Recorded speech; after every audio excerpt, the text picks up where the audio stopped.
Chapter 1. Security. In Manhattan, New York, a city often hailed as the capital of economy, and finance-towering skyscrapers dominate the skyline, with the water tower being particularly prominent. Adorned with advertisements featuring superheroes, within the employee building to the left of this edifice, in room 4027, a young man of Asian descent gazes in astonishment at his own reflection in the mirror. Shit, the notion of time travel is indeed real, the man exclaims, staring at a visage that bears an uncanny resemblance to his own, as if they were cast from the same mold. Yet, the memories flooding his mind unmistakably reveal to Xia Shang that he has indeed traversed into another existence, one belonging to a man who not only shares his appearance, but also his name.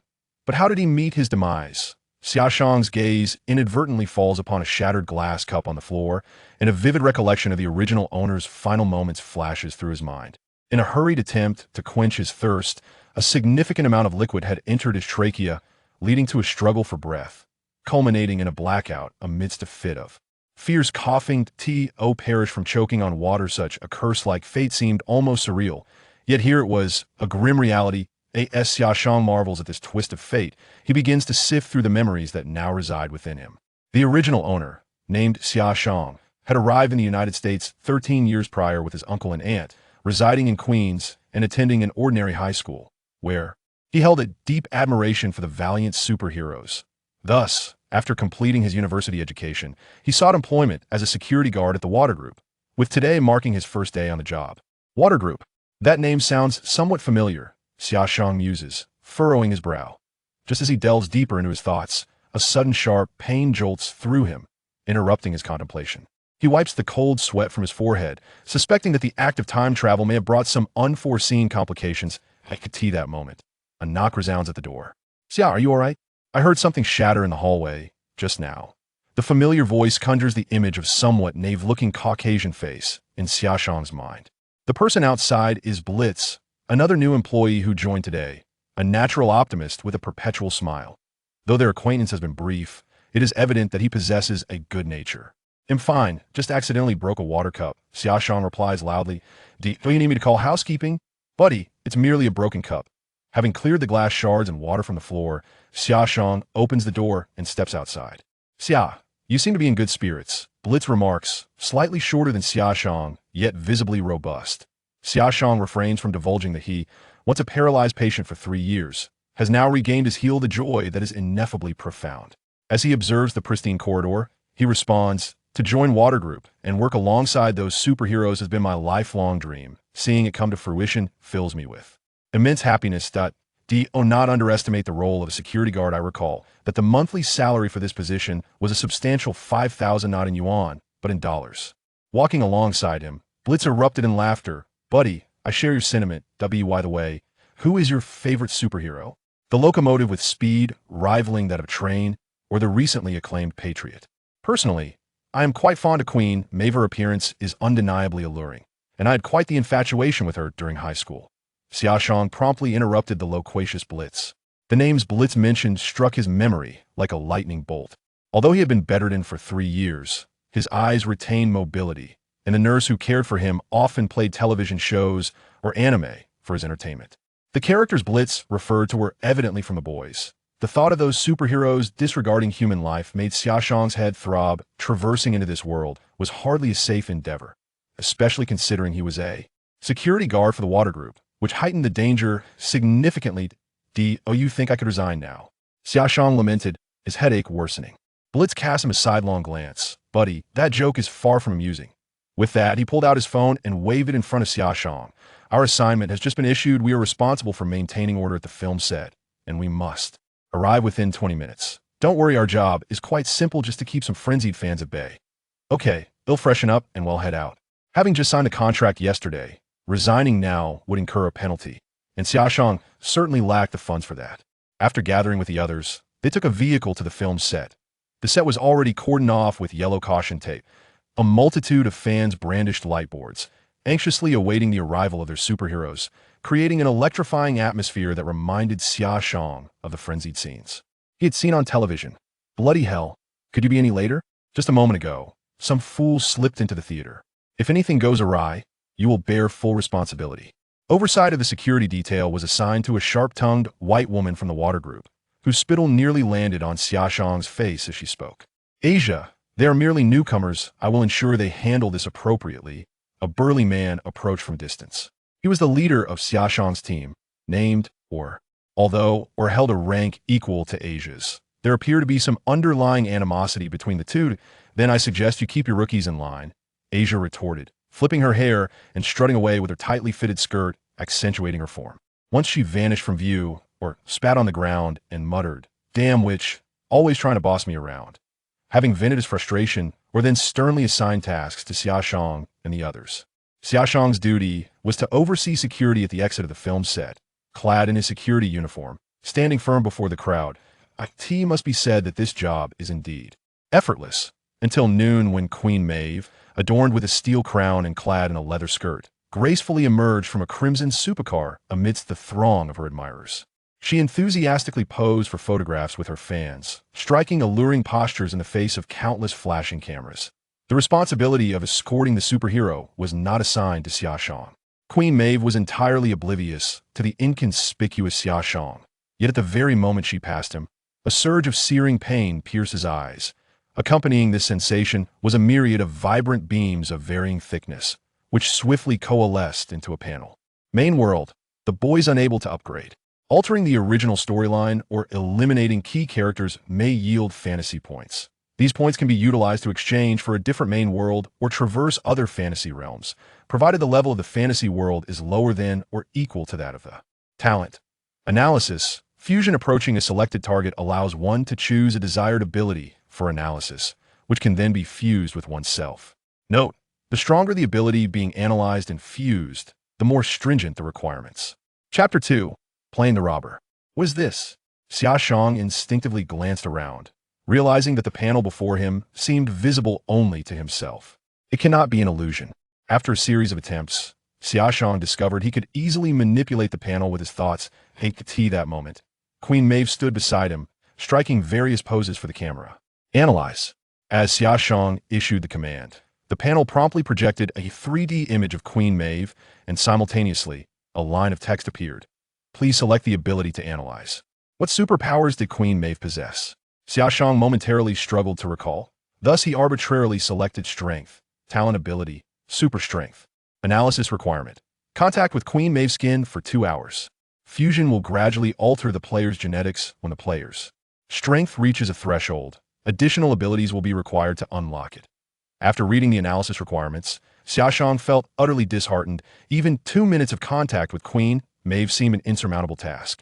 Soon, Queen Maeve bid farewell to her fans and began filming her scenes for the day. It appeared that today's shoot was a standalone episode featuring Queen Maeve, with a straightforward and intense plot revolving around a bus being hijacked, necessitating her intervention to rescue the hostages.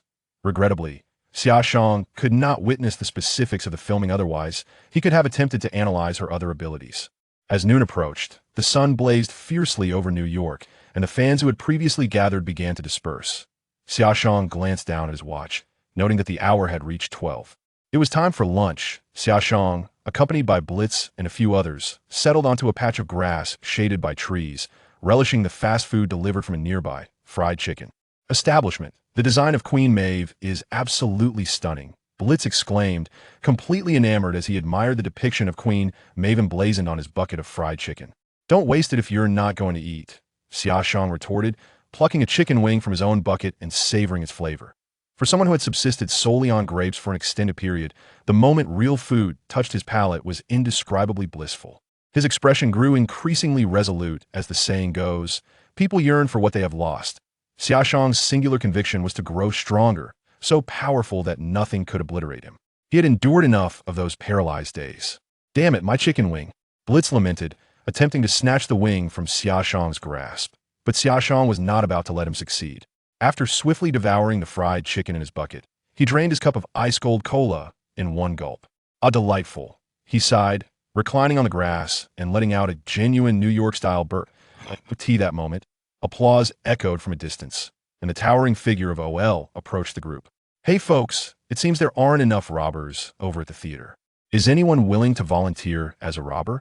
Of course, There's an additional stipend of 120.to act alongside his idol, was something Blitz could only dream of, and he immediately raised his hand to sign up.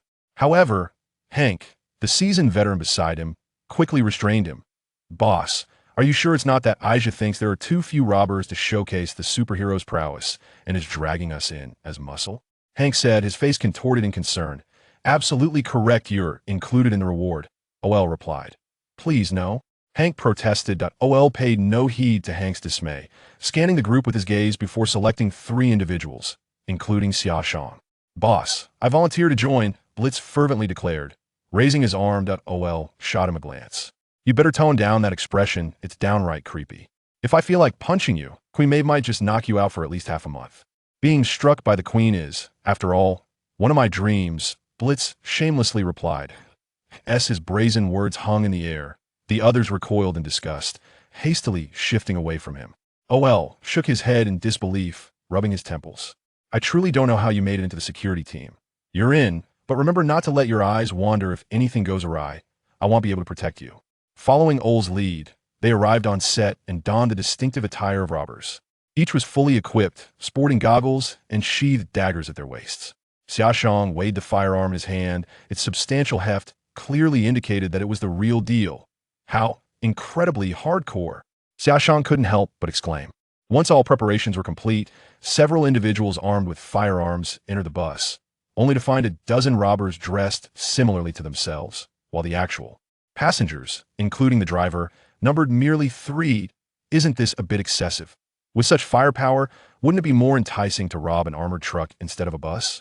Overwhelmed by the absurdity of the situation, Xia Shang found himself a loss for words. Action. A little girl nestled in her mother's embrace. Her face etched with fear, quivered as she voiced, when will the superheroes come to save us? I'm so scared. The actor portraying the robber shot her a menacing glare and laughed wickedly. With so many of us, not even the Queen can save you. Faced with such dialogue and performance, Xia Shang felt as though he could forge a luxurious villa for Iron Man beneath his feet. Suddenly, the ground trembled, as if something heavy had fallen from the sky. Xia Shang peered through the bus window and beheld Queen Maeve, poised in a single-knee stance, accompanied by swirling dust and cracking pavement. It was undeniably captivating. This is at least a superhuman physique. Attempting to analyze the situation, he discovered that the conditions for analysis were even more stringent than for super strength, requiring not only contact with her skin for 2 hours but also 10 milliliters of her blood. Xia Shang even questioned whether a common syringe could penetrate Maeve's skin. Upon Maeve's appearance, the robbers inside the bus opened fire, the sounds of gunshots mingling with the sharp clinks of shell casings hitting the ground. Remarkably, Maeve did not flinch. She strode boldly toward the front of the bus amidst the gunfire. This was not a cinematic effect, but a genuine occurrence before Xia Shang's eyes. However, the next scene left Xia Shang even more astonished. Maeve raised her sword and sliced through the bullets that were aimed at her. Coach, I want to learn this. Talent, ability, swordsmanship aptitude enhances the player's proficiency with sword-type weapons, granting them an extraordinary talent for swordplay while slightly increasing their reaction speed. Analysis conditions. Touch Queen Maeve. The relatively less stringent conditions instantly illuminated Xia Shang's mind. As long as he could make contact with Maeve, even for an instant, he could analyze and acquire this ability. However, to wield a sword and slice through bullets like Maeve did was clearly beyond reach, unless he could sequentially merge her superhuman reflexes and physique. Yet, the task of analyzing these 2 talents was daunting. It would have to wait for another day. Chapter 3. You are beyond redemption. As the bullets and the guns were expended, Queen Maeve seized the moment, tearing open the bus door and engaging in close combat with the robbers. Soon, amidst the cries of anguish, the actors portraying the robbers lay motionless on the ground. Amidst the chaos, only Blitz, after enduring several blows, struggled to rise from the ground. Observing this, Queen Maeve, with a hint of astonishment, glanced at the concealed camera in the corner and, seeing that the director had not called for a halt, reluctantly applied a bit more force. With a resounding thud, Blitz was sent soaring by a punch, crashing heavily at the feet of Xia Shang. What's the point of risking one's life for a mere job? Xia Shang muttered with disdain, shifting his feet slightly as he gazed at the foolishly grinning Blitz, resigned to the notion that this fellow was beyond saving. At that moment, only Xia Shang remained standing within the carriage. Brother, I shall avenge you.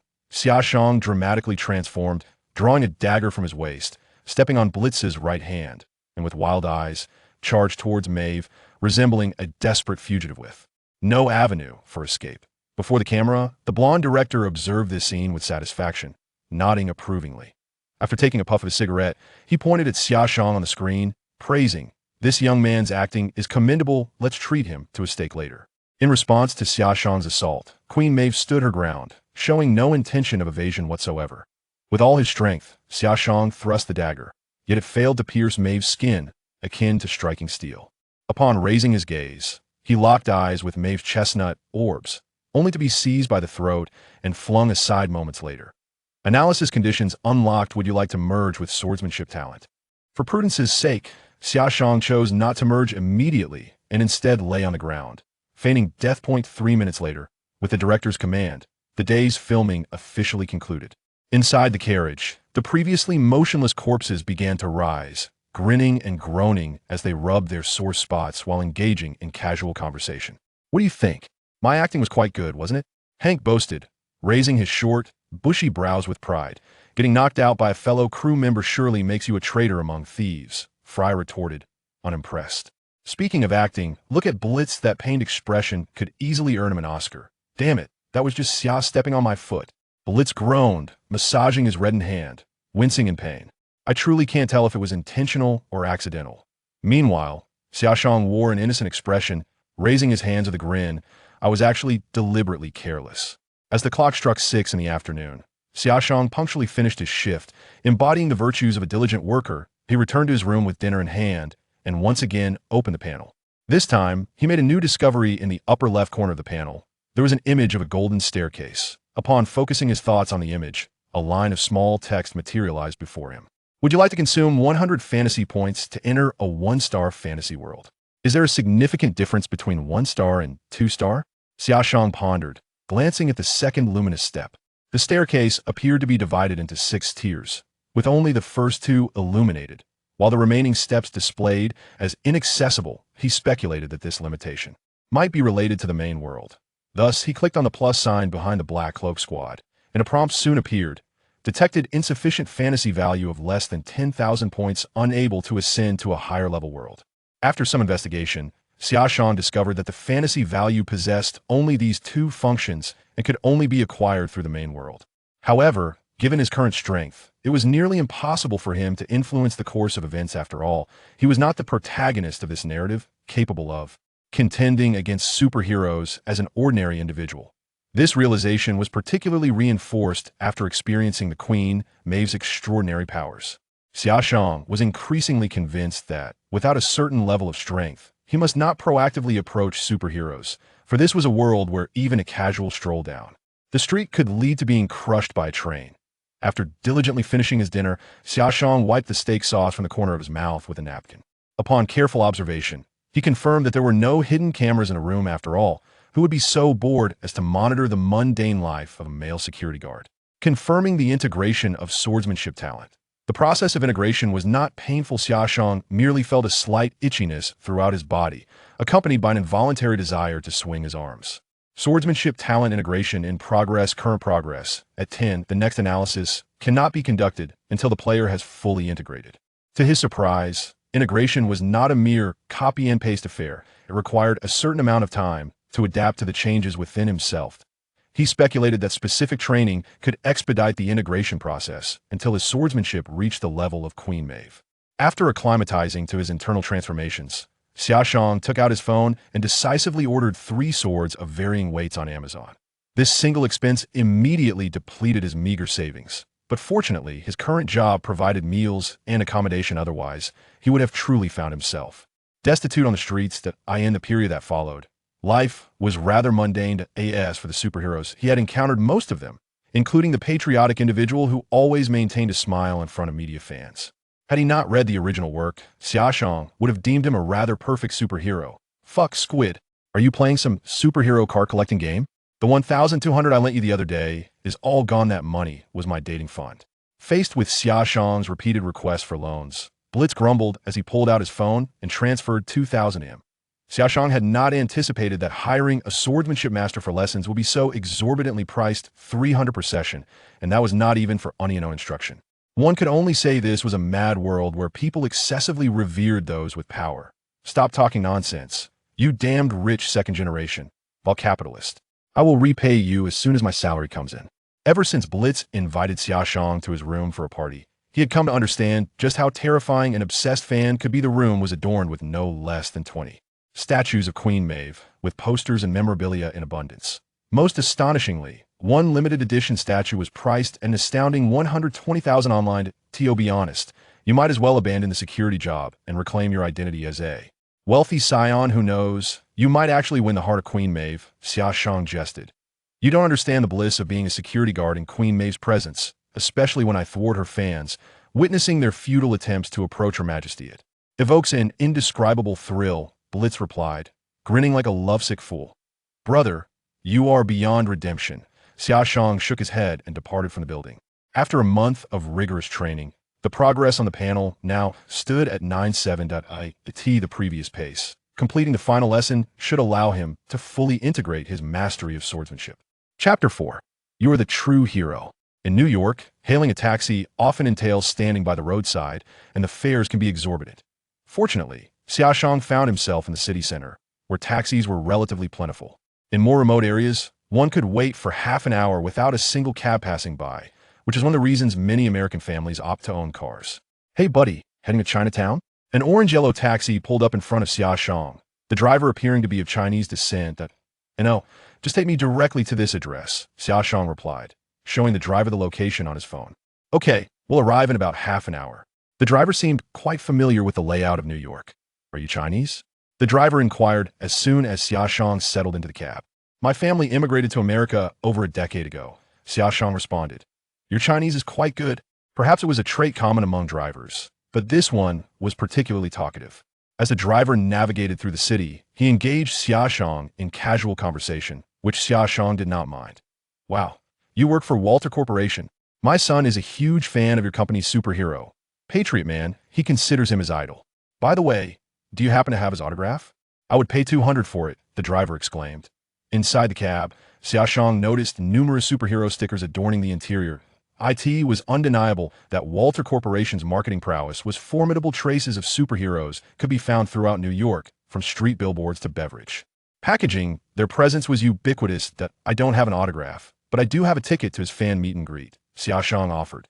This ticket was an employee benefit, typically reserved for the relatives of staff, but since Xia Shang had no use for it, he handed it to the driver, who initially intended to pay, but was promptly declined. That he received a new ticket every few days, especially for Patriot Man events, which were plentiful. To be fair, Patriot Man treated his fans well. Although this was contingent upon his mood, he seemed to relish the adoration he received. And you, my friend, are the true hero, the driver remarked, driving with one hand while mimicking Patriot Man's catchphrase. As Xia Shang disembarked, the driver did not request his fare. Instead, he provided Xia Shang with his telephone number, suggesting he call directly for future rides. The swordsmanship master, an elderly gentleman with a white beard, had a dojo reminiscent of a taekwondo studio, impeccably clean and organized. Once dressed, Xia Shang awaited the arrival of Master Johnson alongside a dozen other students. In the next moment, gasps of astonishment erupted from the students beside him. Queen Maeve. Many among the students were admirers of Maeve, and her appearance in the dojo stirred great excitement, with several even emitting shrill cries. In contrast, Xia Shang maintained a rather composed demeanor. The statuesque Maeve cheerfully posed for photographs with her fans, clearly accustomed to such attention. I came specifically to visit Master Johnson, who was once my teacher. Maeve explained her presence. Behind her, the camera clicked incessantly, revealing this to be a premeditated marketing event, especially given the substantial shares the Vought group held in the dojo. Maeve, the tumultuous world has eroded your once unstoppable desire for strength. You have disappointed me, Master Johnson remarked. Despite his diminutive stature, he stood tall and exuded a formidable presence simply by being there. His words caused Maeve's smile to falter, leaving her awkwardly adjusting her auburn hair. Noticing this, her staff quickly ushered people away from the dojo. Xia Shang recalled that Maeve wasn't inherently unpleasant. Rather, her prolonged association with superheroes had led to the acquisition of some undesirable traits. Let me see how much of the swordsmanship I taught you remains. Master Johnson tossed a wooden sword to Maeve. Upon receiving the sword, Maeve lunged towards a rubber target. The resilient rubber dummy was instantaneously pierced, a display of strength that left Xia Shang feeling envious. You're merely half an inch away from the heart. Your ability to pierce the dummy is solely due to sheer brute force. Your control over your own strength is inferior to that of a newcomer who has been here less than a month. Johnson reproached her without mercy. Impossible. Maeve furrowed her brow, unable to accept that a student with only a month's practice could surpass her. This was troublesome. As Master Johnson's words lingered in the air, Xia Shang, who had been striving to remain inconspicuous, sensed the impending trouble. Sure enough, Johnson's hawk-like gaze swiftly located Xia Shang amid the crowd. Xia, step forward and demonstrate your sword technique. In contrast to his earlier demeanor, Master Johnson's attitude softened noticeably towards his prized pupil. Even his expression became amiable. With no other option, Xia Shang reluctantly emerged from the crowd. Have I seen you somewhere before? Maeve regarded the young Asian man before her with curiosity, as if he were a familiar face from another time. A month ago, I portrayed a bandit in the short play you filmed. It was you, Summer remarked. However, despite this revelation, Maeve remained oblivious, akin to how Asians might struggle to recognize the features of Westerners. Westerners, too, often find it challenging to discern the faces of Asians. Observing the perplexity in Queen Maeve's eyes, Summer understood that she had undoubtedly forgotten who he was. Summer grasped the wooden sword and, standing upon the soft mat, executed a swift maneuver, striking and thrusting at the dummy with remarkable speed. Most onlookers barely comprehended the movements, catching only fleeting glimpses of the glimmering sword light slicing through the air.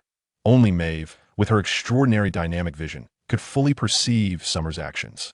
The brow, the throat, the heart, all fatal targets, each strike executed with impeccable control, Maeve remarked somberly. Indeed, the speed is commendable, devoid of hesitation. What remains now is only practical experience. Master Johnson nodded in satisfaction. Truth be told, he felt that Summer now resembled Maeve from years past, showing a similar extraordinary talent for swordsmanship, perhaps even more lethal and better suited for actual combat. Your swordsmanship is commendable. Maeve extended her left hand towards Summer. Would you be interested in participating in the superhero selection competition? Summer was taken aback by Maeve's unexpected offer, a shiver running down his spine as images flashed through his mind of others introducing his swift swordplay to their compatriots, only for those compatriots to be pierced by a laser, stating, I believe nothing could be faster than a laser. Perhaps not, I'm not inclined towards it at the moment, Summer quickly declined. Some characters are original creations of the author, intended to enrich the world building without affecting the original narrative. I hope for your understanding. Chapter 5. Parasitic Beasts. After the 5th chapter of Parasitic Beasts, Master Johnson intended to arrange a match between the two, but was met with refusal from Maeve.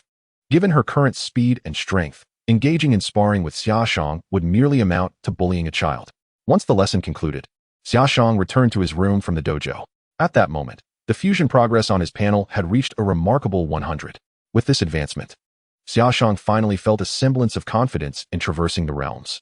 He clicked on the ladder icon and promptly received a notification. Would you like to consume 100 fantasy points to traverse a 1-star fantasy world? Confirm. 100 fantasy points have been deducted. Please select the world you wish to traverse.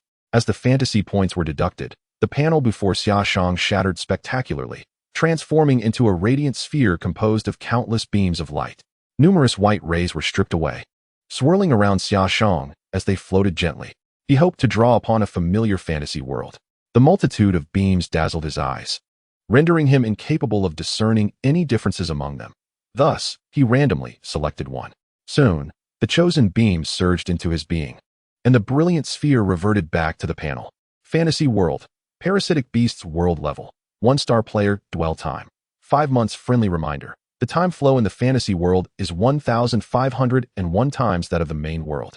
Within the brightly lit room, Xia Shang's body transformed into countless luminous particles, ultimately dissipating into the air. While en route to Tokyo West High School, a sharp sound of a slap suddenly echoed. You fool, Izumi. A strikingly beautiful girl stormed away in anger. Xia Shang would certainly not forget this iconic scene. He glanced at the high school student whose glasses had been knocked off and murmured softly, Indeed, this is the world of parasitic beasts. With that, he began to examine the identity bestowed upon him by the panel. His name remained unchanged, still Xia Shang. The original owner had transferred to Tokyo West High School half a month prior and was now a classmate of the protagonist from Parasitic Beasts. Existing in the classroom as a mere shadow, silent and inconspicuous. Izumi, this is quite indecent. I believe I need to report this. Xia Shang chuckled as he raised his phone toward Shinichi. No, this is a misunderstanding. My right hand seemed to act on its own, Shinichi hurriedly clarified, becoming increasingly flustered as he spoke. Ultimately, his head drooped in resignation, and he weakly conceded. All right, Xiakuan, I know this is quite absurd. Haha, I was just joking. You and Murano Rumi are a couple, right? Nevertheless, such behavior in public is bound to upset a girl. Xia Shang raised an eyebrow at Shinichi, wearing an expression of understanding. Shinichi's face flushed crimson, akin to a boiled shrimp. Fine, it's all my fault. It's better to be mistaken for a couple than to be deemed a pervert who enjoys groping in public. At that moment, a short-haired girl approached the two and bent down to retrieve Shinichi's glasses. The visitor was named Tachikawa, and she had just witnessed the earlier scene. How could you engage in such behavior? Observing the two conversing, Xia Shang quietly summoned a panel, utilizing his analytical ability on Shinichi. Much like when he analyzed Queen Maeve, a projection of Shinichi appeared on the panel. Please select the ability to analyze. However, Xia Shang's true intention was not to focus on Shinichi, but rather on the parasitic beast, Mickey, that resided in his right hand. Having been enamored with the attack methods of these parasitic creatures while watching the anime, he could not let this opportunity slip by. Please analyze all abilities of the parasitic beast. Analysis in progress, 1 complete.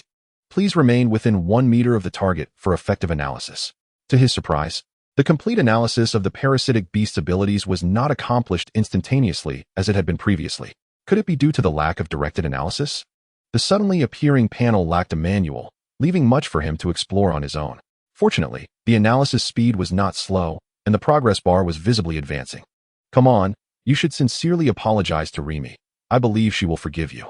Xia Shang patted Shinichi on the shoulder. Shinichi nodded, resigned to proceed in this manner. Compared to their previous acquaintance, the bond between them had evidently strengthened. Soon, they encountered Rimi on her way to the adjacent classroom. Upon seeing Shinichi, Rimi angrily turned her head, though her delicate ears, exposed to the air, had turned a deep shade of crimson. It seems you must sincerely apologize to her. Upon entering the classroom and returning to his seat, Xia Shang smiled at Shinichi, who sat in front of him. At that moment, the progress bar on the panel had reached 99. As the school bell chimed, the previously noisy classroom swiftly fell silent. Simultaneously, the progress bar reached 100. Target analysis complete. Talent ability, parasitism, analysis condition. Ingest the corpses of 5 parasitic beasts. Upon merging this ability, the player's majority of genes will transform, enabling them to parasitize within a host, assimilating from the host's head after consuming the brain, ultimately gaining complete control of the host's body. During this process, the player's emotions will be diminished while acquiring formidable learning capabilities, enhancing the host's physical attributes. However, the player must rely on the host's internal organs and digestive system to survive. Upon detachment from the host, immediate death will ensue, and sustenance must consist of organisms of the same species as the host. This newfound talent ability was swiftly condemned by Xia Shang. First and foremost, he could never abandon his current body to become a parasitic organism. Furthermore, indulging in exquisite cuisine was his greatest passion. Would he have to live like Hannibal when he parasitized a human? This was utterly unacceptable to Xia Shang. Fortunately, there was another talent still available on the panel. Innate ability, shape-shifting. Prerequisite, personally slay a parasitic beast. Upon acquiring this ability, players can freely transform their bodies, becoming as unyielding as steel or as pliable as rubber. However, utilizing this power significantly depletes the player's stamina, and the extent of transformation is contingent upon the player's physical condition. After perusing the second innate ability, Xia Shang finally exhaled in relief. This was indeed the power he had long desired. Although it bore certain restrictions, the minor flaws were eclipsed by its merits, making it entirely acceptable to him. Moreover, it appeared that the potential of this ability might even surpass his expectations. Xia, please focus, the teacher instructed, approaching his desk and rapping lightly on its surface. Apologies. I will pay attention, Xia Shang replied, a hint of regret in his voice. The teacher's true target, however, was not Xia Shang, but rather Shinichi, who was engrossed in playing on his phone beneath the desk. Compared to the distracted Xia Shang, Shinichi's behavior was markedly more egregious, showing blatant disregard for his instructor. Shinichi remained oblivious to the teacher's glare until Tachikawa, unable to bear it any longer, quietly prompted, Koizumi. Chapter 6. The Club. At that moment, Shinichi Koizumi was jolted back to reality, his gaze meeting that of the teacher who stood close by. Playing games during class? The teacher chided, brandishing Shinichi's phone and directing the game's visuals toward him. Though Shinichi initially contemplated a defense, he ultimately relinquished the idea. Claiming that his hand possessed a will of its own and thus evaded his control seemed excessively juvenile. As the school bell rang, signaling the end of class, Shinichi excused himself, citing a sudden unease. Koizumi seems a bit off today. Should we check on him after school? Tachikawa Yuko mused, resting her chin on her hand and gazing at the vacant seat of Shinichi Koizumi. Perhaps he feels awkward in class with Rimi. Unable to find a suitable excuse for an apology, Xia Shang suggested, flipping through the schedule on a sticky note while conversing with Tachikawa Yuko. That could be the case, but I feel Koizumi is not the type to shy away. Tachikawa Yuko replied, clearly vexed. I had even promised to help him apologize to Rimi. I found it. Xia Shang exclaimed with delight, discovering the chemistry class listed on the schedule. Though he possessed little knowledge of chemistry, he recognized the chemical name for sulfuric acid, which would bolster his confidence in defeating the parasitic beast. By the way, Yuko, does our school have a kendo club or something similar? Xia Shang inquired. After pondering his question, Tachikawa Yuko replied, I believe Yuji from our class is part of that club. If you have any questions, you might consider asking him. Are you interested in joining the kendo club? Xia Shang tucked away the schedule with a smile. I find kendo quite fascinating. Thereafter, he passed the time by admiring the scenery outside the window, as the subject matter of the class failed to capture his interest. He continued this way until the end of the school day. Yuji, please hold on. As Yuji was about to rise and depart, Xia Shang called out to him. Yuji, slightly perplexed by Xia Shang's sudden summons, paused his actions and turned to inquire. Is there something you need, Xia Shang? I heard you are a member of the kendo club, so I wanted to ask if you were still accepting new members? Ah, so he wishes to join the kendo club. This is quite manageable. I shall take you to meet the president right away. Once you complete the process, you shall be a member of the kendo club. Upon hearing Xia Shang's intention to join, Yuji enthusiastically assured him there would be no problem. He then led Xia Shang to a tall man, the president of the kendo club, Tian Zhangzhangyi. Dressed in the club's distinctive attire, reminiscent of Japan's unique samurai garb, Tian Zhangzhangyi inquired, have you previously engaged in kendo? He handed Xia Shang an application form. As Xia Shang filled it out, he replied, I studied for a while. It is indeed a splendid sport. All set, Tian Zhangzhangyi remarked, taking the form and, upon reviewing it, extended his right hand to shake Xia Shang's. Welcome to the kendo club. Our activities generally commence at 5 in the afternoon. You may come to learn then. Very well. Barring any unforeseen circumstances, I shall certainly be there. After exiting the president's office, Yuji began to enlighten Xia Shang about the kendo club. We are one of the largest clubs in the school, with over 300 members, including students from the first, second, and third years. When encountering senior members from the third year, it is customary to greet them respectfully. Do not forget this when you arrive later. Some seniors can be rather temperamental. From Yuji's expression, it was evident he had endured his fair share of difficulties in this regard. Understood. If you don't mind, Yuji, may I treat you to a meal? Xia Shang proposed with a smile. No, thank you. I usually go home for lunch. After parting ways with Yuji, Xia Shang rummaged through his pocket and unexpectedly discovered several 10,000 yen notes. It appeared this would suffice for his living expenses for the week, provided he was frugal. He casually entered a ramen shop on the street and ordered a bowl of tonkatsu ramen with extra toppings. Embracing the experience of savoring delicious food, Xia Shang relished the ramen before him. Although the noodles were somewhat soft, the broth was exceptionally flavorful. By the end, he even finished the soup, though he lamented that it became a bit rich if consumed in excess, likely due to the oil content in the broth. In the afternoon, Xin still had not arrived for class. Chemistry class was somewhat unique compared to other subjects. Held in a dedicated classroom with a female teacher who exuded a gentle demeanor and wore black-framed glasses. She was conducting a few small experiments at the front of the room. At that moment, Xia Shang noticed that strong acids and bases, possessing highly corrosive properties, were securely locked away in a cabinet requiring a key for access, indicating a stringent management system that ordinary students could not possibly breach. This posed a dilemma. Would he have to resort to stealing the key from the teacher? For a moment, Xia Shang could not think of a better solution. At this time, the number of parasitic beasts within the school was still low. However, if they delayed for a few days, the situation would undoubtedly worsen. Xia Jun, are you feeling unwell as well? Yuko Tachikawa, noticing Xia Shang frowning, inquired. I'm fine physically. I was merely contemplating what excuse I might use to request the key to that cabinet from the teacher, Xia Shang replied in a jesting manner. You don't need an excuse, Yuko Tachikawa said, pulling a set of keys from her pocket. A large question mark appeared on Xia Shang's face. Are you joking? How do you possess the key to the chemistry cabinet? Yuko shot him a look, exasperated. Because I am the chemistry class representative. And I am generally responsible for the cleaning and management of the chemistry cabinet. So, can you guess why I have the key? That's splendid. Xia Shang was genuinely surprised that Yuko had the key in her possession. Would you be able to lend me the key?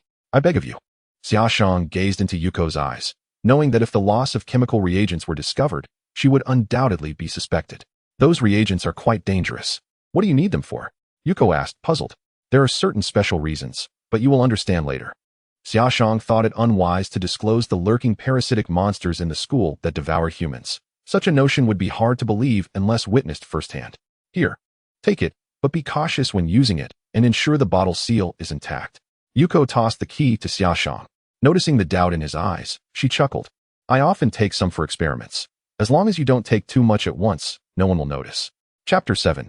Next, watch my performance, thank you. I'll treat you to a meal sometime. Xia Shang tucked the key into his pocket. When the school bell rang, and others began to leave the classroom, Xia Shang deliberately stayed behind. Teacher, I seem to have misplaced my belongings. I'll look for them myself. He fabricated an excuse, allowing the female teacher to exit first. The teacher, not suspecting anything, walked straight out of the classroom. Afterward, Xia Shang rummaged through the glass cabinet, retrieving 2 bottles of concentrated sulfuric acid encased in glass. He inspected them and found that the quality of the glass was excellent, and the seals were intact. Unless the bottles were deliberately smashed, the sulfuric acid would remain contained. With this substance, Xia Shang felt far more confident in his ability to eliminate the parasitic beasts decisively. As the clock struck 5 in the afternoon, the time when students at Tokyo West High School typically finish their classes, Xia Shang donned his jacket and made his way toward the Kendo Club. The training area for Kendo was expansive, and at this moment, several students were practicing with wooden swords, all donned in simple protective gear to ensure no injuries occurred. However, even when struck by a wooden sword, one could still feel some degree of pain. Xia Jun. Among the crowd, Yu spotted Xia Shang immediately. This is Xia Shang, my classmate, who just joined the Kendo Club today. Yu introduced him to the others. Welcome, welcome. The others did not reject the newly joined Xia Shang. Rather, they welcomed him with open arms. After Xia Shang greeted each of them, he stepped aside to observe their practice. Do we only use wooden swords in our Kendo Club? He inquired, noticing that everyone wielded wooden longswords. We do have iron swords, but we typically refrain from training with them. They are far too heavy and are only permitted during official competitions. Just as the two were engaged in conversation, several tall students approached them. The leader, with his dyed yellow hair, cast a disdainful glance at Yu and the others, instantly plunging the atmosphere into an icy silence. Xia Shang, puzzled by the sudden change, quietly asked Yu beside him. Yu, evidently harboring animosity towards these individuals, gritted his teeth and replied, they are the seniors from the 3rd year. The one in front is called Masao Hiroshi. It is said he associates with delinquents outside of school, and they enjoy selecting training targets from among us. Whenever we train with them, they strike mercilessly. What is going on? Aren't they going to greet their seniors? Under the oppressive presence of Masao Hiroshi, Yu and his companions were reluctantly compelled to greet the group in a humiliating manner. Witnessing this, Masao Hiroshi burst into laughter, and his companions followed suit. But soon their attention turned to the quiet Xia Shang, who, as a newcomer, seemed to disregard their words entirely. Masao Hiroshi narrowed his eyes and feigned a smile, saying, it seems there are still those who do not acknowledge our senior status. A little lesson would suffice. It is a long-standing tradition in the Kendo Club for the veterans to assert their dominance over the newcomers. The individuals standing beside him cast unkind glances at Xia Shang. Never mind, he just joined the Kendo Club. We wouldn't want to scare him away. Masao Hiroshi remarked as he patted the shoulder of the person who had spoken earlier. He then selected a few individuals from the crowd as today's training targets, including Yu. The members of the Kendo Club were well aware that Yu and his group had a contentious relationship with Masao Hiroshi from the 3rd year. Injuries were a frequent occurrence during their training sessions. Yet, human nature, with its innate tendencies, knows no boundaries when it comes to witnessing a spectacle. And soon a crowd gathered eagerly. In the center of the training area, enclosed by barriers, 2 individuals were donning protective gear. In stark contrast to the tall and imposing 3rd-year students, Yu's companions appeared rather diminutive, their anxiety palpable in the way they held their swords. Predictably, as the training commenced, Yu's side found themselves on the defensive, suffering several blows within mere minutes. Observing this from the sidelines, Xia Shang shook his head in silence. It wasn't he that the 3rd-year student was exceptionally skilled, but rather that Yu's companion lacked the will to win, focusing solely on defense. Under such circumstances, victory was unattainable. As anticipated, the outcome unfolded as he foresaw. Yuer's companion was struck on the back of his hand, causing him to drop his wooden sword in pain and thus conclude the match. The subsequent bouts followed a similar one-sided pattern. "It's my turn now," Xia Shang announced. Yuji gripped his long sword tightly, inhaled deeply, and stepped onto the training grounds. His opponent was Yoshihiro Asu, who appeared remarkably at ease, casually wielding a wooden sword and deriding. "You younger generation truly show no progress. You are an utter disappointment. The thought of you succeeding us in the future is simply unbelievable. Enough of your idle chatter." Yuji initiated the attack, his speed commendable as he swiftly advanced to Yoshihiro's front. Unfortunately, his strike was parried by Yoshihiro. It must be acknowledged that being the leader of the Kendo Club's senior class, Yoshihiro possessed considerable skill, albeit this was relative to Yuji and his peers. After all, in Xia Shang's eyes, Yoshihiro's swordsmanship was fraught with flaws, hardly worthy of respect. "Too slow. Have you not eaten?" With a swift turn, Yoshihiro found himself beside Yuji and struck his left arm with the sword, causing Yuji to grit his teeth in pain. Still as reckless as before, Kendo is not a discipline for the foolhardy. As Yoshihiro taunted, he danced around Yuji, whose frustration was palpable, veins bulging on his forehead as he swung wildly, transforming his previously structured technique into a chaotic flurry. As Yuji lost his customary composure, a sly grin crept across Yoshihiro's face. Just as Yuji's strength waned, Yoshihiro delivered a blow to the back of his hand, leaving it red and swollen. "Admit defeat. The chasm between us cannot be bridged by mere musings of bonds, friendship, or revenge." Under Yoshihiro's relentless onslaught, Yuji's form faltered. Even the referee, unable to bear the sight any longer, stepped into the center of the ring and declared Yoshihiro the victor. With victory secured, Yoshihiro smiled at Yuji and said, "Apologies, but it seems I have triumphed again." Yuji, gritting his teeth against the pain, descended from the stage, lowering his head as he murmured to Xia Shang, "I'm sorry for making a fool of myself. However, one day, I shall defeat him." "Rest for now," Xia Shang replied, taking Yuji's wooden sword and noticing the scars on his body, shrugging in response. "Next, allow me to demonstrate." With that, Xia Shang took up the sword and approached the stage. Chapter 8. Profound insult, buddy. Are you here to joke? This is the first time I've seen someone voluntarily step onto the stage to take a beating. Yoshihiro scratched his head, prompting laughter from the audience. In response to the jeers from the crowd, Xia Shang merely raised his middle finger in silence. "Apologies, I do not mean to target anyone here. I simply wish to convey that you are all worthless." As Xia Shang calmly uttered these words, an uproar ensued, igniting the fury of all present. Several hot-headed individuals were eager to rush at Xia Shang and land a few punches. "Baka! Yoshihiro, teach him a lesson. How audacious! Masao Yoshihiro, come down. I shall take this match." At this moment, Yuji and his companions were utterly bewildered. Had they known the extent of this fellow's ability to incite animosity, they would have never allowed him to step up. "Excellent. I can hardly contain my eagerness to commence." In the center of the arena, Masao Yoshihiro was seething, his chest heaving with rage, wishing fervently to crush Xia Shang with his back teeth. Observing the fury of those around him, Xia Shang could not help but laugh, a laugh profoundly insulting. Masao Yoshihiro did not even wait for the referee to signal the start. He swung his sword at Xia Shang, the wooden blade whistling through the air, poised to strike. The spectators below instinctively widened their eyes, fearful of missing the moment of catharsis. "Too slow, Masao-san. Have you not had your fill?" In Xia Shang's eyes, his speed appeared laughable. At his current level of swordsmanship, he could even predict the angle and force of Masao's strike. As Xia Shang took a slight step back, the tip of Masao Yoshihiro's sword grazed a mere centimeter from his chest. With a swift motion, Xia Shang's blade precisely struck Masao Yoshihiro's hand, eliciting a painful cry as he reflexively clutched his injured hand. "You are no match, indeed. The thought that my predecessors were of such caliber is utterly astonishing. As a formidable warrior, one must ruthlessly humiliate the weak." Just like Xia Shang, each time he landed a blow, he would taunt his opponent. Masao Yoshihiro was aware this was a deliberate attempt to provoke him, and he endeavored to maintain his composure. However, he could not keep pace with Xia Shang, unable even to discern the latter's sword movements. After several exchanges, Masao Yoshihiro was drenched in sweat, while Xia Shang appeared unfazed. At that moment, the audience fell silent, their eyes reflecting shock, for they had never witnessed anyone toy with Masao Yoshihiro in such a manner. This was beyond imagination, and their worldview was crumbling. "You are terribly weak, Masao-san." Crumpled on the ground in pain, Masao Yoshihiro still clutched his wooden sword, as Xia Shang had refrained from attacking his sword hand. "Baka, I will slay you."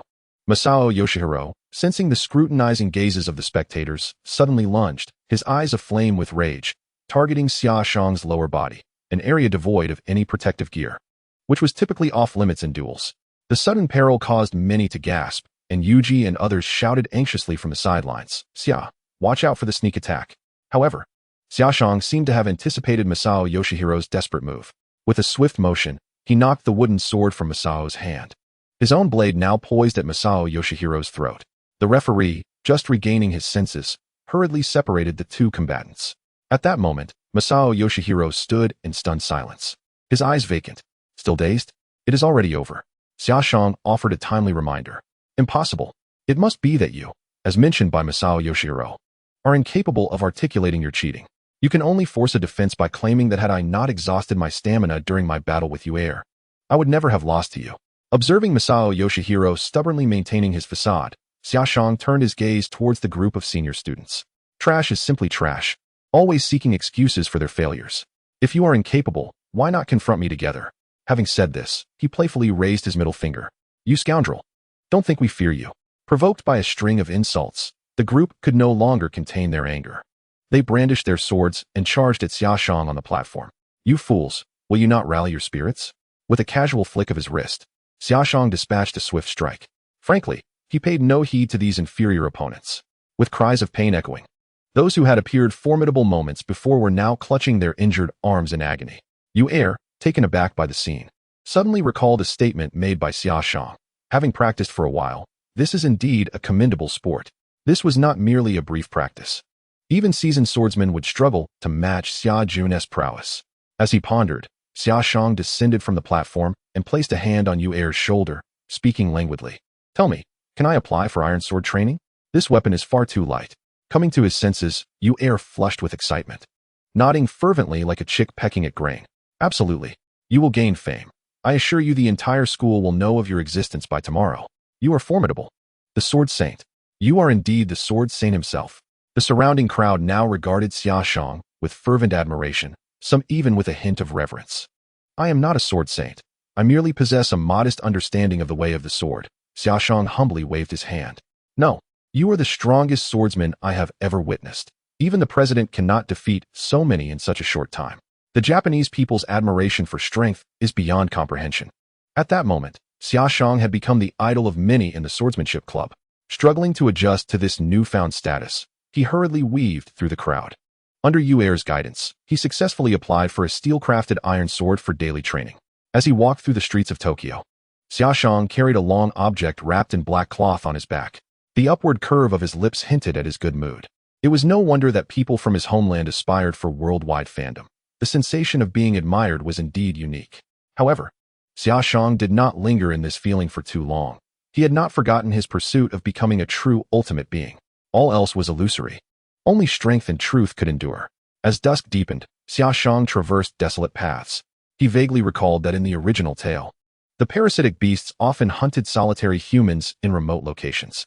Beneath the whispering moonlight, a deeply shadowed figure loomed on the road behind Xia Shang, its neck tilted at an odd angle. Chapter 9. Ultimately a wild beast. "Damn it, I waited 3 hours for you," Xia Shang remarked impatiently beneath the flickering streetlight. Accompanying him and halting his steps was the shadowy figure not far behind. "Damn it, I waited 3 hours for you," echoed the figure's voice, stiff and seemingly rehearsed. Xia Shang turned to scrutinize the follower who had trailed him. The middle-aged man appeared unremarkable, yet his white shirt was grotesquely stained with a large swath of blood. In the moon-esque glow, the man's face appeared ghastly pale, devoid of any spark in his eyes. Realizing he had been discovered, the middle-aged man abandoned his pretense and lunged at Xia Shang like a feral beast. As he advanced, fissures appeared on his face, which then split open to reveal a maw brimming with razor-sharp teeth, akin to a grotesque and repugnant blossom of flesh. How revolting, Xia Shang thought as he swiftly grasped his longsword, striking at the incoming tendrils.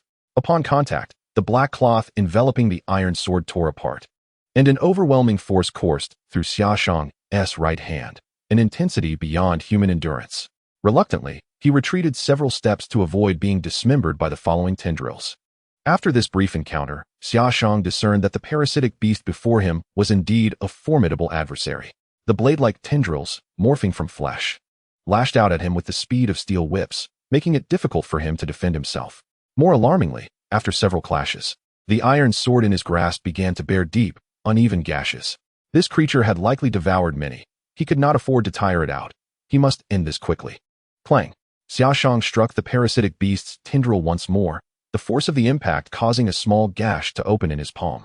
Crimson blood swiftly soaking the hilt of his sword. The parasitic beast seemed to scent the blood emanating from Xia Shang, driving it into a frenzied attack. The blade-like tendrils extending from its head moved with astonishing speed, carving out various trenches along the surrounding streets. A tendril narrowly whisked past Xia Shang, the oppressive sense of death leaving him gasping for air. Suddenly, he felt something warm drip from his chin. Wiping it away revealed the stinging crimson of his own blood. Damn, I was actually struck, so fast. Observing the blood on his hands, Xia Shang found himself unervingly calm. He understood that continuing this way would lead to his demise. To slay this parasitic beast, he would need to take risks. Fortunately, the creature had only recently transformed, and its attacks were quite predictable, with the tendrils moving in the same direction. For the time being, controlling so many tendrils was beyond its mental capacity. In a moment of opportunity, Xia Shang seized the chance, advancing rather than retreating, as he sprinted through the encroaching tendrils and arrived behind the parasitic beast. Under the moonlight, he gripped his long sword tightly, his gaze fixed firmly on the middle-aged man before him. The parasitic creature, unwilling to let Xia Shang escape, swiftly turned its head and charged towards him. Suddenly, its upper body leaned forward, the tendrils extending from its head momentarily losing control, having been tripped by the chasm it created, leaving it off balance and on the verge of falling. As long as it had not evolved human-like intelligence, it remained merely a beast. Witnessing his plan come to fruition, Xia Shang unhesitatingly hurled a vial of concentrated sulfuric acid at the creature's head. With a resounding crash, the glass shattered, enveloping the beast's head in the corrosive liquid. The intense agony caused the creature to retract all its previously extended tendrils, accompanied by the hissing sound of burning flesh as wisps of white smoke rose from the mangled mass. Die! With a swift thrust, Xia Shang pierced the parasitic beast's heart. Perhaps fearing that this injury would suffice, he twisted the blade, ensuring the heart was utterly obliterated. The creature, which had been writhing in pain moments before, seemed to have had its life paused by a divine hand. Its knees buckled as it knelt before Xia Shang, gradually losing all signs of life. It appeared that even Jesus bestowed favor upon Xia Shang. With that, he severed the grotesque mass atop its head with a swift stroke. With everything settled, Xia Shang scavenged a motorcycle from the roadside, belonging to an unfortunate soul, opened the fuel tank, and pushed it atop the carcass of the beast. He then retrieved a lighter from his pocket, igniting the gasoline pooling at his feet. With a roar, flames erupted, engulfing the entire corpse. Xia Shang's silhouette slowly receded into the distance, illuminated by the blaze. In a Chinese barbecue restaurant in Tokyo's Ginza, Xia Shang, sporting a band-aid on his face, delighted in the grilled meat before him. As he savored the thick cuts of beef, the rich fat and exquisite aroma flooded his mouth, bringing him to the brink of blissful unconsciousness. What could be more fulfilling than indulging in a midnight snack? Especially since this establishment was a rare find, as most places had closed their doors this late. Indeed, Xia Shang contentedly patted his belly. At this moment, he finally opened the panel. Talent ability, transformation, analysis condition, kill a parasitic beast, analysis condition unlocked. Would you like to merge the talent ability transformation? Merge. Transformation talent merging in progress. Current progress 2. Xia Shang distinctly sensed a peculiar transformation occurring within his body, as if it were a genetic alteration. An itch spread throughout him, but soon, that sensation dissipated. To expedite the merging of the transformation talent, perhaps he needed to observe or engage in combat with other parasitic beasts. Having drawn upon his prior experience with the fusion of swordsmanship talents, Xia Shang began to grasp the method to swiftly enhance the speed of talent integration.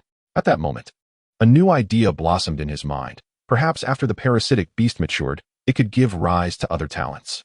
The trio of characters, Shinichi Izumi, Reiko Tamura, and the eventual Goto from the original narrative, served as perfect subjects for observation. After settling the bill, Xia Shang exited the barbecue establishment. His accommodation had been prearranged. Upon returning to his one-bedroom apartment, he commenced an experiment on his shape-shifting ability. Reflecting on the blade-like tendrils that had extended from the previous parasitic beast, he envisioned and manipulated his right hand. Through relentless effort, a transformation began to manifest. His hand appeared to melt like rubber, gradually contorting into a curved blade, but then, progress halted. Given his current fusion rate and physical stamina, this was the extent of his capabilities. Can this thing even possess lethal force? He lamented, poking the table with his soft right hand, feeling utterly disheartened. Chapter 10. The parasitized pet dog. The following morning, as Xia Shang treaded the path to school, he lamented the meager progress of merely 2 points overnight. At this rate, even if he waited until the time for walking concluded, he would not complete the fusion of this shape-shifting talent. Acquiring fantasy points was no trivial matter. Having worked as a security guard at the Water Group for an entire month, he had yet to see a single point. Thus, having finally ventured into this realm of fantasy, he refused to leave without acquiring at least 2 talents. According to the portrayal of parasitic beasts in the original text, it was inconceivable that only 2 talents existed. Could it be that the Mickey he analyzed yesterday was in its larval form? As he pondered this, he contemplated how to engage with the parasitic beasts. Solely relying on fishing would prove to be exceedingly inefficient. In the midst of his deep contemplation, a boy clad in a light brown coat came into view. The boy was staring down at his right hand, his lips moving as if in silent conversation. Shinichi. Xia Shang's sudden appearance startled him considerably. Be cautious. There is a companion, one of my kind. Are you implying that Xia has also been parasitized? Shinichi said, a note of tension in his voice. As he noticed Xia Shang approaching, Shinichi quickly took out his phone, feigning a call while secretly conversing with his right hand. Not him, but others. They are drawing near. How can you sense them? Shinichi glanced sideways at Mickey, who had transformed into an eye. Mickey replied, because I can perceive something akin to brain waves. Good morning, Shinichi. Upon spotting Shinichi walking away from him, Xia Shang greeted him and inquired, by the way, aren't you going to school today? Shinichi, do not pay him any mind. We must leave immediately. We need to locate it before it finds us. As Xia Shang drew closer, Mickey instinctively withdrew into Shinichi's body, scratched his head, feeling that leaving directly would be rather impolite. Yet, he could not concoct any excuse at the moment, so he decided to reveal his original intention. I was planning to seek the police, but it appears that won't be necessary now. I intend to return home briefly. I just realized I forgot a workbook. Shall I accompany you to retrieve it? Asked Xia Shang, noticing that Xian's face had turned as red as a monkey's rear due to his fibbing, and he couldn't help but chuckle. Some individuals are simply not adept at lying, and it was evident that at that moment, Xian was one of them. No need to trouble yourself. I can go alone. Xian quickly declined. Very well. Xia Shang stood still, watching as Xian hurriedly departed, a knowing smile playing on his lips. Meanwhile, Mickey reappeared in Xian's palm. How peculiar. Why not just refuse outright? You don't understand. That would be exceedingly rude, Xian patiently explained. Mickey blinked with wide, round eyes, puzzled. Rude? What is that? It seemed there was still much for him to learn. Under Mickey's guidance, Xian meandered through the alleyways. Soon, at the end of one such passage, he was met with a shocking sight. A pet dog was gnawing on the corpse of a golden retriever. A dog devouring a dog. Xian gasped in astonishment. The pet dog, having sensed his presence, turned its gaping head towards him. The scene resembled something out of a horror film. What was even more bewildering was that the pet dog spoke. Have you also met with failure? Are you dissatisfied with the creature I inhabit? Sensing an overwhelming intent to kill emanating from the creature, Mickey urged Xian to flee immediately. As Xian escaped, the dog sprouted a pair of fleshy wings and took to the sky. It was unbelievable. The transformation was remarkably seamless. Once the two had vacated the area, Xia Shang emerged from around the corner, gazing at the airborne pet dog with an expression of admiration, as if it were a piece of art. So exquisite. At that moment, concealed behind the wall, Xian thought he had successfully evaded danger, only to look up and find the pet dog soaring towards him. This must be a trick. He began, but before he could finish, Mickey transformed into tentacles and launched an attack on the pet dog. Although the dog was nimble, being airborne and having parts of its body transformed into wings rendered it incapable of countering. After a few exchanges, the tentacles formed by Mickey pierced through its body and extracted its heart. Mickey presented the heart before Xian, stating, indeed, it relied on the dog's entrails and digestive organs for survival. This was a companion you encountered with great difficulty, yet it was merely a dog. While it may be influenced by its upbringing, that creature is truly foolish. Mickey's words made Xian feel as though it lacked any semblance of emotion. Killing a fellow being seemed akin to exterminating a bug that bore no relation to oneself. Let us depart. I seek a place to cleanse the blood from my hands. No sooner had he left than Xia Shang reappeared, approaching the lifeless corpse of the dog. He shook his head in lamentation. remarking on the unfortunate demise of such a splendid subject for study. However, he mused, the body still held some degree of utility and should not be wasted. Xia Shang lifted the pet's lifeless form and stowed it into his backpack before returning home. Missing a couple of classes at school posed little concern. What mattered most was the progress of his fusion. He retrieved a fruit knife from the kitchen and, suppressing his nausea, proceeded to dissect it. He did not require the expertise of a medical student. He merely needed to discern the deformed structure of the pet.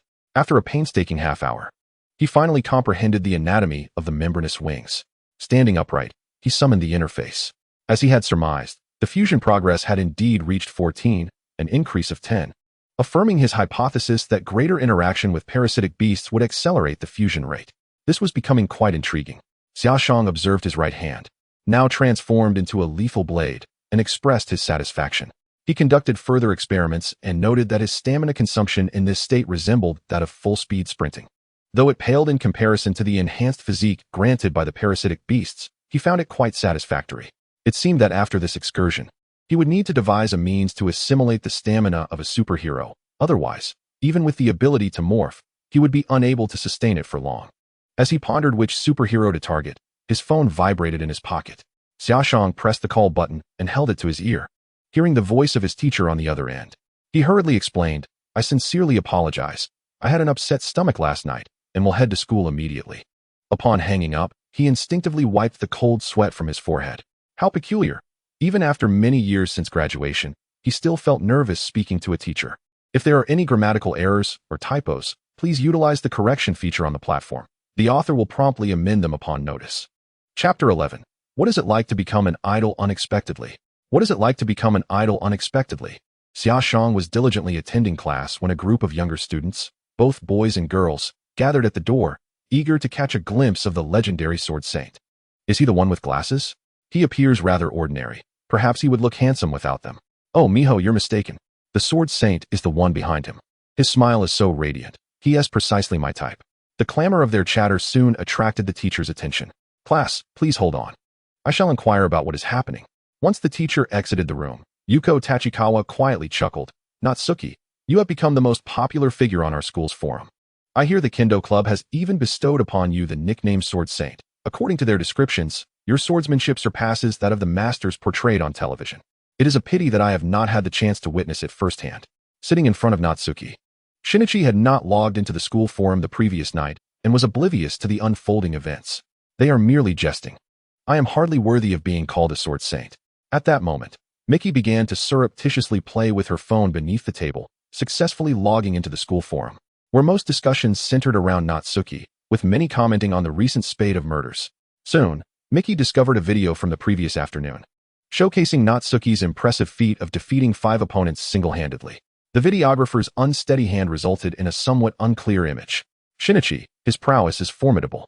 Should he be parasitized by a creature, it would become quite terrifying, Miki whispered as she nestled into Shinichi's clothing, making her way to his ear. Could it be that exaggerated? Indeed, his reaction speed is far superior to that of an ordinary person. If possible, I would encourage you to learn swordsmanship from him. Forget it. I have absolutely no interest in that. Shinichi shook his head. Yuko Tachikawa found Shinichi's behavior peculiar and inquired, Are you talking to yourself? No. I was merely reciting a passage. Observing Shinichi's flustered demeanor, Yuko furrowed her brow slightly, but chose not to press further. Meanwhile, the teacher had instructed the students outside the classroom to leave. Time passed swiftly, and before long, it was the final physical education class of the afternoon. I apologize, but I currently have no interest in dating. Please understand. During gym class, Natsuki once again turned down a girl's advances. Since the video of his impressive performance had circulated, an increasing number of girls had been sending him love letters, not to mention numerous requests for photos and autographs. It seems having too many admirers isn't necessarily a good thing. Wouldn't you agree, Natsuki? Yuko teased as she linked arms with her friend Rimi Murano, gazing at Shinichi, who was playing basketball. It is indeed somewhat vexing, Natsuki shrugged. His attention then shifted to Shinichi, who, with Miki's assistance, was making quite a spectacle on the court. His throws remarkably precise, almost always landing the basket. However, it appears someone is stealing my thunder, Natsuki remarked with a grin. Upon hearing this, Yuko called out to Shinichi on the court. Rimi said that if you score one more basket, she will forgive you for what happened last time. Haha. If you say that, Shinichi will surely give it his all. Natsuki chuckled. glancing at the bashful Remy Murano. By the way, I shall not accompany you to watch the game any longer. I must pay a visit to the Kendo Club. With that, Natsuki departed from the gymnasium. On the road, a familiar figure obstructed his path. It was Masao Yoshihiro, brandishing a baseball bat, flanked by a group of his cohorts. I initially intended to teach you a lesson right at the school gate, but I see you've hidden away. Pray tell, where has that arrogance from yesterday vanished to? Masao struck the ground with his steel bat, producing a sharp, resonant sound. Now, let us not prolong this. Behave and come with us willingly. Xia Shang regarded the group before him with little to say, opting instead to follow behind them as they exited the school grounds. In a secluded alley, a dozen thuggish youths were smoking, and upon spotting Masao and his entourage, they swiftly surrounded Xia Shang. I hear you've gained quite the reputation at West High lately. The leader, sporting bleached hair and a cigarette dangling from his lips, sneered at Xia Shang. Xia Shang simply shook his head, replying nonchalantly, your method of retaliation is rather cliché, and you seem fond of trivial chatter. How audacious, even when facing death. Masao could no longer contain his fury, raising his bat to strike Xia Shang on the back of the head. The nearby thugs, taken aback by Xia Shang's audacity, spat out their cigarettes and armed themselves with metal rods, preparing to storm him. In an instant, Xia Shang pivoted, his fingers transforming into a steel grip as he seized the incoming bat aimed at his head. The hollow bat crumpled under the force, leaving distinct imprints of his fingers embedded within. Masao barely grasped the situation before Xia Shang wrested the bat from his grasp. A bunch of fools. Merely wasting my precious time, Xia Shang declared, kicking one thug to the ground before raising the steel bat to strike. The sound of shattering bone echoed as the thug's arm bent grotesquely. The remaining thugs and Masao stood in stunned disbelief. Yet Xia Shang remained unperturbed. The bat in his hand whistled through the air as cries of anguish filled the alley. Had these thugs been trained fighters, the encounter would have been more arduous, alas. They were mere ruffians, adept only at mob assaults and preying on the weak. Facing a formidable opponent like Xia Shang, their misfortune was apparent. After a strenuous 5 or 6 minutes, Xia Shang had successfully incapacitated each thug, disarming them of an arm. It was indeed a laborious endeavor. Enough of feigning death on the ground. I haven't even touched you, he said, delivering a kick to Masao's abdomen. Are you truly unconscious? Observing that Masao lay unresponsive, Xia Shang squatted down and lifted his eyelid, discovering to his surprise that the fellow had genuinely fainted from fright. You all understand the rules. Now head to the hospital. Perhaps you may salvage your arm. But should I find out that any of you dare to call the authorities, the consequences will extend far beyond a mere severed limb. Wiping a splatter of blood from his face, Xia Shang narrowed his eyes at the leading thug. I assume none of you wish to experience what it feels like to be ensconced in concrete and submerged in Yokohama Bay. The ruffians on the ground shook their heads frantically, rendered speechless by fear. As for the senior students, Xia Shang refrained from taking action. Their terrified expressions revealed that the intimidation he had instilled in them was profoundly ingrained. Xia Shang, contemplating while stroking his chin, turned his gaze towards the unconscious Masao Yoshihiro. I'll leave this to you. I hope not to see him in school again, he said with a smirk, thrusting the bloodied, warped baseball bat into the hands of the gang leader. If he decides to report this, you know what to say, don't you? The yellow-haired thug swallowed hard, suppressing the pain as he nodded. This is a personal grudge between him and me. It has nothing to do with you. You're a clever man, Xia Shang replied, and leisurely departed the alley, leaving behind the anguished cries of Masao Yoshihiro. Chapter 12. I am also a parasite beast. Upon returning to the swordsmanship club, Xia Shang retrieved a complete longsword, wrapped it in black cloth, and tucked it into his backpack. After all, he wasn't there to study. The bottom of his bag had been torn last night, and though carrying the elongated item looked somewhat peculiar, it was certainly preferable to holding it in hand. The speed of this fusion was indeed vexing. Fusion of the deformation talent in progress. 19. Subsequently, Xia Shang took out his phone and began searching for nearby culinary delights. The world was vast, yet satisfying his palate remained paramount. Naturally, encountering a parasite beast or two along the way would be even more splendid. Alas, without the complete fusion of his talents, he could not utilize his analytical abilities to discern whether other parasite beasts possessed sensory capabilities. Thanks to the benevolence of online enthusiasts, Xia Shang successfully located a commendable Odin shop, which boasted delightful flavors. The only regret was the absence of any parasite beast attempting to tail him. The following day, within the grand hall of Zai-Hai, all second-year students gathered. A bespectacled middle-aged man addressed the assembly, while the school's faculty stood by his side. Good morning, students. A few days ago, Mr. Matsuyama was hospitalized due to a traffic accident and is unable to continue teaching you. I will now introduce your new substitute mathematics teacher. The middle-aged man glanced to his right and continued, Please welcome Ms. Tamaki. A striking woman clad in a light blue open-collared coat approached the podium. Her expression was devoid of any discernible emotion as she introduced herself in a calm manner. I am Ryoko Tamaki. I look forward to your cooperation, students. How intriguing. She has finally arrived. In contrast to the anxious newcomer who had just learned of Ryoko Tamaki's identity from Mickey, Xia Shang remained remarkably composed. He recalled that she was a cadre of a certain parasite beast organization, responsible for creating abominations akin to Goto, a genius among parasite beasts. Xia Shang regarded Ryoko Tamaki with admiration, yet she remained oblivious to him, her attention captivated by others. Indeed, at the conclusion of the mathematics class, Shinichi Izumi was summoned to the academic guidance room. What a charming beauty she is. Congratulations, Shinichi. I envy you for receiving personal guidance from such a stunning teacher. Teased SH. However, Shinichi's reaction was unexpectedly intense as he lunged towards SH, exclaiming, What nonsense are you spouting? You have no idea how I feel. Calm down. Things are rarely as dreadful as they seem. SH replied leisurely, leaning back against the desk. As Shinichi exited the classroom, his companion, Mickey, emerged from his collar and remarked, He has a point. Perhaps things are not as dire as you imagine. At the very least, I sense no malice from her. Wait a moment. It seems someone is approaching. Mickey urged Shinichi to look back, revealing SH stepping out of the classroom. No need to worry. I merely wish to use the restroom. No. He is lying. The restroom is clearly in the opposite direction, Mickey whispered. However, none of this mattered. Shinichi suppressed his anxiety and approached the door of the academic guidance room, pushing it open. Upon entering, he casually closed the door behind him. Meanwhile, SH arrived at the doorway, observing the slightly ajar window with a smile. He leaned against the wall, extending his right ear like rubber to clearly hear the conversation inside. Please take a seat. Noticing that Shinichi remained standing, Rikeo Teniyama continued. You are aware of my true identity, aren't you? Yes. Yes? How can you speak to a teacher in such a manner? Do not be so reserved. Your right hand should recognize that I bear no ill intent. Rikeo fixed her gaze on Shinichi and continued. Moreover, at this distance, should we engage in a confrontation, we would both sustain fatal injuries. I have much more to discuss with you. Could you spare some time after school?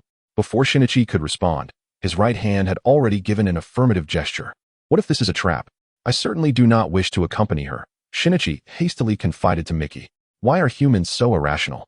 If I intended to kill you, I would have done so already. I find you quite intriguing. I have never encountered anyone in your situation before. And I wish to collect your data and exchange information with you. Furthermore, we could negotiate in the future. Suddenly, SH pushed open the door, smiling at both of them and saying, Perhaps I should be included as well. I am quite interested in your information. SH's abrupt entrance ignited a murderous intent within Rikeo, as cracks appeared on the right side of her face, revealing razor-sharp blades. SH, you must leave this place at once. Without hesitation, Shinichi positioned himself in front of SH, urging him to flee. Have you been eavesdropping all along, foolish human? Rikeo's demeanor transformed into something grotesque. Indeed, Xia Shang candidly acknowledged his identity, stepping out from behind Xine and raising his right hand, transformed into a lethal blade. However, I am not human. In fact, I am also a parasitic beast, a being of the same kind as you. The sudden revelation nearly dropped Xine's jaw in disbelief. Impossible, I cannot sense your presence, responded Tamagami Riko immediately. Xia Shang smiled subtly. You cannot perceive my existence. Yet I am equally oblivious to yours. Since Xine's situation is a first for you, how can you be certain that my condition is not something you have never encountered before? It must be said that Xia Shang's whimsical fabrications bore a certain persuasive quality, primarily due to the remarkable shape-shifting abilities he demonstrated, compelling Tamagami Riko to believe he was indeed a parasitic beast. Your condition is truly peculiar. Did some unforeseen circumstance during your parasitism cause you to lose the ability to sense your kind? But why can I not sense your presence either? Tamagami Riko pondered, utterly perplexed. Moreover, I possess an insatiable desire to consume you, akin to how one would regard a human. In response to Tamagami Riko's inquiry, Xia Shang merely shrugged. I am uncertain of the circumstances, but it is not unusual for a few oddities to emerge among many parasitic beasts. Indeed, you are quite exceptional. Tamagami Riko fixed her gaze upon Xia Shang. Though she appeared composed outwardly, a tumultuous storm brewed within her. She had long been intrigued by the relationship between humans and parasitic beasts, contemplating how the latter might integrate into human society. It seemed she had found part of the answer in Xia Shang. Chapter 13. I am a unique existence like you. What information do you seek? The sudden appearance of Xia Shang enveloped Tamagami Riko in a haze of mystery. All of his abilities lay concealed beneath his exterior. Had he not revealed his true identity, she would have never perceived him as a parasitic beast. I am entirely different from you. I have no interest in humans. On the contrary, I am quite curious about parasitic beasts. Xia Shang restored his right hand to its usual form and continued. You must possess anatomical data regarding parasitic beasts. I wish to acquire all the data you have. Xia Shang's audacity irked Tamagami Riko. Since her transformation into a parasitic beast, it had been a long time since anyone dared to speak to her in such a tone. The murderous intent within her resurfaced. I do indeed have considerable information on parasitic beasts, but why should I give it to you? Because I hold value for collaboration, do I not? Xia Shang replied with a smile directed at Tamagami Riko. Tamagami Riko studied Xia Shang's face for a lengthy moment before finally nodding. Congratulations on persuading me. After class, come find me with Izumi Xine, and I will provide you with the information you seek. With that, she strode out of the guidance office. In the now empty room, Xine regarded Xia Shang as if he were a stranger, his lips pressed tightly together, his expression grim as he inquired, When did you become a parasite within Shoujuan? As Xia Shang faced the furious inquiries of Xine, he smiled and gestured towards his head. How can you be so certain that I am indeed a parasitic beast? Or is your definition of a parasitic beast such that any organism that is host to a parasite becomes one? If that is the case, might I inquire whether you yourself are a parasitic beast? Upon hearing Xia Shang's words, Xine found himself momentarily at a loss for a rebuttal. However, it was Mickey, the creature in his hand, who answered the question for him. Currently, my relationship with Xine is one of symbiosis, and since I have not consumed his brain, his consciousness remains intact. Therefore, he is still human. Indeed, I remain human, not a parasitic beast. Xine asserted resolutely, though this declaration revealed a hint of insecurity. Xia Shang turned away, muttering to himself, what if the parasitic beast lost its consciousness while it was inhabiting me? Would I, retaining my human awareness, still be considered human? Are you suggesting that the parasitic beast that possesses you has rendered you a vegetative state?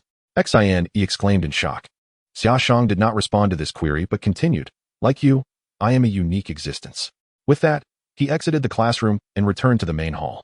Standing there, Xine gazed at Xia Shang's departing figure, lost in contemplation. Mickey, could what he said actually be true? At that moment, Mickey, with its large eyes, responded, it's possible. Like in any population, there are always a few exceptional individuals. Just as he claims, he too is a unique being. No, he speaks the truth. Xine smiled. Mickey, astonished, asked in a flat tone, Xine, how do you know? Because I see in him something that your kind of parasitic beasts lack. What is it? Guess. Xine replied playfully, posing a riddle. Later, after school, the two boarded a bus heading to the CAF where they had arranged to meet with Tamagami Ryoko. On the bus, Mickey kept its small eyes peeled, incessantly scrutinizing Xia Shang, curious about what he possessed that was absent in parasitic beasts. However, it remained perplexed until they reached the CAF. This place has a pleasant ambience. A meal here must cost quite a bit, Mickey observed. In contrast to the reserved Xine, Xia Shang casually placed his backpack by his feet and took a sip from the coffee cup on the table. Xine, roll up your sleeves, Mickey urged, noticing two of its kind approaching.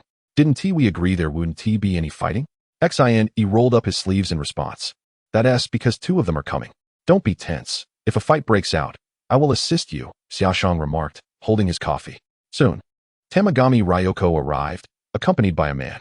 The man wore a blank expression and was dressed like an ordinary office worker. I apologize for the wait. Let me introduce you. This is Mr. Tamagami Ryoko said. Mr. turned his gaze toward the two, immediately sensing their unease. He first addressed Xine, asking, what is going on? Can this guy be considered an ally?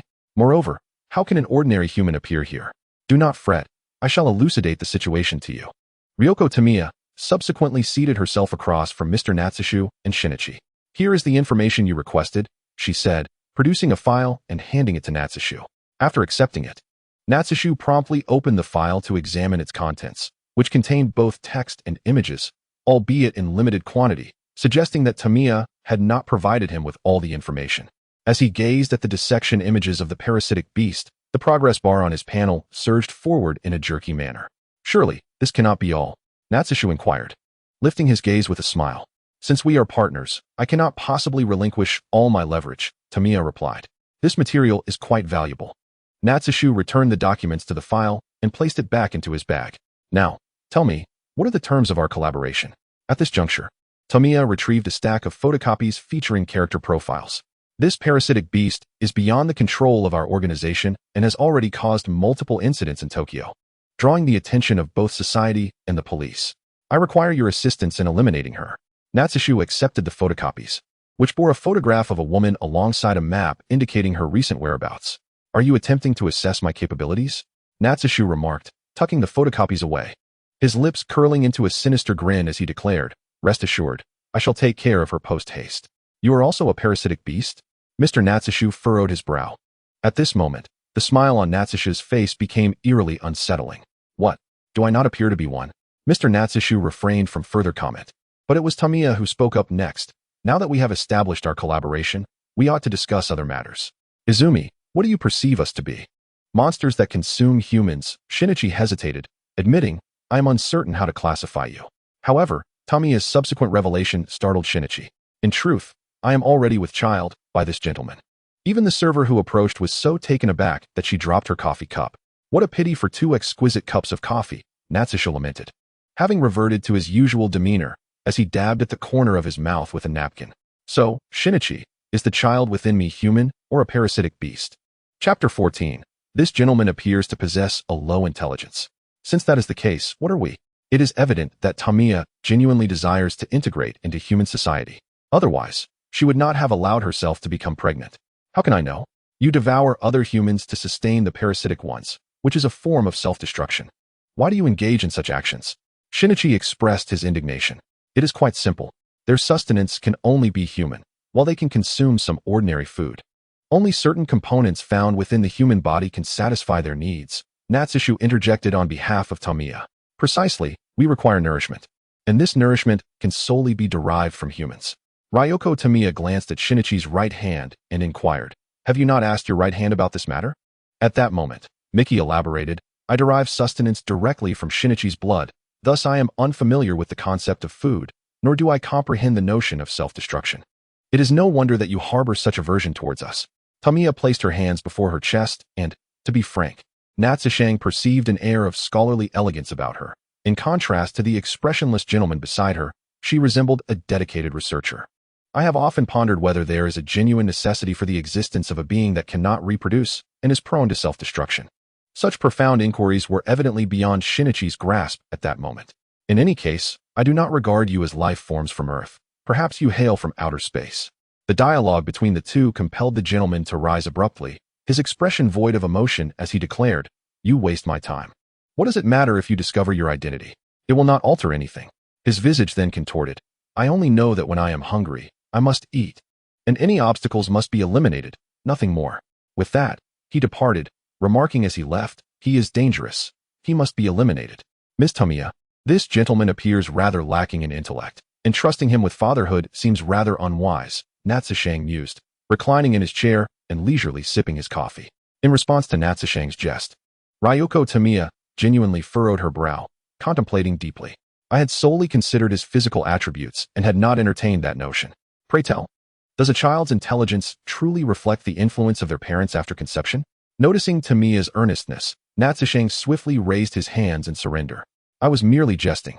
As for such matters, I believe there exists reasonable scientific evidence online. By the way, I have acquired the documents, so I shall take my leave now. Shinichi, do not hesitate to call me if you require assistance.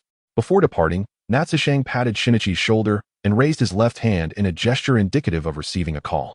Upon exiting the CAF, Natsushu hailed a taxi to Ginza, following the address inscribed on the photocopy.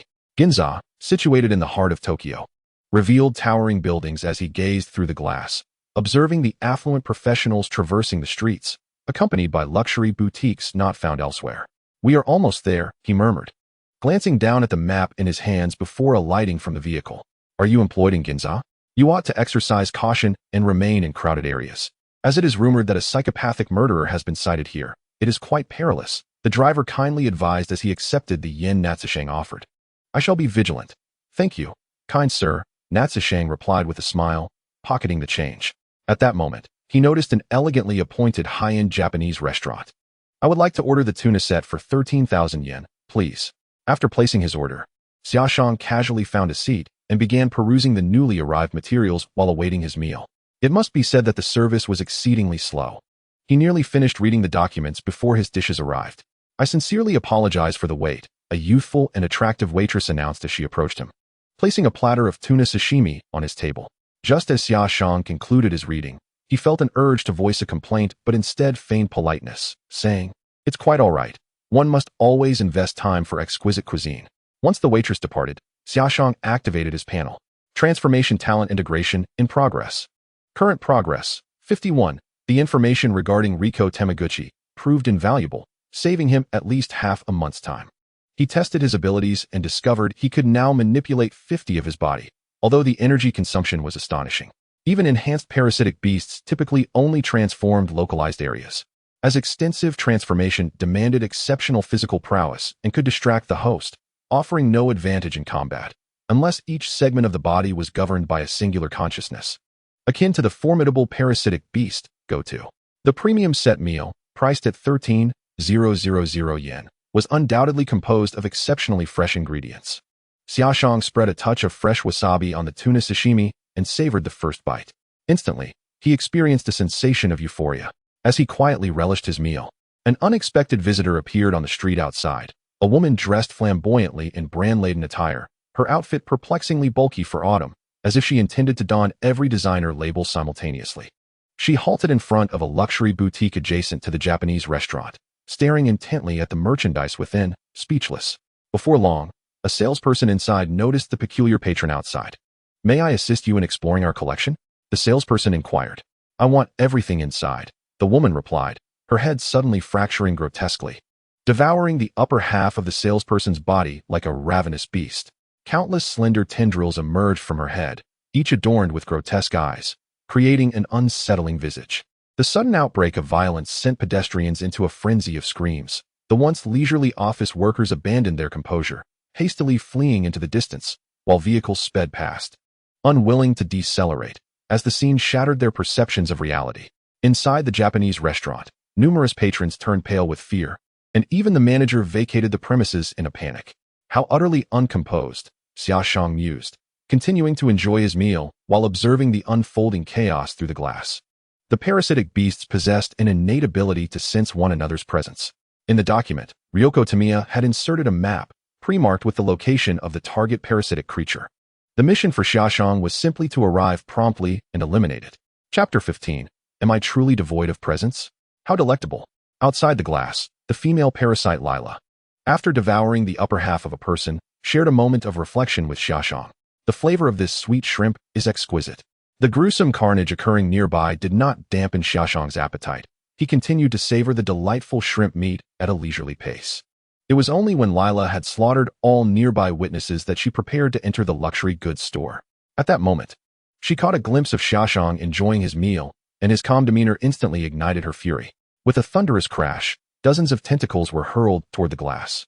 In response, Xia Shang swiftly grabbed his backpack, shielding himself from the shower of shards.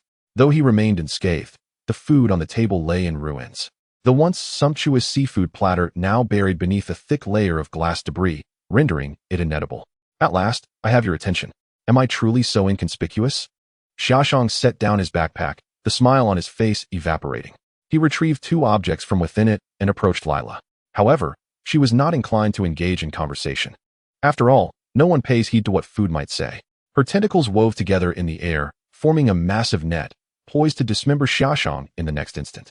First, Xia Shang swung his sword, severing the encroaching web.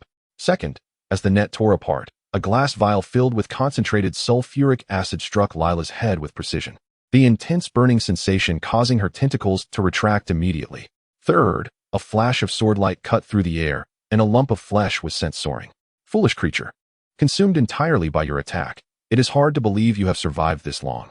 Xia Shang approached her lifeless body, extracting her heart with his sword before crushing it underfoot without hesitation.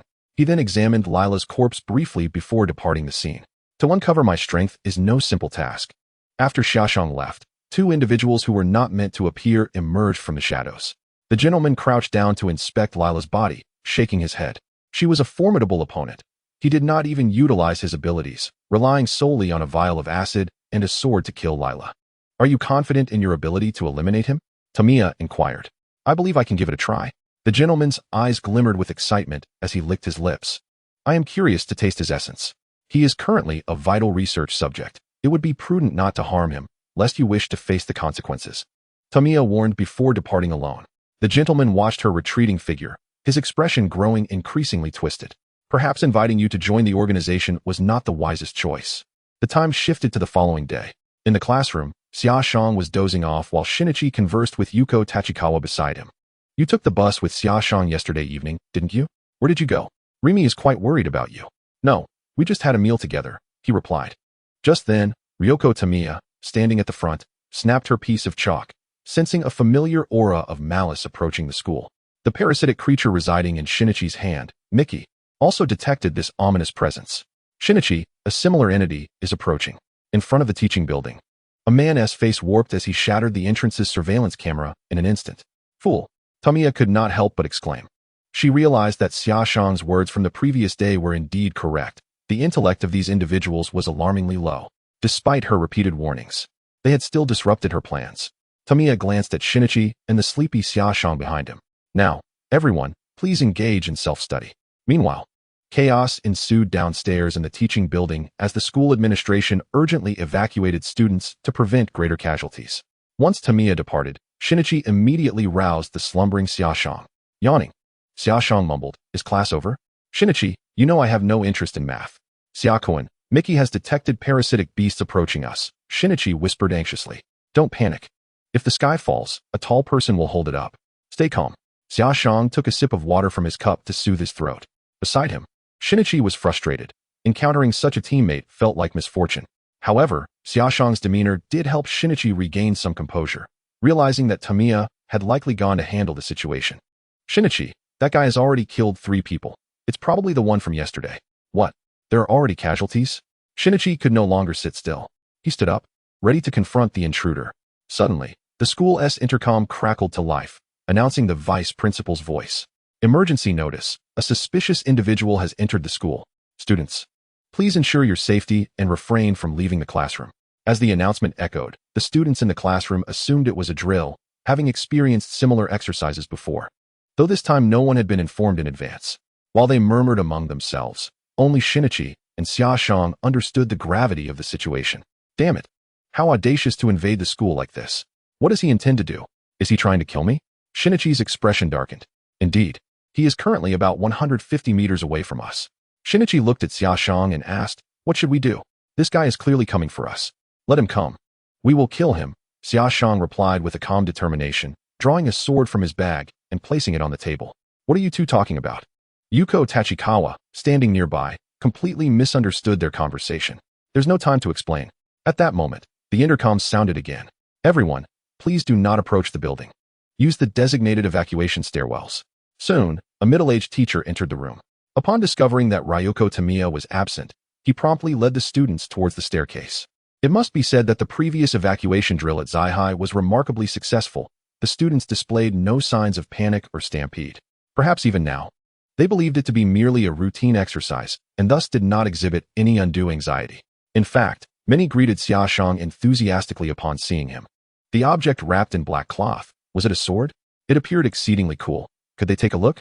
Xia Shang was pleasantly surprised to encounter his admirers during his outing and smiled as he replied, the sword of the sword saint cannot be easily drawn, once unsheathed. It must taste the blood of enemies. His words were met with unwavering belief from the students surrounding him. This fellow was indeed unfazed. Xin gritted his teeth, observing Xia Shang being encircled by fans. Chapter 16. The unnecessary existence. Everyone, look. Could that suspicious man possibly be him? At that moment, a male student noticed a parasitic beast sauntering down the opposite corridor. While everyone else was in a state of urgent evacuation, this individual ambled leisurely, appearing quite peculiar. He sought to locate Xin, or rather, his own existence. The crowd's interference made it impossible to ascertain his exact position. What if we are discovered? Xin inquired of Mickey. Without hesitation, Mickey responded, the adversary approaches with intent to kill. He will undoubtedly launch an attack against you. What shall we do next? We should blend into the crowd. He will strike indiscriminately, and when he does, I will swiftly pierce his heart. Although simple, this method offers a higher success rate. Mickey articulated the most fitting solution for the current predicament. However, Xia could not accept such a proposal. He could never achieve victory at the cost of others' lives. So, in your eyes, my classmates are mere shields. I nearly forgot your true nature. Xia clenched his right fist in disappointment, resolutely breaking through the crowd and dashing towards a secluded area. At the same time, Xia Shang noticed Xia's unusual behavior and remarked with a smile. Are you attempting to act as bait to divert the parasitic beast? What a kind soul. Well, considering your shape-shifting talent, I suppose I shall assist you, albeit reluctantly. Xia Shang silently followed behind. Along the way, Xia happened to encounter Remy Murano. However, the situation was dire, so he continued his ascent. Yet, she grasped his arm, mistakenly believing he had forgotten something. Did you leave something behind? I'll accompany you to retrieve it. Unexpectedly, Xia yanked her hand away and shouted, Stay away from me, keep your distance. Remy was momentarily taken aback. Fortunately, Xia soon recognized his own impropriety and forced a smile, saying, Yes, I apologize. In any case, you should leave quickly. As Shinichi hurriedly departed, Raimai's eyes brimmed with confusion and concern. At that moment, Xia Shang appeared behind her, smiling as he remarked, Shinichi isn't acting out of malice. He is indeed facing some minor troubles. You should leave quickly. I will follow him to see what is amiss. It was hard to fathom that Shinichi had ascended to the top floor in one breath, only pausing when fatigue left him breathless. Observing Shinichi's actions, Mickey inquired with perplexity. What is the matter, Shinichi? Are you displeased with my plan? How many lives do you wish to see extinguished? To preserve one's own life at the expense of others, surely.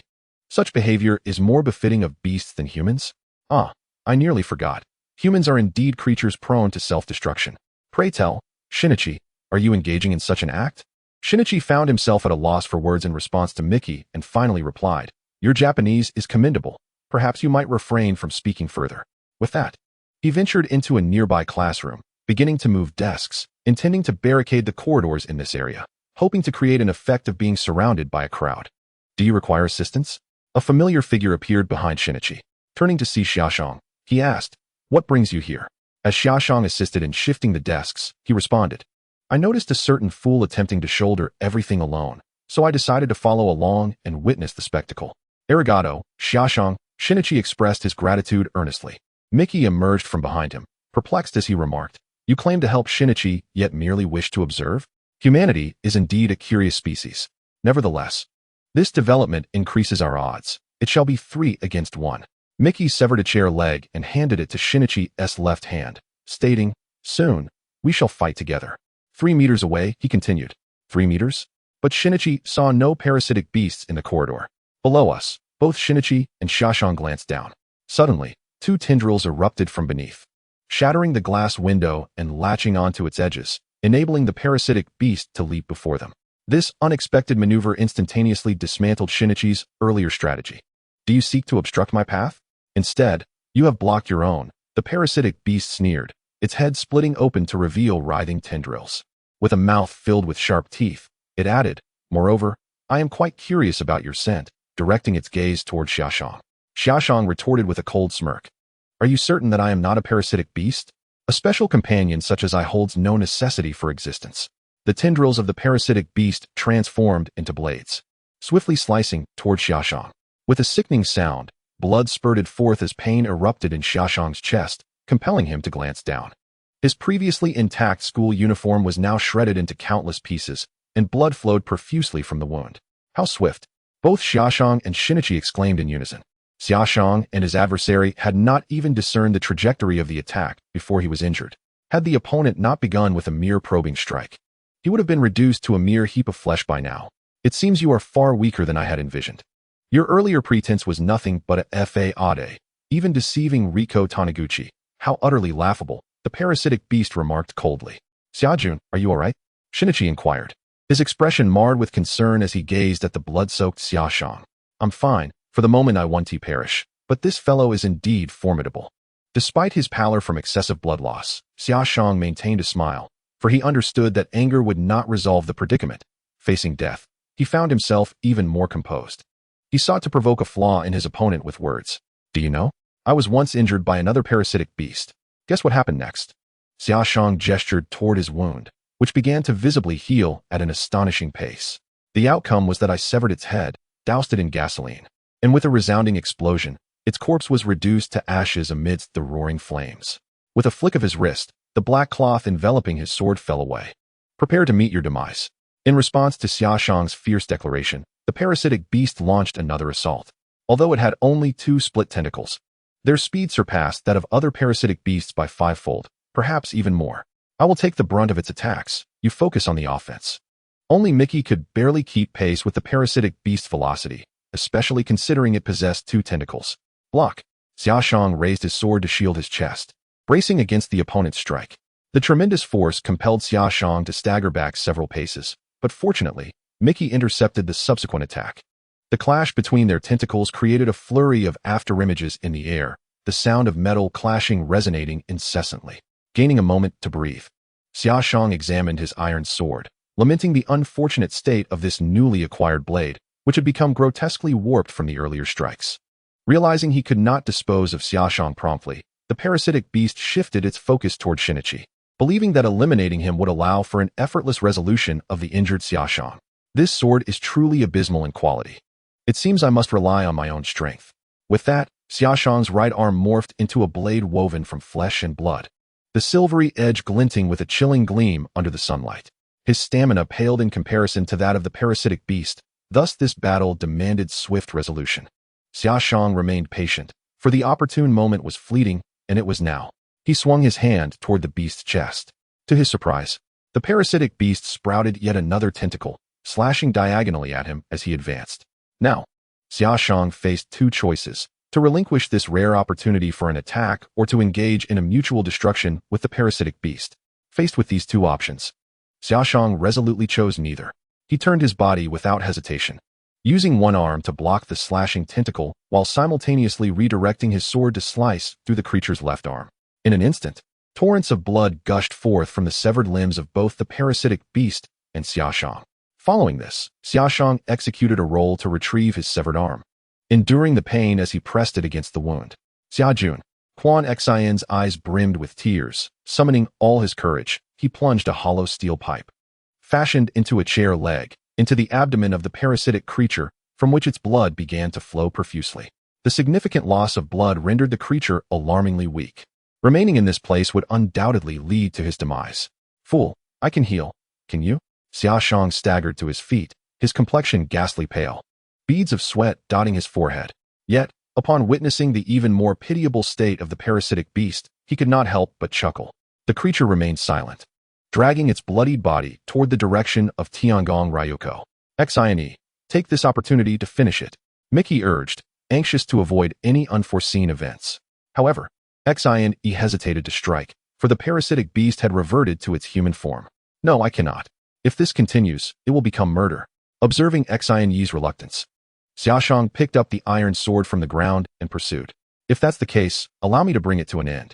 Gripping the hilt tightly, Xia Shang swung his arm, and the parasitic beast, having lost all capacity to resist, succumbed to the attack. With a sickening sound, a head rolled onto the corridor floor, quickly decaying and withering away. To kill you truly required great effort. Once he ensured the creature was genuinely dead, Xia Shang felt as though his spine had been wrenched from him, leaning against the wall as he slid down. Xine, he is on the verge of collapse from blood loss. We must get him to a hospital immediately, Mickey reminded urgently. Xia Jun, hold on. I will take you to the hospital right now. Without hesitation, Xine hoisted Xia Shang onto his back and rushed downstairs. Along the way, Xia Shang sensed the world around him becoming increasingly blurred, his head heavy and dizzy. Just before he succumbed to unconsciousness, he faintly heard the sounds of many voices in alarm. Quickly, get this student into a police car. Let it take him to the hospital. Isn't that the Sword Saint? What happened? Why did he faint? Time passed, and eventually, Xia Shang groggily opened his eyes, the first thing he saw being the pristine white ceiling. I ended up in the hospital after killing a parasitic beast. Ugh, my head still aches. Due to his previous experiences, Xia Shang felt uncomfortable in the hospital environment. He glanced at the 4 drip beside his bed, suspecting it contained glucose. With determination, he exerted himself to sit up and open the panel. Transformation Talent Fusion Progress, 69. Player's time spent in limbo, 142 days. This bout of unconsciousness has inexplicably cost me 2 days. Xia Shang remarked as he gazed at the countdown displayed on the panel. Attention, please. Patient in bed 36 has regained consciousness. Kindly proceed to room 36 promptly. A voice echoed through the hospital ward. Almost immediately, a nurse clad in scrubs pushed the door open and approached Xia Shang, initiating a thorough examination of his vital signs. Are you experiencing any discomfort? She inquired gently. Xia Shang shook his head from his position on the hospital bed. I feel perfectly well. May I ask when I might be discharged? Not just yet, the nurse replied. Your blood levels are somewhat low, and you will need to be observed for another day. If your vitals stabilize, you will be able to complete the discharge procedures. The nurse then retrieved an unopened bottle of glucose and expertly connected it to Xia Shang's 4. Another day of observation? I lack the funds to pay for this, he expressed, noting that the yen provided by the panel would not suffice for an extended hospital stay. To his surprise, the nurse smiled, her tone tinged with admiration. You are currently a media sensation, having single-handedly dealt with the intruders at the school. Numerous benefactors from the community are contributing to your medical expenses. Her words left Xia Shang in a state of bewilderment, struggling to comprehend the situation. After requesting his phone from the nurse, he began to piece together the events. It appeared that Quan Sini had shared the story of his fainting spell when questioned by the school authorities, albeit omitting several critical details, such as his awareness of the true identity of the parasitic beings, merely stating that Xia Shang was found beside the man's corpse. Consequently, the news of the Sword Saint of Shigao defeating the intruders spread like wildfire across the internet, catapulting Xia Shang to overnight fame throughout Tokyo. It seems I can no longer shed the title of Sword Saint, he lamented. Soon, news of Xia Shang's awakening reached the media and school officials, and within the span of a single meal, his hospital bed was besieged by journalists eager for interviews. There are rumors suggesting that the intruders were not human, but rather an unknown species. What is your perspective on this? Was your opponent truly non-human? A reporter, adorned with an entertainment press badge, queried Xia Shang.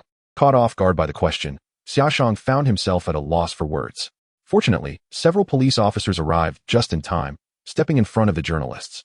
The lead officer held up a document and stated, the details of this incident are classified and highly confidential.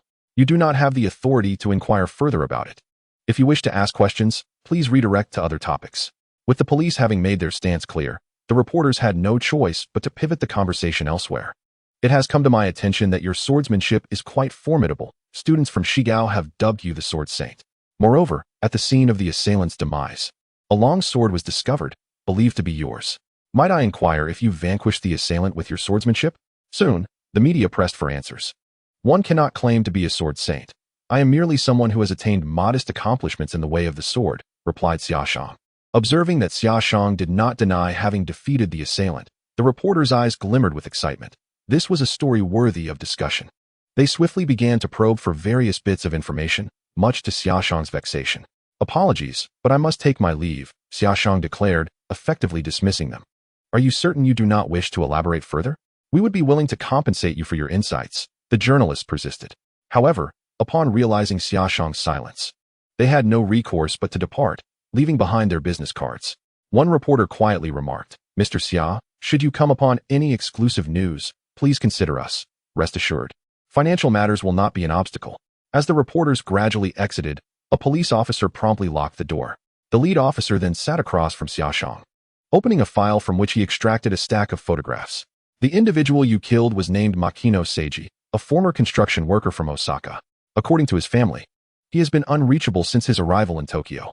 These images were captured at the scene. Xia Shang accepted the photographs, which depicted the remnants of the battle with the parasitic beasts. It was abundantly clear that such levels of destruction could not have been wrought by a mere human. Among the images were autopsy photographs revealing an abnormal cranial structure, indicating that he was no longer human, but rather occupied by a creature we have designated as a parasitic beast. I am here today to ascertain your knowledge regarding these creatures, the officer inquired. From the officer's remarks, it was evident that the parasitic beasts had come to the attention of the Japanese police, who had gathered considerable information.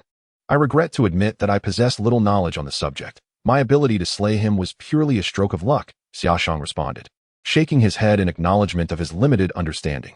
In truth, during your period of unconsciousness, we have reviewed the images of your light, confirming your humanity. Furthermore, the wounds on the corpse align with that long sword you wielded.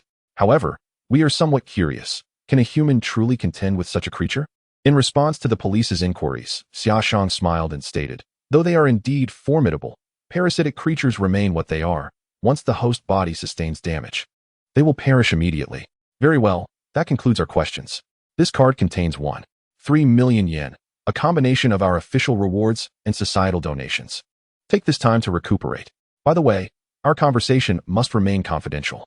With that, the officers departed the hospital room.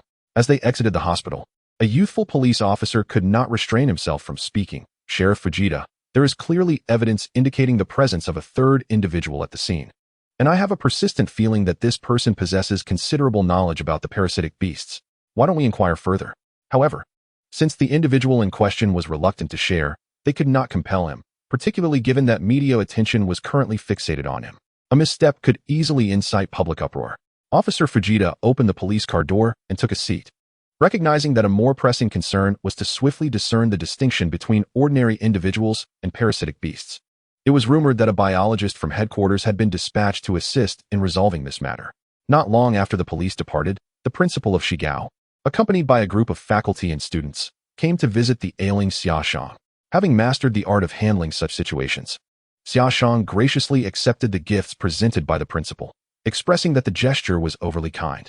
The school would likely suspend classes for a while, should they resume. I will have teacher Tamaki inform you. The principal did not linger, as the incident had left him overwhelmed with responsibilities. Xia-jun, it is truly a relief that you are unharmed. Once everyone had left, only Izumi Shinichi remained behind. Aside from a slight drop in blood levels, everything else appeared normal. Xia Shang unwrapped the gifts, plucked a delicacy from within, and popped it into his mouth, exclaiming that it was indeed exquisite, a testament to its high quality. With the sustenance, he finally felt revitalized. Would you care for some? He offered the box of pastries to Shinichi. Observing Xia Shang devour the treats with fervor, Shinichi instinctively swallowed and quickly declined, reaching for a bottle of water, twisting off the cap, and handing it to Xia Shang. Barring any unforeseen circumstances, I should be able to complete my discharge paperwork tomorrow. By the way, why did you leave me to face the media alone? Those reporters can be quite bothersome, Xia Shang remarked, draining the bottle and leaning back against the headboard with a look of contentment. Shinichi appeared somewhat awkward, while Mickey wriggled out from his grasp, stating, "Neither Shinichi nor I are suitable for media exposure at this time. After all, Shinichi cannot disguise himself as convincingly as you do, blending seamlessly with ordinary humans." "I shall take that as a compliment," Xia Shang replied, selecting an orange from the fruit assortment, peeling it, and savoring the juicy segments. "What of Ryoko Tamaki? Why did she not accompany you today?" "She likely had a last-minute engagement," Shinichi explained. "However, she asked me to convey a message, indicating that the remaining materials would be provided to you at our usual meeting place after your discharge, as a form of compensation for this incident." Following this exchange, the two engaged in light conversation.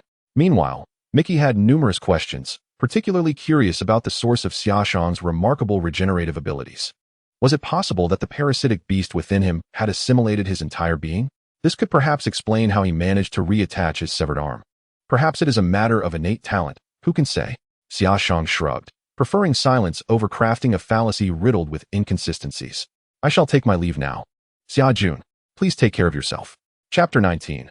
Mount Takao. As the skies cleared, Xia Shang completed his discharge procedures and exited the hospital with ease.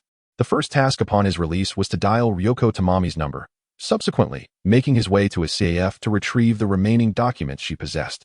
With this information in hand, he estimated that his integration progress would reach 90%. "Are you attempting to merge with the parasitic creatures? What are the results of your experiments?" Xia Shang flipped through the documents, discerning subtle clues within. "Do not attempt to pry into matters beyond your ken, otherwise I cannot guarantee that I won't personally eliminate you." Ryoko Tamami's gaze bore into Xia Shang, her expression starkly indifferent. "When the time is ripe, I believe I shall witness it firsthand," he replied, clutching the documents as he prepared to depart. "Classes at school will resume in a month," Ryoko continued. "Understood." In the ensuing month, Xia Shang frequented renowned eateries throughout Tokyo. Whether it was the adverse repercussions of the parasitic incident or not, the number of gruesome killings had markedly decreased. However, Xia Shang speculated that the killings had not ceased. Rather, they had shifted to more secluded and desolate locales. "Shinichi, I'm here." He waved at Shinichi from a table by the window in a maid CAF. "Why did you summon me to such a place?" Shinichi inquired.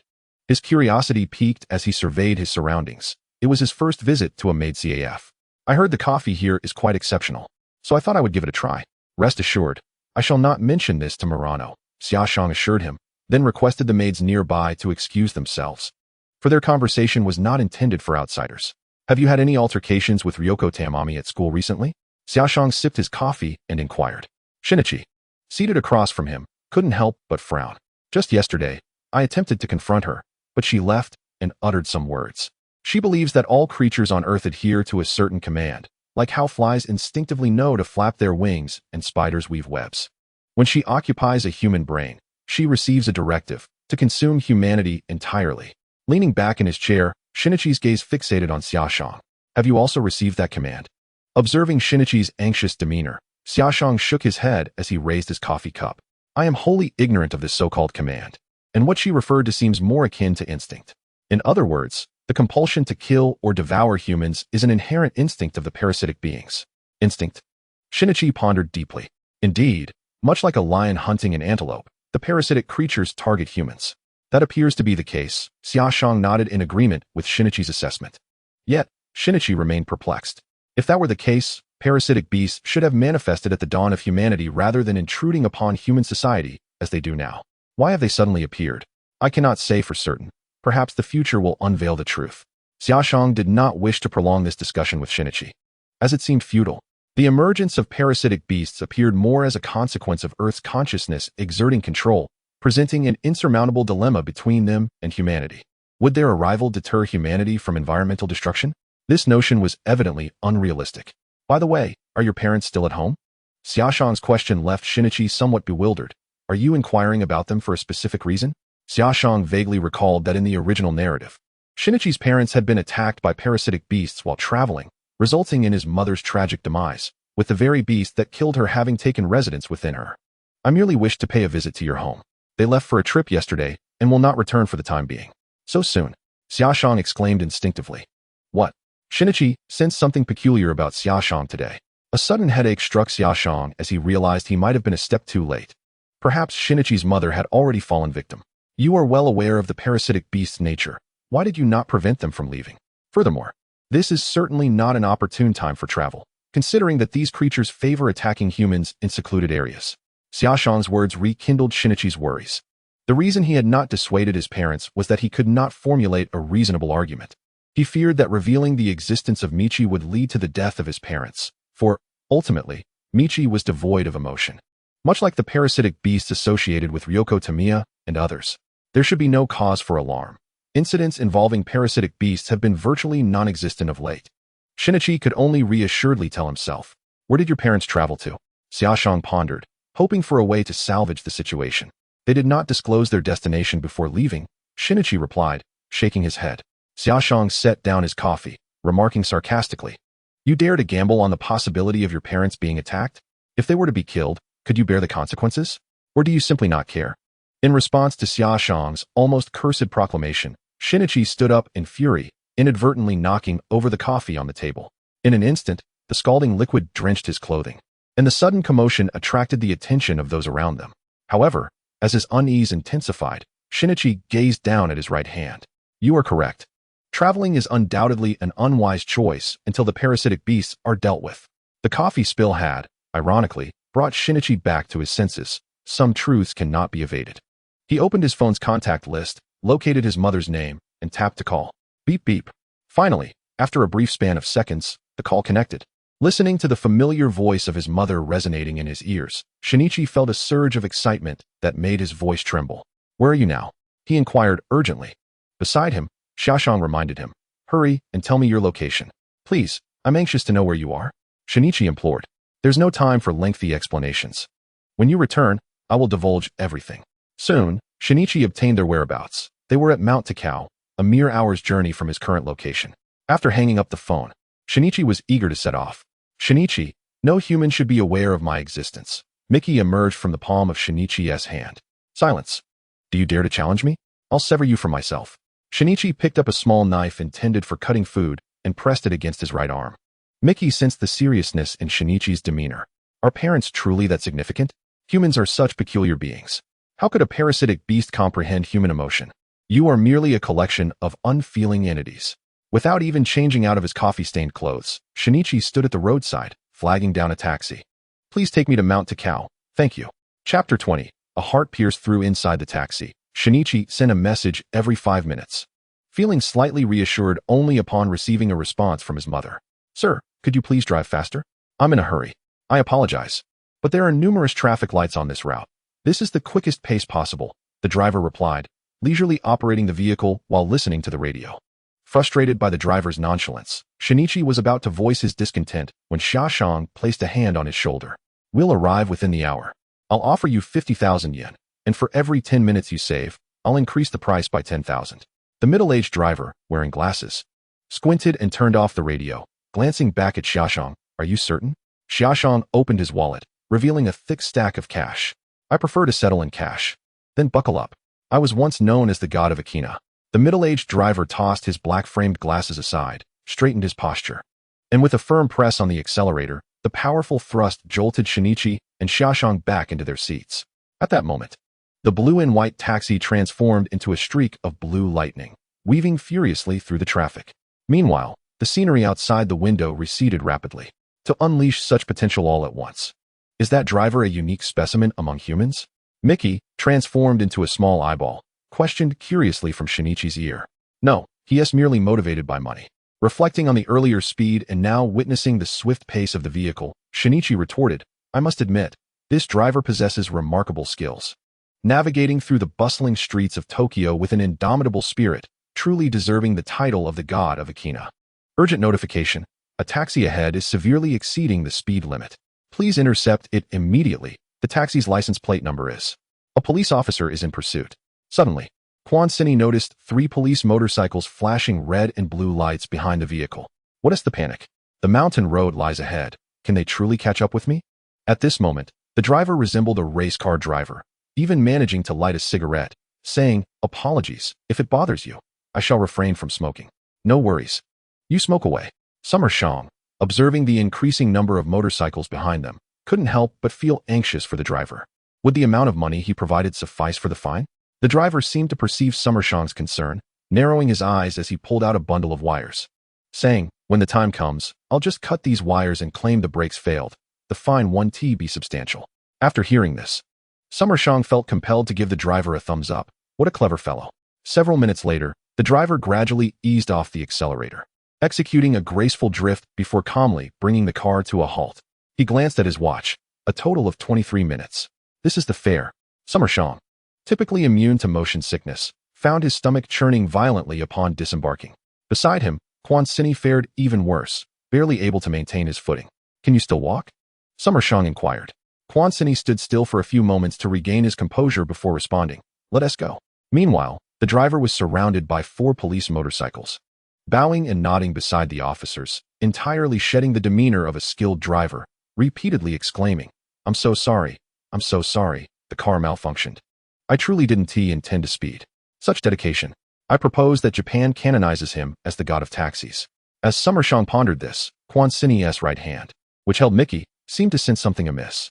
Sini, there are similar brainwaves nearby, approximately 400 meters away. One carries a murderous intent and seems poised to strike. Mickey suddenly remarked. What? There truly exists a parasite nearby? Without pausing to thank Summer Shang, Quan Sini sprinted in the direction indicated by Mickey, his mind fervently repeating that he must stop that individual. Sini, he has noticed your approach. His speed has increased, Mickey alerted him. Summer Shang trailed behind, unable to match Sini's speed due to his lack of enhancements from the parasite. At that moment, facing the sea, Sini's parents stood by the cliff, admiring the crimson sunset, seemingly oblivious to the shadow drawing closer. What a beautiful sunset, Sini's mother remarked. His father nodded in agreement, saying, indeed. It was worth taking a taxi just for this. I just wonder what that boy Sini is up to, suddenly asking about our location. Perhaps he wishes to surprise us. Sini's mother replied with a smile, filled with happiness. Nuichi's father chuckled. It seems that while you have not forgotten Nuichi, he is also concerned about you. Suddenly, a fierce wind swept through. In an instant, Nuichi bellowed, Mother, get back. Upon hearing her son's voice, Izumi Shinako instinctively turned to look behind her, only to find a tentacle suddenly thrusting towards her. Just in the nick of time, Nuichi's father reached out and pulled his wife back, diverting the blade that would have struck her neck to her left hand instead. With a sickening sound, the sharp edge sliced through, severing her delicate arm and causing a torrent of blood to gush forth. The parasitic beast, having witnessed its attack fail, persisted in manipulating the tentacle, aiming for Izumi Shinako's throat. In that moment, neither Nuichi's father nor Shinako had the time to react. Nuichi leaped forward with all his might, positioning himself before his mother, arms outstretched. As the blade pierced his heart, he gazed tenderly at her and softly uttered, "At least I made it in time, Nuichi." At that very moment, a tardy Xia Shang arrived and witnessed the unfolding scene. Observing Xia Shang's distorted hand, the parasitic beast abandoned its intent to engage him, recognizing that this host could no longer endure further combat. Without hesitation, it leapt off the cliff. When Xia Shang reached the edge and looked down, the creature's figure had vanished. Truly decisive, it seems its intellect rivals that of an ordinary person. Turning around, he found Nuichi slumped over Izumi Shinako, his life signs gradually fading. "We must get Nuichi to the hospital," Shinako implored, disregarding her own injury, painfully extracting her phone. Tears streamed down her face, causing her to repeatedly misdial the emergency number. With eyes reddened from distress, she pleaded, "Nuichi, hold on just a little longer, please." Chapter 21. Fusion Progress 100 Ant. I am Nuichi's classmate. Xia Shang. Approaching Izumi Shinako, he understood that the only entity capable of saving Nuichi was the parasitic beast Mickey. However, with Nuichi's parents present, Mickey could not reveal its existence. If this continued, by the time Nuichi's brain succumbed to irreversible damage, not even the finest hospital could save him. "I apologize. I believe I can comprehend your feelings at this moment, but under the current circumstances, even if we take Nuichi to the hospital, it will not preserve his life. If you trust me, place Nuichi down and leave. As your injuries are also severe." Xia Shang picked up the bloodied arm from the ground and wrapped it in his jacket. "Can you save Nuichi?" Izumi Shinako, engulfed in sorrow, could hardly absorb Xia Shang's words. Fortunately, Nuichi's father remained somewhat lucid. The sudden upheaval had aged him by a decade. Looking into the eyes of Nuichi's father, Xia Shang nodded earnestly. "I am 99% certain. Please believe me." At this point, Nuichi's father had no choice but to place his hopes in Xia Shang. "All right. I shall entrust the new one to you." Nu's father lifted Sun Shinako, accepting the garments handed to him by Summer, and emulated Summer's actions by removing his outer coat to staunch Sun Shinako's bleeding. Given Nu's current condition, there was no time to transport him to a hospital. We could only hope he could restore Nu's life. Moments ago, he had witnessed the deformation of Summer's arm, realizing the other might not be an ordinary human. However, Sun Shinako stubbornly held on, embracing Nu tightly until she fainted from excessive blood loss. "Please, ensure Nu's life is saved." Nu's father, suppressing his immense sorrow, bowed deeply to Summer, then assisted Sun Shinako as they descended the mountain. It would be best not to report this incident, otherwise, Nu would encounter trouble. Nu's father halted, finally nodding in agreement. Just as they departed, Michi emerged, gazing at Summer and expressing gratitude. "Thank you, Summer. Had we delayed for another 3 minutes, even I would have been unable to save Nu's life. The heart had been thoroughly penetrated. Repair was impossible within minutes. It seemed I must integrate with the heart." With that, Michi transformed into the shape of a heart, detaching from its right arm and entering Nu's chest. While plugging the wound, it restored the heart's rhythm, initiating blood circulation and subsequently mending the blood vessels. This should suffice. It was remarkable how the parasitic beast's abilities could be employed in such a manner. Summer had, once again, acquired a new skill. At that moment, the fusion progress on his panel finally reached 100. However, even with the fused transformation talent, he could not repair and replace the damaged heart like Michi could.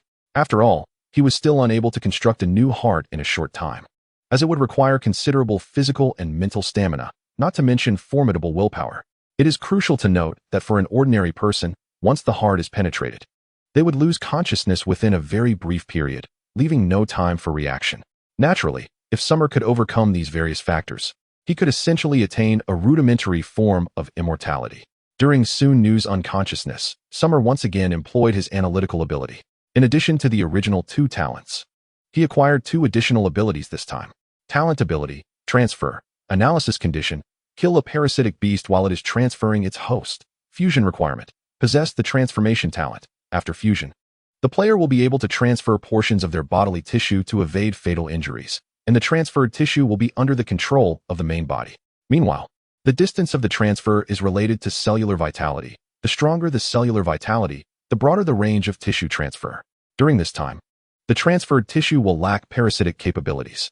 Each transfer will consume a significant portion of the player's stamina while enhancing certain self-healing abilities. Summer felt a stirring of interest towards this talent ability, but the sole drawback remained its inability to parasitize others for the purpose of resurrection.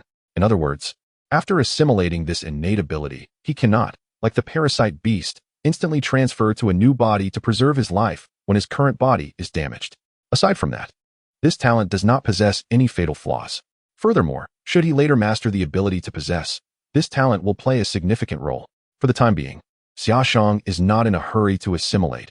Instead, he turns his attention to the final innate ability. Talent skill, kin perception, assimilation condition, consume the brain of a parasite beast. Upon fusion, the player can receive and generate the unique brainwaves of parasite beasts, thus accurately inferring the enemy's location while being able to detect any hostility from them. Note, while receiving these electrical signals, the player's own waves will also be exposed to the parasite beasts. A mere trifle, this is Xia Shang's assessment of the kin perception talent. Although it allows knowledge of the precise location of the parasite beasts, simultaneously, in their eyes, he appears as a firefly in the darkness, utterly unable to conceal himself. After much contemplation, Xia Shang ultimately decides to proceed with the assimilation of the ability to transfer. Setting aside other considerations, the mere potential to evade fatal harm warrants his fusion. As the evening glow gradually fades, the night silently envelopes Takao Mountain. At this moment, Xia Shang dares not move Nu Yi's body recklessly. However, it appears that Nu Yi's body is recovering quite well, with notable rises and falls in his chest, though he has yet to awaken. Beep, beep, beep. The ringtone of a phone in Nu Yi's pocket interrupts the stillness. Xia Shang retrieves the phone and presses the call button. How is Nu Yi doing? His father inquires anxiously from the other end. His vital signs have stabilized. The situation is quite good. I estimate he will awaken in about a day. Upon hearing Xia Shang's words, Nu Yi's father visibly breathes a sigh of relief. I truly appreciate it. If Nu Yi wakes up, please tell him to come to the 3rd affiliated hospital in Tokyo. His mother is here for observation. Will his mother be able to keep her hand? Xia Shang asks. The doctor said that due to the neatness of the wound and the preservation of the arm, which was not contaminated or damaged, and considering the timely arrival, her arm should be salvageable, although it will not regain its previous dexterity. From his father's tone, one can almost perceive the dread on his face. Fortunately, thanks to Xia Shang's reminder, otherwise, not only Nu Yi but even Izumi Nobuko might have succumbed to excessive blood loss. If that is the case, that is the best outcome. Once Nu Yi awakens, I will convey those words to him. Xia Shang disconnects the call and sits beside Nu Yi, ensuring that this fellow's body is not taken away by the wild beasts of the mountain. Chapter 22. A second meeting with Ryo Tamaki. Thus, he waits until midnight, and Izumi Nu Yi remains in a state of unconsciousness. His right arm, which was severed due to Mickey's transfer, has now grown back partially. Suddenly, Mickey gazes at Xia Shang with wide eyes. Do you have any water or nutritional supplies? To mend Shinichi's heart, I extracted a considerable amount of nutrients from his blood. Not far from Wonho Mountain, there lies a convenience store, which should stock some white powder and mineral water. Under the moonlight, Shinichi's cheekbones were sunken, resembling a homeless man who had gone a week without food. Xia Shang rose, brushing the dirt off his trousers, and then surveyed the surrounding forest. What if a beast approaches? Can you handle it? In response to Xia Shang's inquiry, Mickey transformed into a sharp blade. Please wait a moment. Xia Shang turned to leave, pondering silently. Is he preparing for me? Truly, a parasitic beast devoid of emotion. I vaguely recall from the original narrative that after Mickey fused with Shinichi, he would gradually acquire human emotions. However, it appears this process is rather sluggish. About an hour later, Xia Shang approached Shinichi, carrying a bag of supplies. He retrieved a bottle of mineral water, unscrewed the cap, and placed it on the ground. Subsequently, he took out a bag of white powder, pouring it into the bottle and shaking it vigorously until the contents dissolved completely before setting it back down. Now, it's up to you. All right. The Mickey extending from Shinichi's right arm resembled a straw, inserting its tendrils into the mineral water bottle. As the tendrils eagerly siphoned the liquid, the water was rapidly consumed, causing Mickey's abdomen to swell. Next, Mickey extended its tendrils into Shinichi's mouth, replenishing both moisture and sustenance. Meanwhile, Xia Shang tore open a sushi bento, commencing his dinner. However, as he bit into a piece of sushi, its dry texture caused him to frown. He chewed vigorously a few times before swallowing. The seaweed was anything but crisp, an utter failure. The rice grains were of poor quality, another failure. Most importantly, the meat floss was excessively dry, truly a failure among failures. Nonetheless, despite his complaints about the bento's poor quality, Xia Shang diligently finished every last bite. I wonder when this fellow will awaken. Xia Shang lay on the lawn, inhaling the earthy aroma, gazing up at the moon on the horizon. The following noon, he awoke groggily, the sunlight bathing him in a comforting warmth. "Good afternoon, Mickey." Xia Shang greeted Mickey, yet he did not appear. As he washed his face, he heard a considerable commotion behind him. The first thing that Shinichi, just awakened, saw was his glasses. Fortunately, Xia Shang had picked them up yesterday and placed them within his reach, allowing him to find them easily. With a pallid complexion and devoid of color, Shinichi instinctively put on his glasses, only to realize that his vision had become even more blurred. It was only upon removing them that he could see clearly again. "Have a drink." Xia Shang tossed the mineral water to Shinichi. Upon receiving it, Shinichi eagerly downed the entire bottle. As the water replenished his body, yesterday's memories resurfaced in his mind. He instinctively looked down at his chest, only to find that his white shirt had been stained crimson with blood, and a large gash marred his heart. The heart. I distinctly recall being pierced by a parasitic beast, yet here I am, alive. Shinichi stood frozen in place, murmuring to himself. That is a question best directed at the Mickey in your possession. Xia Shang retrieved the rice ball he had purchased the previous night for breakfast and casually handed it to Shinichi. Shinichi raised his right hand, but alas, there was no response. "Mickey, Mickey." Regardless of how fervently he called, Mickey remained absent, which left Shinichi feeling somewhat disconcerted. "Xia Jun, where is Mickey? It expended considerable energy to aid in the repair of your heart, so it is likely resting now. By the way, how are my parents?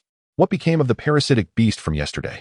Shinichi's thoughts immediately turned to his mother, whose arm had been severed by the beast, as well as his father. He approached Xia Shang, anxiety etched on his face, and inquired, "My mother is currently at the Tokyo 3rd Affiliated Hospital. Thanks to prompt treatment, she is stable, and her arm has been reattached. However, there may be some lingering effects, and she might not fully regain her original condition." Compared to the original narrative, Shinichi was evidently more fortunate at this moment. He exhaled deeply, relieved that his parents were still alive. "And the parasitic beast?" Shinichi pressed on. Xia Shang gestured towards the cliff. "I suspect that the parasitic beast encountered problems with the body it was inhabiting, prompting it to attempt to parasitize your mother. When it failed yesterday, it leapt off the cliff. If fortune did not favor it, it may have perished. No, it must not be dead." Shinichi pressed his hand against his healing wound. "It nearly killed my mother. To prevent further tragedies, I vow to locate it among the crowd and eliminate it. Should there be any news of it, inform me immediately. Given its speed of attack, its strength is comparable to that of a parasitic beast." Xia Shang and Shinichi arrived at the foot of Baiwei Mountain, where Xia Shang hailed a taxi. The taxi first took Shinichi to the hospital before carrying Xia Shang to a CAF. At the CAF, Xia Shang encountered Riko Tamiya. "I heard you resigned from your teaching position?" "Yes. They somehow discovered that I was pregnant and inquired about the child's father. I did not wish to disclose that information, so I had no choice but to resign." Riko Tamiya elegantly sipped her coffee. "By the way, what was the purpose of your visit today? I have already provided you with all the information I have regarding parasitic beasts. To merge and transfer abilities, one must eliminate a parasitic beast currently in the process of transferring its essence." Unable to locate a parasitic beast himself, Xia Shang reached out to Riko Tamiya, who, as a senior official within the parasitic beast organization, would undoubtedly possess knowledge of various parasitic beast locations. "I require a parasitic beast for experimentation." Xia Shang stated his objective plainly. A faint, cold smile appeared at the corner of Riko Tamiya's lips as she set down her coffee and replied, "Why should I assist you? After all, even now, I cannot ascertain whether you are a parasitic beast or a human. Regardless of your true identity, it seems I have no obligation to aid you. Miss Tamiya, do you truly believe you are trusted within the organization? If that were the case, the parasites would not dare to infiltrate the school and wreak havoc." Xia Shang maintained his composure, having prepared himself for rejection from the outset. "It seems that some of your ideologies have already provoked considerable disdain among the parasites. How can you assure that they will not turn against your child?" Chapter 23, The Pinnacle of Acting. "You are astute, yet regrettably, all your conclusions are mere conjectures." Ryoko Tamiya rose to depart. "Your child is yet to be born. If he does enter this world, are you certain the parasites will embrace him?" As she was about to leave, Xia Shang spoke once more, suggesting that this could indeed be a mutually beneficial collaboration. "Perhaps you should reconsider?" Ryoko Tamiya remained silent and exited the CAF. In light of her departure, Xia Shang continued to sip his coffee, placing his phone before him, seemingly awaiting something. 10 minutes later, a message suddenly appeared on his phone screen. "You are despicable. However, I must congratulate you, for you have persuaded me." Shortly thereafter, Xia Shang received an address, indicating a ramen shop located in the underprivileged district. Despicability serves as the passport for the vile, while nobility may merely be the epitaph for the virtuous. At times, being despicable proves far more effective than being noble. Shaking his head, Xia Shang finished the last sip of his coffee and summoned a taxi to head towards Tokyo's underprivileged district. In comparison to the bustling areas of Tokyo, the underprivileged district was markedly desolate, plagued by a high percentage of low-income residents, resulting in dire security conditions. Throughout the journey, seated in the taxi, Xia Shang could distinctly perceive the stark contrast between the underprivileged district and Tokyo's Ginza. Thugs loitered aimlessly on street corners, litter accumulated unkempt along the roads, and the number of homeless individuals was alarmingly high. Witnessing such scenes led Xia Shang to briefly believe he had stumbled into a slum in Japan. It was no wonder the parasites chose to establish their restaurants here. They intended to rear humans themselves. Xia Shang speculated that the ramen shop Ryoko Tamiya had sent him to likely housed more than one parasite. That woman was a perilous character, brimming with malice. He needed to exercise extreme caution. Before long, Xia Shang instructed the driver to stop, estimating that the ramen shop lay deep within an alley according to the street signs. The parasites were likely to hunt for food under the cover of night. Glancing at the time on his phone, he noted that there were still 2 hours until dusk. Within this time frame, he needed to prepare adequately to ensure everything went flawlessly. His first stop was an agricultural supply store, which specialized in pesticides and plant seeds, and even offered agricultural machinery. Xia Shang spotted a short-handled chainsaw on the shelf. Alas, while it possessed considerable lethality, its conspicuousness made it impractical for casual carrying. Excuse me. Which pesticide here has the strongest toxicity? My grandfather's melon patch is being ravaged by pests. The proprietor of the agricultural supply store was a middle-aged man, who shifted his gaze from the newspaper in his hands to the youthful figure of Xia Shang. Noting the latter's tender age, he furrowed his brow and declared, "The pesticide you seek falls under a restricted category. We do not sell it to individuals." Upon realizing that the owner had no intention of selling, Xia Shang, without hesitation, extracted 10,000 yen from his wallet and placed it upon the counter. The sight of the cash visibly stirred the owner's interest, yet he remained fixated on his newspaper. "We only sell to agricultural cooperatives. If you wish to procure it, you should inquire with them." Is pesticide managed this stringently in Japan? Xia Shang pondered, incredulous that even a sum of 10,000 yen could not sway the owner. Suddenly, an idea struck him, and he produced another 10,000 yen, saying, "You may have misunderstood. I do not intend to use it for self-harm. Moreover, if I were to take such a path, why would I choose the most agonizing method?" His words prompted the store owner to lift his gaze once more. "Are you certain you do not intend to use it for suicide or murder?" "I swear to the divine," Xia Shang replied earnestly. "Very well, please wait a moment." The owner, swearing that his decision to sell the pesticide was not solely motivated by the money, but rather by a reluctance to see Xia Shang's family's crops destroyed, handed over a bottle of organic phosphorus pesticide, a concentrated liquid. "Exercise caution when using this. Once it enters the human body, it can swiftly lead to death." As he passed the product to Xia Shang, he discreetly pocketed the 20,000 yen from the counter. Xia Shang was quite satisfied with the description of the pesticide's effects. Subsequently, he ventured to a nearby small clinic to purchase several syringes. Once he had gathered all necessary items and the sky began to darken, he walked along the roadside, frequently encountering inebriated individuals staggering past him. What piqued his curiosity further was the presence of a companion assisting these drunks, leading them into nearby alleys. Were it not for the fact that most of these companions were men, Xia Shang might have presumed they were engaged in some clandestine transaction. Are they parasites? He wondered, fixating on the back of one such individual. The person seemed to sense his scrutiny, turning to meet Xia Shang's gaze. The vacant expression and emotionless eyes immediately revealed his true nature. Indeed, only parasites bore such a countenance. It appeared this locale was likely one of their lairs. Temagami Ryoko had led him here with ulterior motives. Xia Shang averted his gaze and promptly turned away, given his current abilities. Confronting even a single parasite would be a daunting task, let alone the 4 or more present in his vicinity. He sought refuge in a nearby park, seated himself on a bench, and closed his eyes to gather his thoughts in silence. When the time felt right, he opened his eyes and made his way towards the alley. Along the way, he casually purchased a bottle of white liquor. After twisting off the cap and taking a sip, he poured the remaining contents over his clothing to disguise himself as a drunken individual. As expected, after a short while, a frail man approached, feigning familiarity with Xia Shang, and hurriedly supported him. "Xiao Tianjun, I spotted you from afar just now. Why have you consumed so much alcohol?" The man's tone was rather stiff, yet it served its purpose, as at least the passers-by would not cast peculiar glances in their direction. Who are you? Xia Shang inquired. His words slurred as he struggled to open his bleary eyes. I am Tianzhong, your neighbor. Do you not remember? Xia Shang, employing all his life as training, was undoubtedly at the pinnacle of his acting prowess. I have a vague recollection.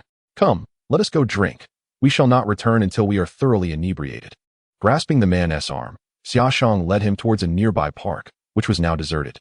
The man hesitated momentarily, but ultimately followed Xia Shang, reasoning that, given the hour, it was unlikely they would be discovered, even if it might complicate the disposal of a body later.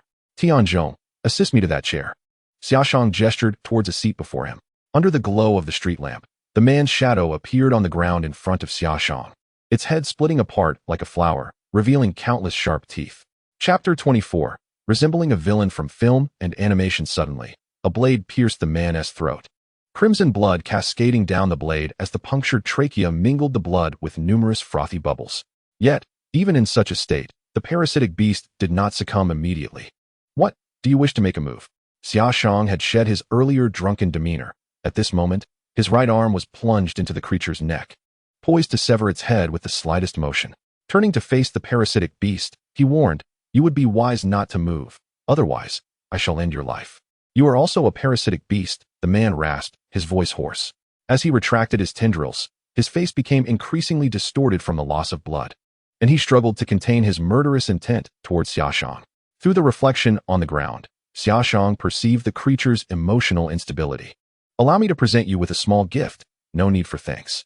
With that, Xia Shang produced a syringe filled with pesticide and injected it into the parasitic beast's body. What is this foul substance? The creature queried, glancing at the syringe at its waist. Guess, Xia Shang retorted. In that instant, he withdrew his right arm and simultaneously manipulated his left to form a bloody blade approximately half a meter long, positioning his arms defensively before him as he retreated. As anticipated, the parasitic beast's attack followed swiftly, striking his arms directly. The previous distance had been too perilous. Thus, even though he had succeeded in his initial strike, his immediate choice remained to distance himself from the parasitic beast. At such close quarters, his attack speed paled in comparison to that of the creature. To prevent a desperate counterattack, Xia Shang had no choice but to create space between them. How do you feel? Under the moonlight, Xia Shang stood with his arms like blades hanging down to the ground, gazing at Tianzhong. His purpose this time was not merely to eliminate the parasitic beast, but to fulfill the conditions for analysis. The parasitic beast, Tianzhong, was unable to produce any sound as the fluid coursed through the veins. He sensed the rapid deterioration of the bodily functions of the host he had inhabited. Even his internal organs began to fail. His only option was to abandon this body and transfer to a new one, thus granting him a chance at revival. Tianzhong cast a glance at Xia Shang, and ultimately, the desire to survive overpowered the urge to kill. Clutching his throat, he bolted toward the park's exit. Rather than choosing to inhabit another body, why not coexist with me? I am willing to relinquish my right hand for you. However, after only a few steps, he felt a sharp pain in his legs. As his right leg was severed, his entire body lost balance and collapsed to the ground. Tianzhong lifted his head, his eyes resembling those of a dead fish, seemingly declaring that he would never merge with Xia Shang. Do not be so rigid. Wouldn't it be splendid for us to join forces? Together, we would be the most formidable parasitic beast in history. At that moment, Xia Shang bore the countenance of a quintessential cinematic villain, wearing a gentle smile as he squinted and extended his right hand toward the parasitic beast, Tianzhong. Life or death, please make your choice. In the end, Tianzhong succumbed to his desire to survive. He wriggled out of Tianzhong's body and crawled into Xia Shang's palm. Just as he intended to merge, 5 fingers, transformed into blades, swiftly crushed him. If I designate you as an enemy, then even if I were to slay you with lies, it would not render me despicable, would it? Xia Shang smiled as he flicked away the remnants of flesh from his hand, then half-squatted before Tianzhong's corpse, meticulously wiping his hands with the deceased's clothing. Transference of talent fusion in progress. Current status. 5. The next analysis cannot proceed until the player has fully merged. Just upon unlocking the fusion conditions, the progress surged to 5, indicating that the rate of talent transference fusion surpasses that of talent transformation. Subsequently, Xia Shang began experimenting with his newfound talent. Under his control, one of his fingers detached naturally, without bleeding. The severed index finger twitched twice on the ground before gradually elongating into the rudimentary shape of a pocket dagger. Unfortunately, before it could fully materialize, it exhausted all cellular vitality. It appeared to have solidified, unable to reconnect. To unleash the full potential of this ability, acquiring superhuman physique became an urgent necessity. Xia Shang carefully placed the finger into his pocket as a cherished memento. As for the missing digit, he estimated it would take at least 3 to 4 days to regenerate. After all, his physique could not be compared to that of the new fellow, who had undergone enhancement through parasitic beasts, aided by Michi. This enabled him to grow a complete arm within a day and a night. However, this was not a true generation of an arm. Essentially, his right arm was Michi. As long as Michi remained alive and tethered to him, he could continuously regenerate. Meanwhile, dozens of figures congregated at the alley's entrance. They varied in height, gender, and even age. All were parasitic beasts residing in this area. Moments ago, they had sensed a murderous intent emanating from Tion, thinking he had found his prey for the night. To their astonishment, Tion's brainwaves abruptly vanished, signifying a genuine and sudden disappearance, which indicated the death of the parasitic beast. He was not killed by a parasitic beast in that region. I detected no other parasitic signals. Could it be the police? One of the youthful parasitic beasts in a soccer uniform pondered aloud. Most of the parasitic beasts bore crimson blood, a testament to their recent feeding or completed meals. Let us investigate. If it is indeed the police, we shall refrain from acting, they decided, their figures swiftly dissolving into the moonlight. Simultaneously, Xia Shang, having finally summoned a taxi, found himself in a place where taxis were scarce, especially at such a late hour. He had exerted considerable effort. Even slaying a parasitic beast had not been this arduous. At that moment, he gazed out the window, only to be jolted by a sight from the corner of his eye that sent shivers down his spine. Dozens of parasitic beasts, each with distinct features, rushed toward the park he had just departed from, their heads grotesquely split open, resembling a scene from a night of 100 demons. It must have been Tion's demise that caused the disappearance of his brainwaves, thus alerting the other parasitic beasts. Xia Shang swiftly understood this, feeling fortunate to have narrowly escaped the throng of parasitic beasts. Had he been delayed by even a minute, he would have undoubtedly been reduced to mere fragments. Chapter 25. I report someone for cheating. A new day dawned, commencing with the transition of training his innate talent.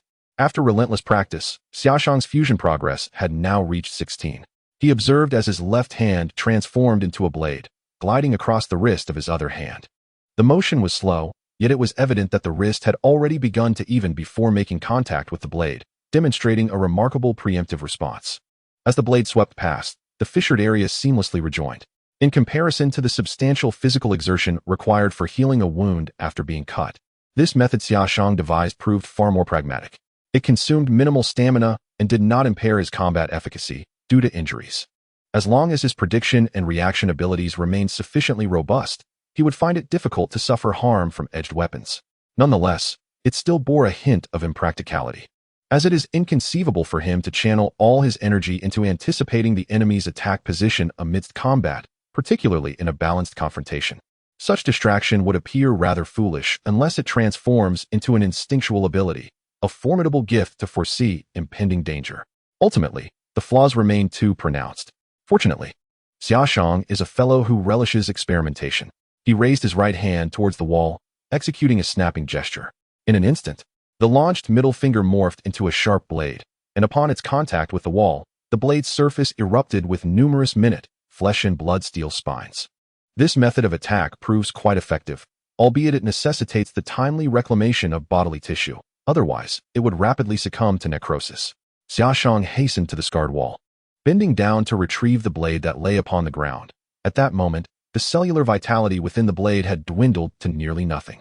Fortunately, upon immediate reattachment, the vitality restored swiftly. This process was akin to exchanging the cells within the middle finger with those from other parts of the body. As long as he refrained from repairing too many inactive cells at once, it would not impair Xia Shang's combat prowess, merely requiring additional sustenance and rest post-battle. Of course, should he choose to be ruthless, he could utilize it as a one-time weapon, draining the cellular vitality from the blade upon its penetration into the opponent's body, transforming it into a gruesome flesh bomb, unleashing countless steel wires to shred the adversary's innards.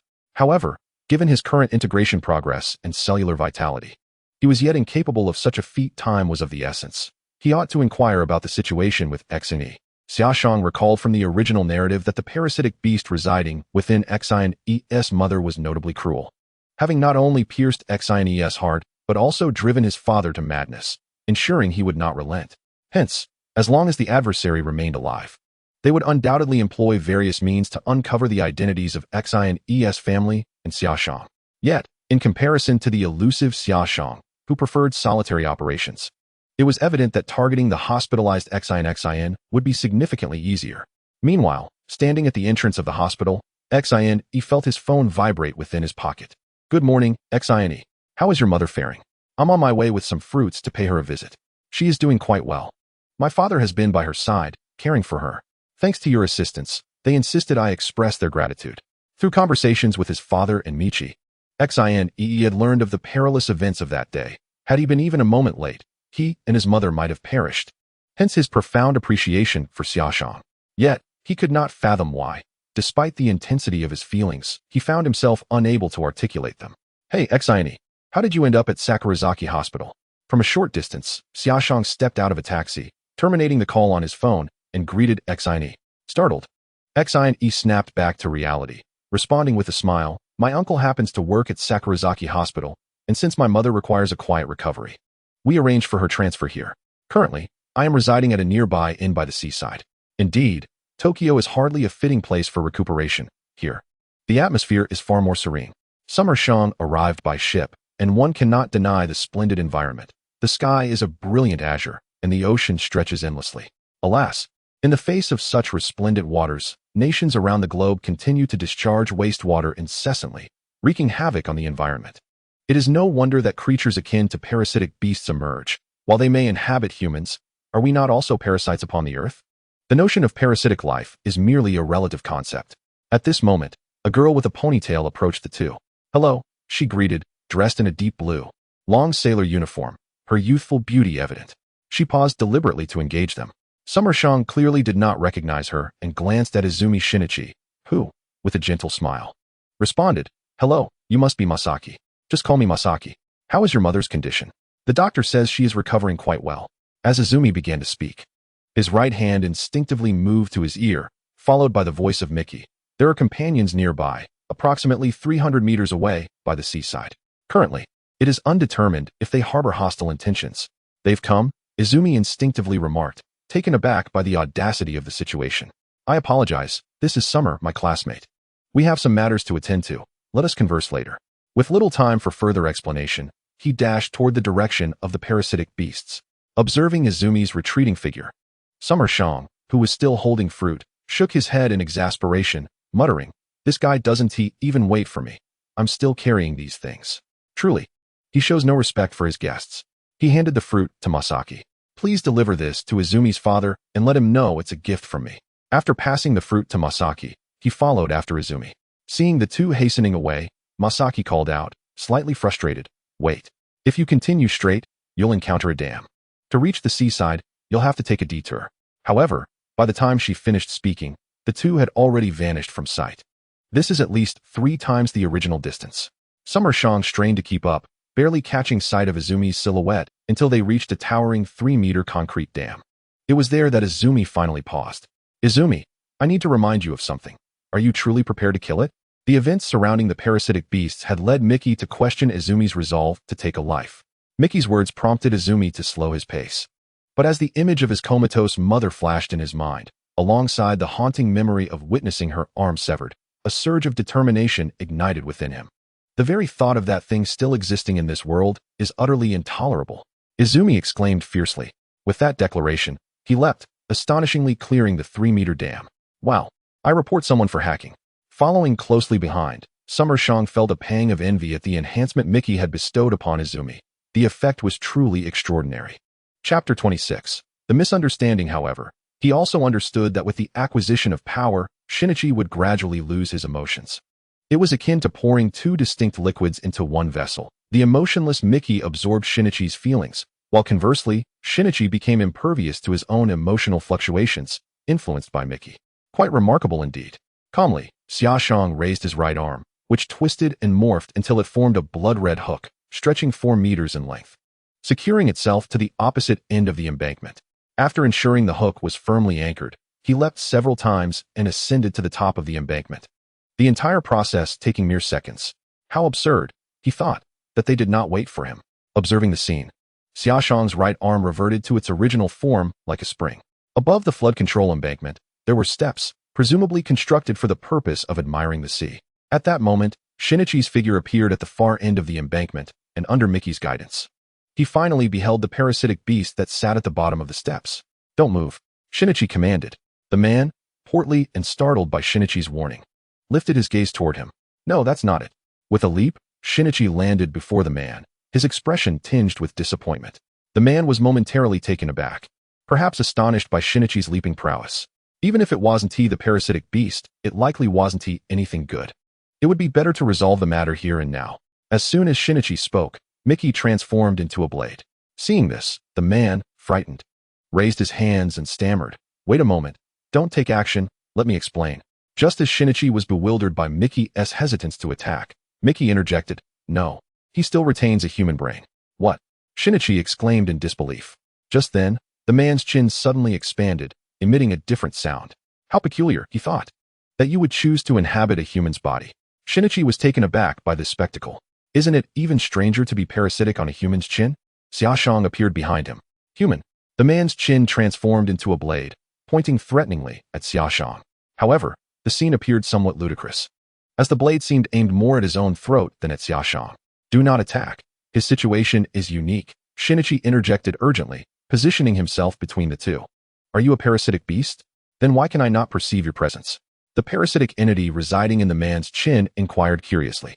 Based on Xia Shang's assessment, it appeared that the entity occupied only the area from the chin to the chest, likely possessing lesser combat prowess than an ordinary parasitic beast. Xia Shang casually ran his fingers through his hair, which now resembled a slick-back style, somewhat akin to Shinichi's, though not entirely the same. "I don't know. Perhaps my situation is more exceptional than yours. Thus, it seems we are companions now." The parasite beast grinned widely, its transformed visage adorned with 3 small eyes, and perhaps due to its large mouth, it exuded an endearing charm.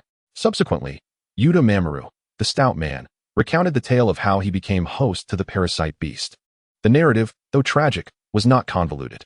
After his wife departed, he found himself by the seaside, contemplating suicide, only to realize he lacked the courage to end his own life. As dusk approached, the breathtaking crimson hues of the sunset profoundly moved him.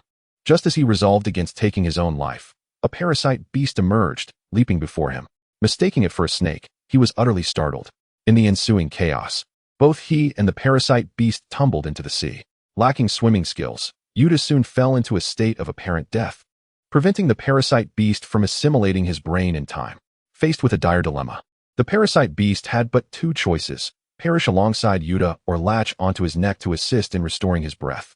Clearly, the parasite beast opted for the latter. "How intriguing," remarked Mickey. Just as Yuta was about to speak, the parasite beast on his chin shifted its gaze towards him, stating, "If I relinquish my hold on your jaw, you shall find it difficult to articulate." Nevertheless, Yuta chose to ignore it, smiling as he said, "You truly startled me just now. When you suddenly mentioned a companion arriving, I feared a monster would appear. Upon seeing you, my relief was immense.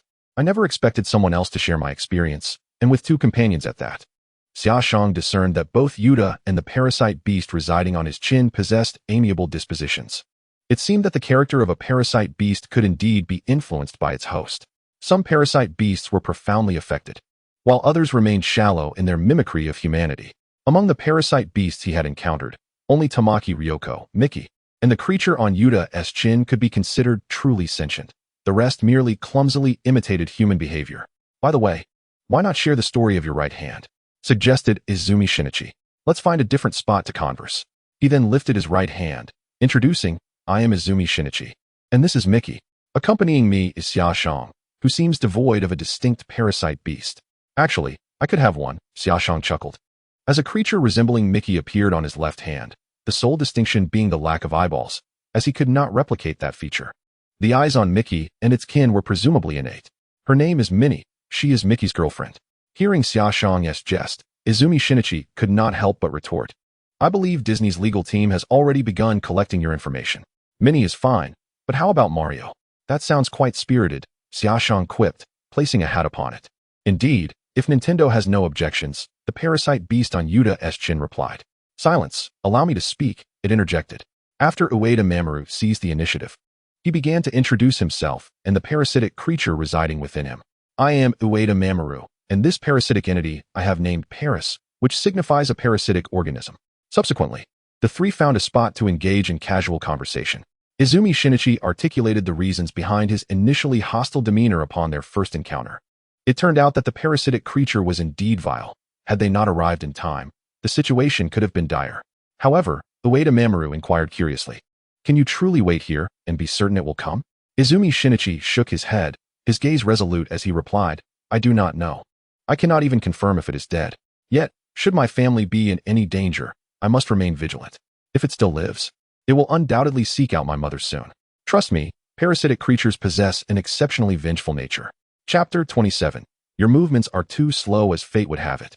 The next afternoon, Natsushu lay on the beach, basking in the gentle sea breeze and savoring life. Suddenly, a call from Izumi Shinichi pierced through. His tone urgent. "That creature has indeed appeared. It is now pursuing Mr. Ueda. If it discovers that Mr. Ueda retains a human brain, it will not hesitate to kill him. I have instructed him to run toward the sea. We shall gather there and ensure we eliminate it this time." "Understood. I will head over immediately." Natsushu hastily donned a loose shirt and hurried towards Ueda Mamoru's direction, leaving the beach behind. He soon spotted Ueda Mamoru desperately sprinting through the jungle, though it was evident that his stamina was waning. He had barely covered any distance before he was left gasping for breath. "Faster, quicker. We are about to be caught," urged the small Paris at Ueda's chin. "I can't anymore. I am already running with all my might," Ueda Mamoru panted, bending over with his hands resting on his knees. It seemed the adversary had fully unleashed its human potential. It must have been a fully realized parasitic creature, Paris deduced. It then pointed towards a side path. "If you intend to confront it, taking that route may afford you a chance of victory." Just as Ueda Mamoru darted into the side path, an unassuming woman closely followed, her expression devoid of emotion as she gazed at his retreating figure. The parasite residing within him appears similar to that of the previous man. "It has not consumed his brain," she remarked before her form swiftly vanished. Meanwhile, Izumi Shinichi, who was on his way, was suddenly informed by Miki that it was about to enter a state of dormancy. Miki had mentioned this to Izumi the previous night, explaining that it had expended 30 of its body to repair Izumi's heart. The damaged parts, having been fragmented too minutely, could no longer merge with Miki. Consequently, this had transmitted through the bloodstream, enhancing Izumi's physical constitution significantly. However, this comes at a price. And that price is that Miki must fall into a profound slumber for 4 hours each day. At such a critical moment, it seems rather inconceivable. Miki, who could have chosen any other time to rest, has decided to sleep precisely at this pivotal juncture, which is enough to drive Shinichi Kuranosuk to madness. Despite Shinichi's desperate calls, he is powerless against Miki's deep slumber.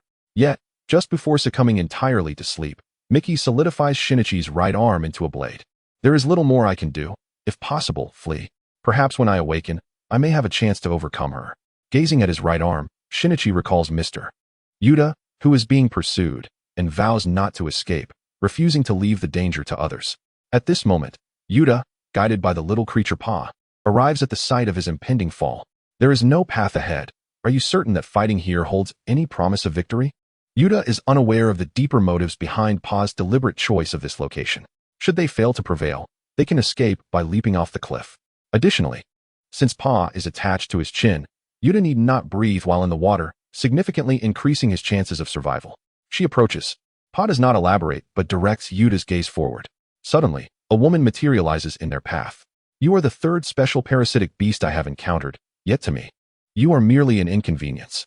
As she speaks, her head splits open in several places, and from the fissures emerge tendrils adorned with double-edged blades. Remarkably, the blade-like tendrils do not assault Yuta, but instead strike at the rear. Clang, clang. Xia Shang's ambush falters. The few syringes he hurled are shattered before they can even reach their target. What astonishing reflexes. Xia Shang had assumed his opponent would be caught off guard, only to find that this parasitic beast had countered all his attacks. "It's you," he exclaims. The woman's neck splits open to reveal a mouth, from which several eyes emerge, glaring at Xia Shang. What a peculiar creature. Though pathetically weak, you possess the ability to transform like a parasitic beast. What on earth are you? Her words provoke a cold laugh from Xia Shang. "You consider yourself strong? May I ask who it was that leaped off a cliff like a frightened dog just days ago? Surely it couldn't have been you." "Silence," the woman retorts coldly. Xia Shang's sardonic remarks successfully draw the full attention of the female parasitic beast, and in that instant, he almost accumulates all her wrath. The 4 tendrils, transformed from her head, launch a relentless assault aimed at Xia Shang's heart.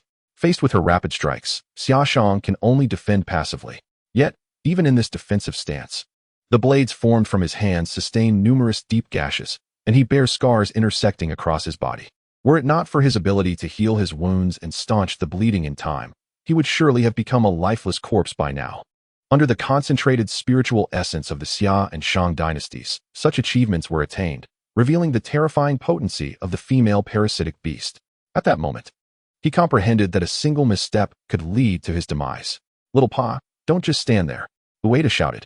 With Little Pa's involvement, Xia Shang felt a considerable alleviation. However, the female parasitic beast, true to its complete form, maintained an unwavering stance against the two, even subtly exhibiting dominance over them. "Utterly negligible. In comparison to my unified corporeal form, your movements are excessively sluggish." The tentacles launched a rapid assault. Yet even the complete female parasitic beast could not sustain such vigor for long. As she ceased her blade-like tentacles, she regarded the somewhat disheveled Xia Shang and his companion, saying, "Indeed, this is the case. Moreover, Ueda-kun's breathing has become erratic, leaving me somewhat fatigued." Simultaneously, the woman's attacks appeared surprisingly simplistic. As if targeting a singular part of the body, could it be a peculiar fixation? Presently, it seemed that even with their combined efforts, neither she nor Xia could prevail against the beast, and Xia's condition was exceedingly dire. The beast's assessment was accurate. Xia Shang was indeed in a precarious state. One hand pressed against his wound while the other held his blade towards the ground. He maintained a faint smile beneath the immense pressure of impending death. "How exhilarating. It sends my adrenaline into a frenzy. Yet alas, you still have not succeeded in killing me. Is that so?" The female parasitic beast twisted her head, and in an instant, a blade-like tentacle sliced through the air. Faced with such a perilous strike, Xia Shang stood frozen, seemingly unable to evade. With a sickening sound, the tentacle withdrew, and a spray of crimson erupted from his chest. His body arched backward, crashing heavily to the ground, his eyes devoid of life. "I sincerely apologize. The author has revised the protagonist's duration of stay, extending it from 2 weeks to 5 months. Initially, I intended for the protagonist to enter the parasitic beast world in 2 segments, but I reconsidered due to the potential emotional dissonance it could cause. Should anyone have further thoughts, please feel free to leave a comment below. My gratitude extends to those who have voted in support. Your encouragement is the driving force behind my writing." Chapter 28. At last, it comes to an end. The female parasitic beast approached Xia Shang's lifeless body, stating indifferently, "For a being like you, whose parasitic location is ambiguous, piercing the heart is the most effective method. It must be said, life is invariably replete with dramatic twists. The scenes that once graced the screen have now been replayed, with Xia Shang assuming the role of the protagonist this time. The newly arrived Izumi Shinichi, witnessing this grim tableau, was enveloped in an overwhelming sorrow. He pressed his hand firmly against his chest, desperately wishing to weep, yet the sensation of tears eluded him. "Xia." Izumi Shinichi clenched his teeth, regretting his delayed arrival. His presence startled the female parasitic beast, who gazed at the unharmed Izumi with perplexity, questioning, "Why? I distinctly killed you. Did I not succeed in doing so at that time? Or rather, the position of your heart differs from that of an ordinary person. No, it cannot be merely coincidence. Had I known, I should have severed your head as well." Suddenly, the female parasite seemed to grasp something, instinctively glancing towards the corpse of Xia Shang. However, it was all too late. A blade, without any forewarning, pierced through the heart of the female parasite, the abrupt turn of events leaving everyone present momentarily stunned. The female parasite looked down at the blade that had impaled her heart, and for the first time, a look of disbelief appeared in her otherwise emotionless eyes. Before she could utter another word, another blade sliced through her neck, and with a soft thud, her entire head was severed from her body. "What?" Xine quickly turned to look at Xia Shang's corpse. Then, amidst the astonished gazes of everyone present, Xia Shang calmly rose to his feet. "Truly, that was a close call. I could have perished. By the way, Xine, your appearance was rather unexpected. Fortunately, my luck held out." And she ultimately failed to react in time. While Xia Shang complained, he shattered the head of the female parasite to ensure she could not resurrect. "You, how could you still be alive after having your heart pierced?" Normally, a parasite's heart, once destroyed, would lead to certain death. Even someone like Xine, possessing Mickey's abilities, took a full day and night to recover after his heart was pierced. Yet here stood Xia Shang, seemingly unscathed, shattering Xine's understanding of parasites. "You must have relocated your heart, right? During the battle, you had already prepared for the possibility of your heart being pierced. thus feigning an inability to evade the female parasite's attack. The small entity residing beneath Ueda Mamoru's chin, known as Pa, far surpassed Ueda in intellect. While Ueda still wore a dazed expression, it revealed the truth of the matter. Clap, clap, clap. Xia Shang could not help but applaud it. How clever. It is fortunate you did not consume Mr. Ueda's brain, or it would have truly been a waste of your inherent intelligence. Indeed, I did relocate my heart in advance. After all, the intent of its attack was all too apparent. If it could destroy the heart, it would not aim for any other location. Cough, cough, cough. Suddenly, Xia Shang coughed a few times, his complexion turning ashen. Beside him, Xine immediately inquired about his condition. It is nothing serious. Merely the result of expending too many nutrients from my blood while mending my wounds. A brief rest will suffice. Xia Shang gazed at the shriveled and curled corpse of the parasite on the ground, a victorious smile gracing his face. You truly took quite a risk. Had the adversary chosen to sever your head instead of targeting your heart, you would indeed have met your end. Xin shook his head in disapproval of Xia Shang's reckless behavior. No, no, no. When one has a 90% certainty regarding a matter, it hardly constitutes a risk. Besides, I am quite fond of my life. Should the opponent alter their attack's direction, I would either evade or sacrifice another part of my body, like an arm. Xia Shang remarked with a smile. Quite a flawless plan indeed. Little Pa couldn't help but exclaim in admiration. Regardless of the circumstances, it was finally over. In Shinichi's heart, it felt as though a colossal weight had been lifted. He gazed out at the boundless azure ocean, a smile gradually spreading across his lips. Ultimately, at the suggestion of Xia Shang, the four of them held a lavish seafood feast on the beach, with Masaki being invited by Shinichi. Indeed, only fresh ingredients can truly reflect the essence of culinary delights. Xia Shang cracked open a crab claw and savored the snow-white crab meat. Thanks to you, Xiaokuan. I am fortunate enough to indulge in such a delicious meal, Ueda exclaimed, overwhelmed with emotion. This must cost over 100,000 yen, Masaki observed, her eyes widening at the sight of the precious ingredients. Money is merely a worldly concern, unworthy of our attention. Xia Shang placed a plate of sliced tuna before her. Indeed, there is no need to worry. This fellow's funds resemble those that one might stumble upon. More accurately, they are indeed stumbled upon, Shinichi quipped. Before recounting the events that had transpired, I didn't expect Xiaokuan to have been featured in the news. May I take a photo with you? Certainly, Xia Shang readily agreed. Ueda-san, what are your plans moving forward? Shinichi inquired. Ueda scratched his head, stating, before coming here, I resigned from my job, initially intending to end my life. However, I never anticipated that things would unfold so intricately. Now, I plan to bring my child here and seek a modest job. After all, this is a remarkably beautiful place. This truly is a beautiful locale, but alas, I must ultimately depart, Shinichi remarked with a smile, casting his gaze toward Tokyo. Are you returning? A flicker of disappointment crossed Masaki's eyes, which Shinichi feigned not to notice. Nonetheless, Masaki smiled and said, then, when you have the time, remember to visit here. Absolutely. The next morning at breakfast, Xia Shang met Shinichi's father and mother, who expressed their gratitude toward him in a tone that was exceedingly polite. This, in turn, made Xia Shang feel somewhat uncomfortable. After leaving the hospital, he and Shinichi walked side by side toward the Tokyo ferry. To be honest, you have become somewhat more handsome without your glasses. It's no wonder Masaki is reluctant to see you go. If you ask me, you might as well consider marrying in, especially since they own a hotel, Xia Shang jested. After all they had been through, Shinichi had matured significantly. He turned his gaze toward the hotel and softly remarked, some things are not beautiful merely because one possesses them. Sometimes, regret is also a beautiful memory. I'm afraid I only know that women will only slow my path to becoming stronger, Xia Shang shrugged, speaking with a lack of charm. Chapter 29. The fool who pretends to be clever. In the days that followed, it seemed as though everything had finally fallen into place. Due to the previous incident involving parasitic beasts, during this period, Xia Shang successfully ascended to the position of vice president of the Kendo Club with an impressive 80% voting rate. Henceforth, he was accompanied by a group of followers. However, the arrival of a transfer student named Shimada Hideo disrupted Xia Shang's previously tranquil existence. Xia Shang, the renowned sword saint of high school, has been mentioned by Tamagawa Ryoko. I find you intriguing. Let us befriend one another, Shimada Hideo declared, extending his right hand in a gesture of handshake. Yet, Xia Shang merely cast a fleeting glance at him and disregarded the overture.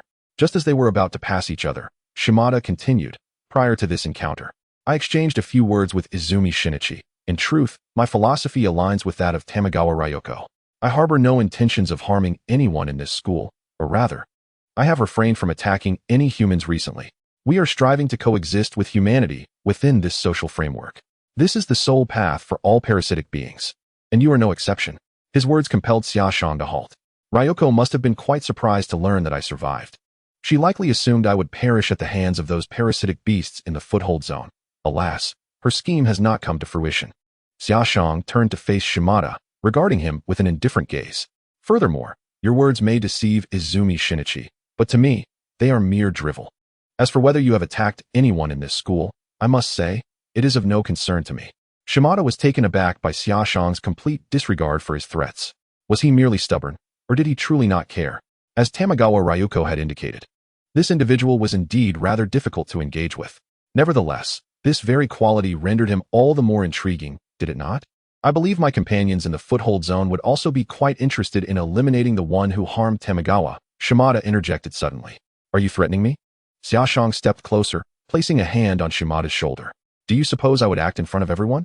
Bear in mind, at such close proximity, even Tamagawa Ryuko would not evade my strike. Shimada offered no response, merely retreating a step before turning to depart. A foolish pretender, Xia Shang murmured softly. Watching his retreating figure, where did that fellow come from? He seems at odds with the president. Nearby, Kendo Club member Kumagai Hiroichi expressed his discontent with Shimada Hideo, irritated by his haughty demeanor in the presence of the president. He appears to be the new transfer student from the second-year Class 3, having clocked an astonishing 10.8 seconds in the recent 100-meter sprint during physical education. Standing beside him, Imamuri stated gravely. Kumagai, in disbelief, exclaimed, "What? 10.8 seconds? No way. That time qualifies for national competitions." He then discreetly glanced at Xia Shang and whispered, "What kind of monsters are these transfer students? The president is already so formidable. Yet there exists an even more terrifying presence." The school bell rang, and Izumi Shinichi called out to Natsushu, suggesting they walk together as he had some matters to discuss. "Is it about Ishida Hideo?" Natsushu inquired, not even bothering to grab his backpack, merely adjusting the textbooks on his desk. "Indeed, has he spoken to you as well?" As they ambled down the corridor, they encountered Murionosido Rimi, Tachikawa Yuko, and Miho, three inseparable friends. "Are you talking about Hideo?" Miho asked with curiosity. "Hideo?" Natsushu frowned, perplexed by the odd nickname. "I wonder if these three have been whispering behind his back." "Ishida Hideo, hence the nickname Hideo," Izumi replied, his expression darkening upon hearing the moniker, as such a term is typically reserved for those one is fond of. It appeared that Miho harbored some affection for Ishida Hideo, yet he was a parasitic being, and human interaction posed significant dangers. However, he could not directly caution Miho, as it might lead to misunderstandings with Murionosido Rimi. "Indeed, I knew him before transferring schools. He was expelled for fighting and for causing an underage pregnancy. Yet, it is said that he comes from a well-off family, which allowed him to transfer to our school at a high price." Izumi expressed his doubts, but Natsushu remained unfazed, spouting nonsense with utmost seriousness. After all, public opinion thrives on sensationalism. Few truly care about its authenticity, only whether the topic is scandalous enough. As if on cue, Natsushu's words left the three girls astonished, covering their mouths in disbelief. "No way, he doesn't seem like that kind of person," Tachikawa Yuko remarked instinctively. "I've only heard rumors. Please don't spread them recklessly, lest it be misconstrued that I am slandering him." Natsushu beamed, his sunny disposition intact. Miho, however, fell into deep thought, her expression serious. What Natsushu says might hold some truth. After all, the semester is nearly over, and he just transferred in, which is rather peculiar. All right, these are merely speculations. Shinichi and I have matters to discuss, so we shall take our leave. Once outside the school, Izumi curiously asked Natsushu if what he had just said was true. "False. I was simply fabricating stories," Natsushu replied, surprised by Izumi's skepticism towards his words. Was it because he had spun such an elaborate tale? Damn, I should have anticipated this. Izumi sighed, resting his forehead in exasperation. Yet, was such fabrications truly wise? If someone took him seriously, Ishida Hideo would certainly be troubled. Izumi felt a twinge of concern. Natsushu, bemused by Izumi's innocence, said resignedly, "You can't genuinely believe what he told you, right?" A little critical thinking reveals that he is merely a spy sent by Tamaki Ryoko to monitor us, clearly positioned against us. "I concur with Natsushu's assertion," came the response in agreement. At that moment, Miki emerged from Shinichi's grasp, glaring with wide eyes and proclaiming, "His words cannot be trusted. He claims to subsist on human sustenance, Yet there exists no evidence to support the notion that parasitic organisms residing within the human brain can derive nourishment from human food. After all, their entire cranial structure has undergone a transformation. However, it remains unproven that these parasitic creatures cannot survive by consuming human fare. Ultimately, Shinichi retained a glimmer of hope regarding the possibility of coexistence with these parasitic beings. Chapter 30. The Schadenfreude of Xia Shang. Suddenly, a girl's voice echoed from around the corner, familiar to Shinichi's ears. He hastened to the corner to investigate the source of the call. There, he witnessed Hidetaka Shimada grasping Kanai Kunishima's wrist, seemingly intent on dragging her away. "Let go! Let go!" Kanai cried out, struggling fruitlessly against Hidetaka's hold. With her sweet appearance and pink earmuffs, Kanai possessed a unique ability to sense the presence of parasitic beasts. Through this talent, she had previously encountered Shinichi, mistakenly believing it to be a power that allowed her to perceive the threads of destiny, thus considering him her fated partner. Consequently, she awaited Shinichi's departure from school at the gates. However, she had misidentified Hidetaka as Shinichi, sensing something amiss. Hidetaka aimed to take her to a secluded spot for further inquiry, only to be interrupted by Shinichi's arrival. "I almost forgot about you," Xia Shang remarked, his eyes lighting up at the thought of Kanai's ability, reminiscent of Mickey's talent for kinship sensing, which he had promptly dismissed due to its significant flaws. If memory served him correctly, Kanai's ability bore none of the shortcomings associated with kinship sensing. "What do you intend to do?" "Let go of her." Shinichi's arrival compelled Hidetaka to release his grip, allowing Kanai to hastily break free and rush towards Shinichi. Hidetaka turned to Shinichi, remarking, "It's nothing. I merely wish to ask her a few questions." Her perception is quite astute. Hidetaka's demeanor disappointed Shinichi. If he truly sought to integrate into human society, he ought not to employ violence to forcibly remove someone. "If you harm those close to me, I shall be the first to end your life," he warned. In response to Shinichi's threat, Hidetaka merely replied, "How terrifying," before turning to depart. "I have stated that I do not wish to confront you directly," he said as he left. "Indeed, he is quite a restless character," Xia Shang observed, shaking his head. An awkward scene unfolded next, as Kanai spoke with Shinichi when Rimi Murano happened to pass by. Upon seeing Rimi, Kanai deliberately raised her voice, saying, "Thanks to you, Shin. I'm counting on you to escort me to the station later. I'm fearful that man might seek me out again." His gaze was utterly frightening. After finishing her words, she placed her hand gently on Izumi Shinichi's arm. Unfortunately, this scene was witnessed by Murano Rimi, which created a rather intense atmosphere, causing a smirk of schadenfreude to appear on Xia Shang's face. Upon seeing the two in such close proximity, Rimi stood frozen for several seconds, ultimately saying nothing, lowering her head and quickening her pace. However, Xia Shang could clearly see the disappointment and the glimmer of tears in her eyes as she walked away. Observing her retreating figure, Xia Shang reminded that it was still possible to explain, for he did not wish to witness a girl in tears.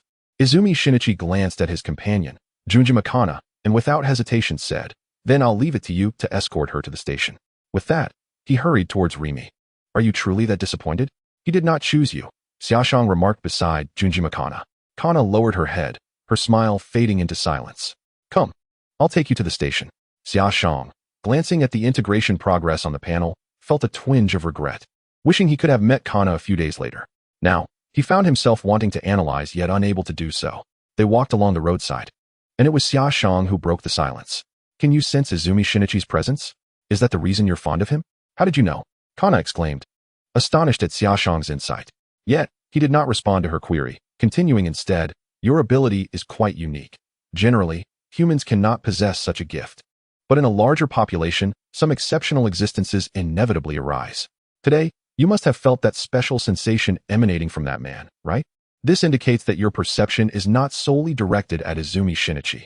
Moreover, this ability is perilous, as those you can sense are typically dangerous individuals. Much like the one earlier." Kana's instincts affirmed the truth in Xia Shang's words, yet she still retorted, "Even if I made a mistake, Izumi Shinichi will be here soon, right? Besides, are you suggesting that he is a dangerous person?" Well, Xia Shang had come to understand that Kana exemplified the archetype of a love-struck individual. Engaging in conversation with such people was indeed a laborious task. "Regardless, I've said what I needed to say. Here is my phone number. Call me if anything arises," he offered, unwilling to risk her safety before acquiring his abilities. As they walked, Kana sensed a mysterious aura surrounding Xia Shang, piquing her curiosity. "How do you know so much? Did Izumi tell you?" Xia Shang watched her enter the station, still silent. It was not that he wished to be enigmatic. rather. He genuinely did not know how to respond. Some matters required extensive explanations that would only waste time. Given the choice, he would much prefer to linger in a food establishment a little longer. Meanwhile, in the late hours of the night, within the confines of Yuko Tachikawa's room, a sketch graced the easel, depicting none other than Hideo Shimada. As she gazed upon the artwork, the words spoken by Natsushu earlier that day echoed in her mind. Could it be that Akiyoshi truly possessed such a nature? Surely, Natsu would not speak idly. Yet, as Tachikawa reached for her eraser, she silently began to erase half of Shimada's face. However, just as she was about to obliterate it entirely, she halted her hand. Such matters required clarity before action. As she hesitated whether to confront Hideo Shimada for answers, at that very moment, Shimada donned the visage of a celebrity, scanning his surroundings in search of prey. Soon enough, he identified his target for the evening, a seemingly robust woman, a well-developed female with a radiant complexion. After selecting his quarry, he approached her under the guise of casual conversation, unaware that the choices she was about to make would lead to her own demise. Once they reached a secluded area, just as the girl opened her mouth to speak, a tentacle pierced through her body, lifting her into the air. Crimson blood cascaded from her fingertips, splattering onto the ground, blooming like flowers of death.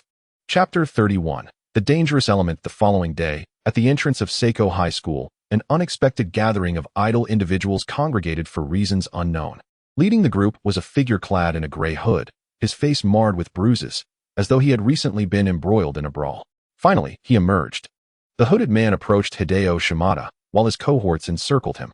This scene was fortuitously witnessed by Shinichi Izumi and Natsu Sho as they exited the school. KBU? What business does he have with Hideo Shimada? Izumi's expression reflected surprise. Do you know him? Natsu inquired. Izumi nodded slightly, recalling that he seemed to be a suitor of Kanai Kaneshima. Due to some misunderstandings, he had approached me before. But I cannot fathom why he now seeks to confront Shimada, as they should be strangers to one another. Is this not difficult to deduce? Natsu paused momentarily before continuing his analysis.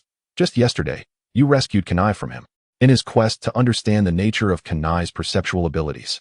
He must have sought her out again this morning, only to inadvertently cross paths with Keibu. Natsu then pointed to the injuries on KBU's face, remarking, "Look, this fellow clearly suffered at Shimada's hands and, feeling aggrieved, has gathered a throng of idle individuals to exact revenge. So, are you prepared to meddle in this affair?" Natsu turned his gaze toward the restless Izumi. With a grave expression, Izumi nodded, stating, "Just now, Michi informed me that Shimada harbors a formidable intent to kill towards these individuals. If I do not intervene, this will surely devolve into a one-sided massacre. Then let us disperse these individuals." Natsu parted the onlookers and approached one of the thugs from behind, who sported bleached hair and had his right arm bandaged and in a cast. "Are you all truly so dedicated to your craft?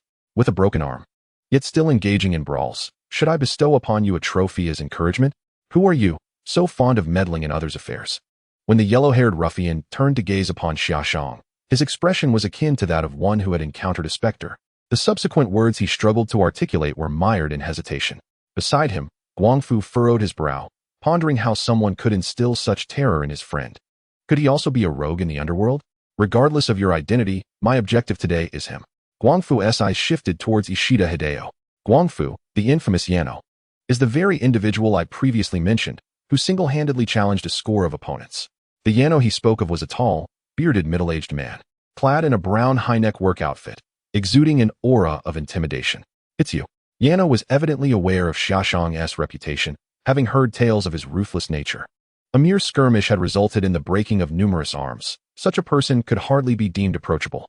"Let us go, Guangfu." Yano shook his head, leading his entourage away. Guangfu, filled with resentment, approached Xia Shang and exclaimed, "Why did you assist him? I must avenge this grievance."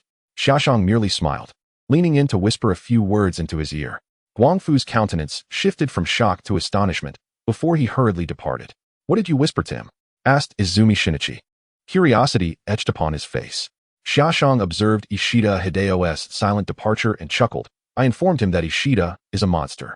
If he secretly tracks him and captures evidence of him committing murder or cannibalism, then presents it to the authorities, not only can he exact vengeance, but he could also secure a substantial reward."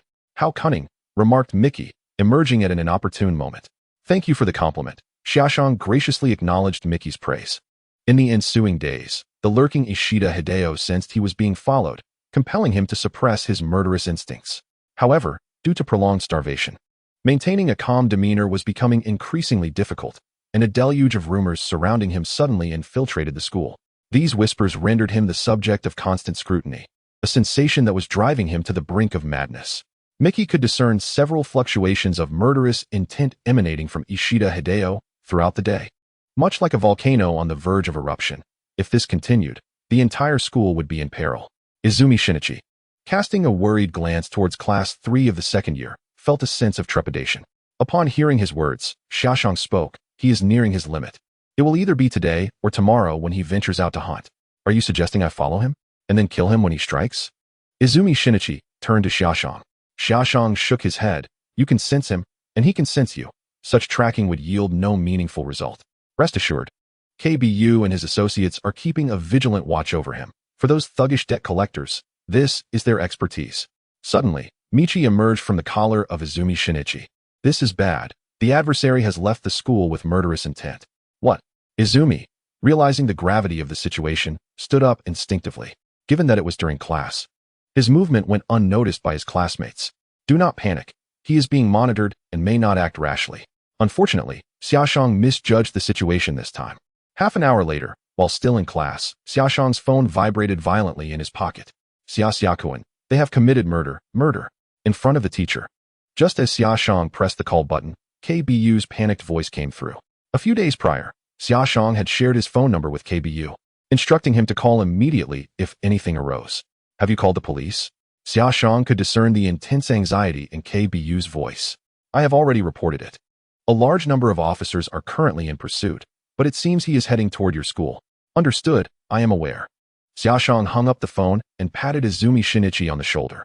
This time it is my oversight. I did not anticipate his lack of restraint. Just moments ago, he killed a passerby and is now being pursued by the police. Moreover, his escape route appears to lead to our school. He likely intends to eliminate us before fleeing. As he spoke, the school alarm suddenly blared. Attention, students. Attention. A dangerous individual has just breached the school. All personnel please evacuate immediately. What is happening? Is it the same situation as last time? Surely not. How can we be so unfortunate? The classroom erupted into chaos, with terror etched on every face. Naturally, many rushed to the windows to gaze toward the school entrance. Yes, it's Shimada-kun. Although the distance was considerable, Tachikawa Yuko still recognized the dangerous individual, Shimada Hideo. Chapter 32. I will kill you in an instant. The school gate was besieged by the blaring sirens of police cars, their blue and red lights flashing, sealing off the exits, accompanied by 4 or 5 ambulances. As the police cars halted, over 20 armed officers poured out. Halt. Otherwise, we will open fire. Despite the officer's warning, Shimada Hideo did not cease his advance. Rather, he quickened his pace. His speed was truly terrifying, and his leaping ability left the officers dumbfounded. This guy is not human. Open fire. One middle-aged officer bellowed.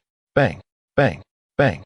Upon the sergeant's command, the officers unhesitatingly pulled the triggers, and the bullets were fired with astonishing velocity. Alas, due to Shimada Hideo's incredible speed, only 1 or 2 bullets found their mark within him.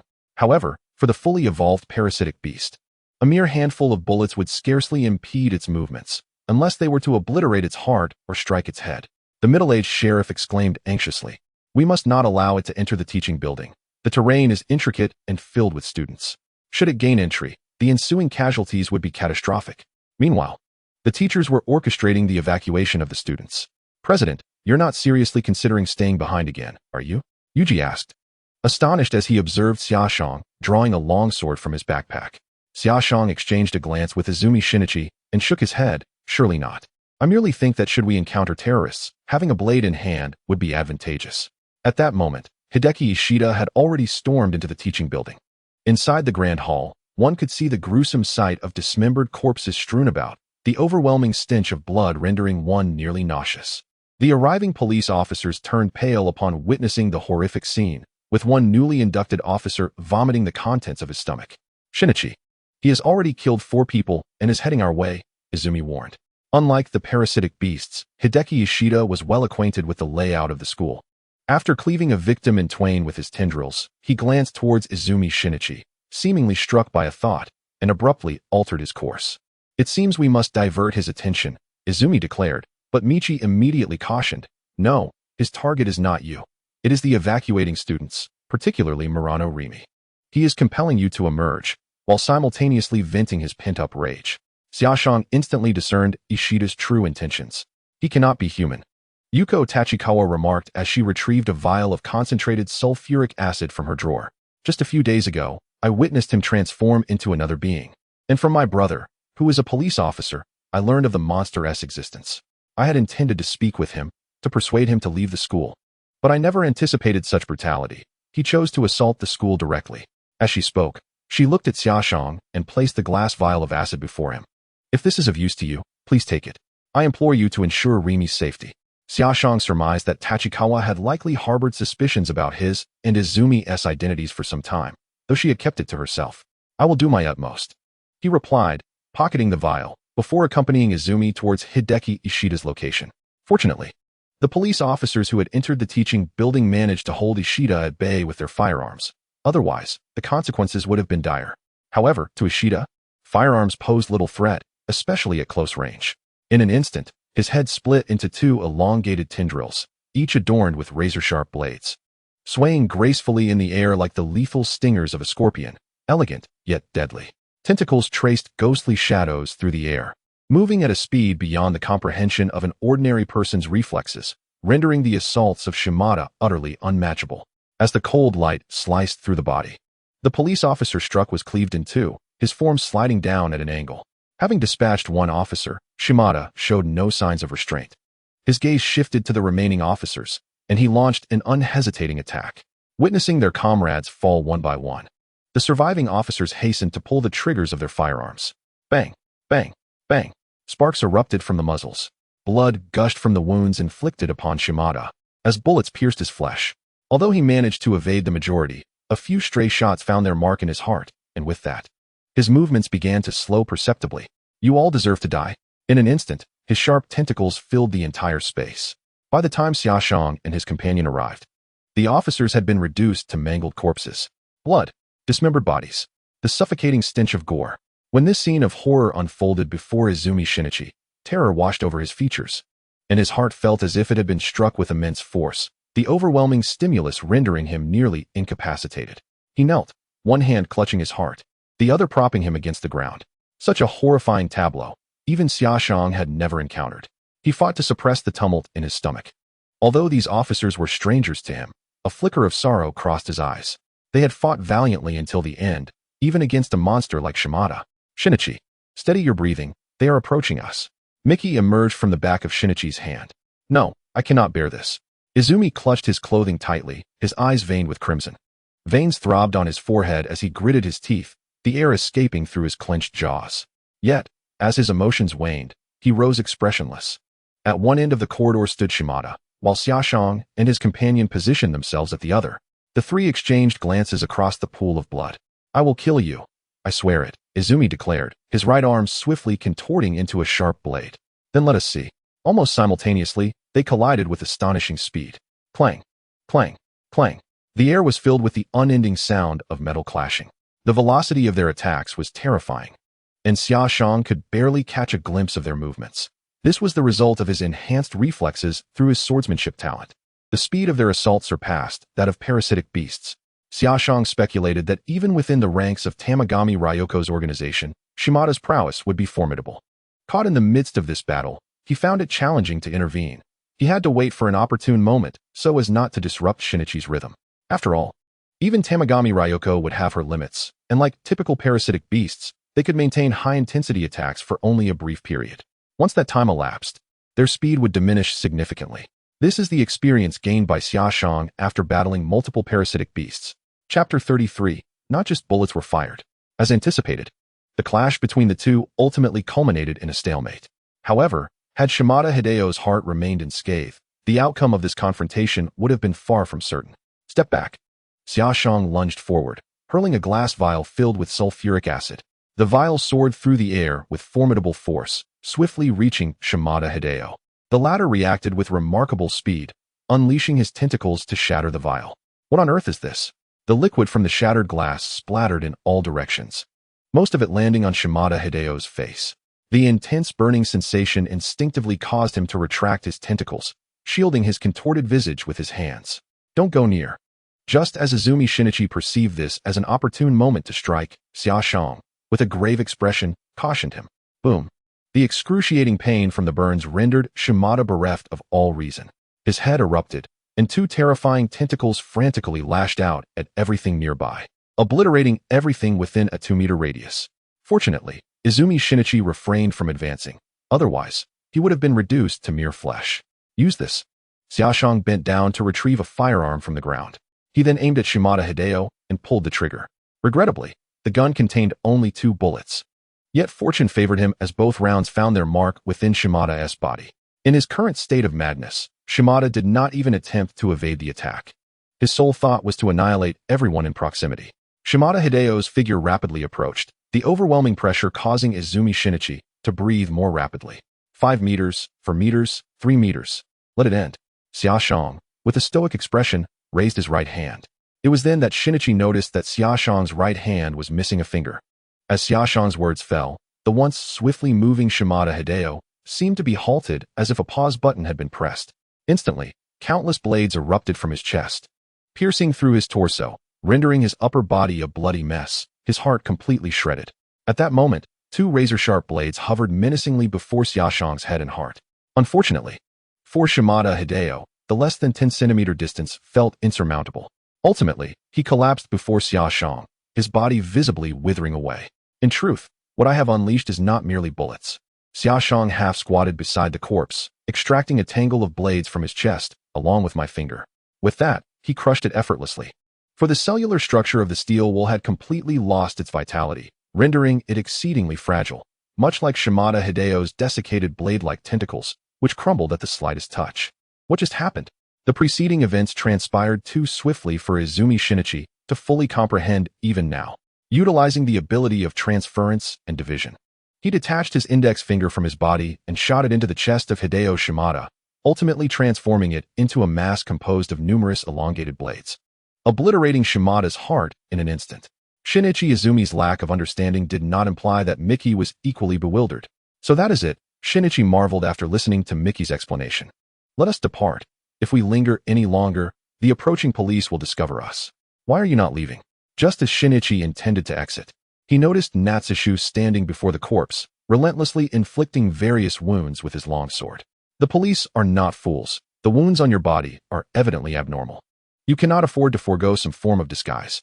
Moreover, your presence here will merely expose the identity of the parasitic beast, while my staying here, regardless of any scrutiny, will not unveil my true identity. Natsushu's transformative talent resembles an active skill. As long as it is not triggered, the mutated portion of his cells shall remain dormant. Shinichi, he is correct. You must not reveal your true identity. Currently, human society is unlikely to accommodate the existence of parasitic beasts. Very well. Take care not to be discovered by the police. Soon, Shinichi departed from the scene. Merely minutes after his departure, the middle-aged sheriff, accompanied by another group of officers, arrived at the floor where Natsushu was situated. The corridor was thick with the scent of blood, causing Sheriff Fujita, with his extensive investigative experience, to turn pale. He immediately raised his weapon, signaling the officers behind him to proceed with caution. The sound of polished shoes echoed as they traversed the viscous floor. Who goes there? Upon seeing a figure in the corridor, Fujita swiftly aimed his gun at Natsushu and commanded loudly. The terrorist is already dead. I am Natsushu. Natsushu approached Fujita, stating, I have seen you during my hospitalization. You should recognize me. Although parasitic beasts can mimic a person's appearance, they cannot replicate the memories of the imitator unless a transference occurs. Do not move. Fujita exhibited considerable vigilance, gripping his weapon tightly, his gaze fixed intently on Natsushu. He gestured to the nearby officer, Inoue, instructing him to investigate the situation to confirm the presence of the terrorist's corpse. Yes, Sheriff Fujita. Moments later, Officer Inoue leaned close to Fujita's ear, whispering, There is indeed a corpse of a parasitic entity inside, and I found numerous bullet holes on it. It must be the individual we were pursuing. However, there are also many sword-inflicted wounds on the body, leading us to preliminarily suspect that he was slain by someone wielding a sword. The assailant may have feared the resurrection of the parasitic entity, thus adding further sword wounds post-mortem. Inoue's words alleviated Fujita's tension, and with an apologetic expression, he holstered his firearm, saying, I sincerely apologize. I was remiss in my actions earlier, and I hope for your understanding. Subsequently, Xia Shang was brought to the police station by Fujita, who inquired about the details of the incident. Since there were no surveillance cameras at the school, Xia Shang spoke with his eyes nearly shut, fabricating a story. Indeed, I ultimately killed him with a sword. His speed was remarkable, but due to previously being struck in the face with concentrated sulfuric acid, he had lost some of his offensive capability. The fact that I could kill him was merely a stroke of luck, pure luck. You managed to slay 2 parasitic beasts alone. Surely, that cannot be attributed to mere chance, Fujita stated, sitting across from Xia Shang at a solid wooden table. Please examine these documents. He took a file from a nearby officer, unsealed it, and laid several pages before Xia Shang. Xia Shang glanced down, noting that the contents primarily consisted of photographs of parasitic beasts, including sketches and surveillance images. I trust you are familiar with them. Their heads can morph into the most lethal weapons, and they possess formidable mimicry abilities, allowing them to blend seamlessly into crowds. This means that your friends, family, or classmates could potentially be parasitic organisms. We have designated them as parasitic beasts. Thank you to Mantion Yu for the generous donation of 1,000 starting coins. Chapter 34. Fusion Perception. Currently, according to our police statistics, they have committed thousands of offenses, with a higher number of victims in more remote areas. Furthermore, we suspect that there exists a tightly knit organization among these parasitic beings. Fujita produced a map of Japan, marked with numerous lines, all converging towards Tokyo. This illustrates their operational trajectory. If I am not mistaken, their organization is located somewhere in Tokyo. It was evident that the Japanese police were not ineffective. The accuracy of the intelligence they possessed aligned perfectly with Xia Shang's recollections. Why are you sharing this information with me? I see no necessity to know, Xia Shang remarked, gazing into Fujita's eyes with an indifferent tone. Because you are not an ordinary human, Fujita replied decisively, but quickly added, do not misunderstand. I am not implying that you are a parasitic beast. Your strength is considerable, and the police require individuals like you. We wish to collaborate. Collaborate? What benefits would I derive from this? Although Xia Shang's tone was quite impolite, it genuinely reflected his thoughts. Were it not for the desire to meet Goto, he might have already returned to the world of the Black Cloaks. He was curious whether Goto possessed talents that other parasitic beasts lacked. Fujita frowned, his brows knitting together in contemplation. He tapped a marker against the table, and after several seconds, he spoke. Do you require money, housing, or perhaps something else? Anything within my power, I can accommodate. After all, he truly did not wish to miss the opportunity to eliminate parasitic beasts, especially with Xia Shang's proven capability on 2 occasions. This indicated that Xia Shang was certainly aware of certain weaknesses of the parasitic beasts. As he looked at Officer Fujita, a promising idea suddenly sparked in Xia Shang's mind. With the pressure exerted by the police, we can compel that fellow Goto to emerge. I am willing to collaborate with you, under the condition that you share all your intelligence with me. Furthermore, there will be occasions when I expect you to heed my directives. Beyond that, I desire nothing else. Impossible, Fujita firmly rejected Summer's terms. It is unthinkable for me to mobilize police forces at your request. It appears you have not fully grasped my intention. I am prepared to disclose the objective of our operation to you. Whether you choose to follow my guidance is entirely at your discretion, Summer retorted. He then plucked a strand of his hair and placed it on the table. By extracting any hair from the head of a parasitic beast, one could ascertain whether an individual is indeed a parasite. Should the hair exhibit signs of atrophy or movement, it would indicate that the individual is a parasitic entity. As for the underlying principle, I trust that your police force will soon unravel it. This method of detection serves as my earnest proposition. Very well. I shall report this matter to headquarters immediately. Once the validity of this detection method is confirmed, I shall acquiesce to all your stated conditions, Fujita said, suppressing his excitement. As Summer departed from the police station, Fujita unexpectedly bent to personally see him off. The stress he had endured due to the parasitic beast situation had been overwhelming, and he sincerely hoped for the efficacy of this detection method. Shortly after leaving the police station, Summer met Kanai at a yakitori restaurant. At that moment, the integration progress on his interface had reached completion. Still holding on to hope for Shinichi?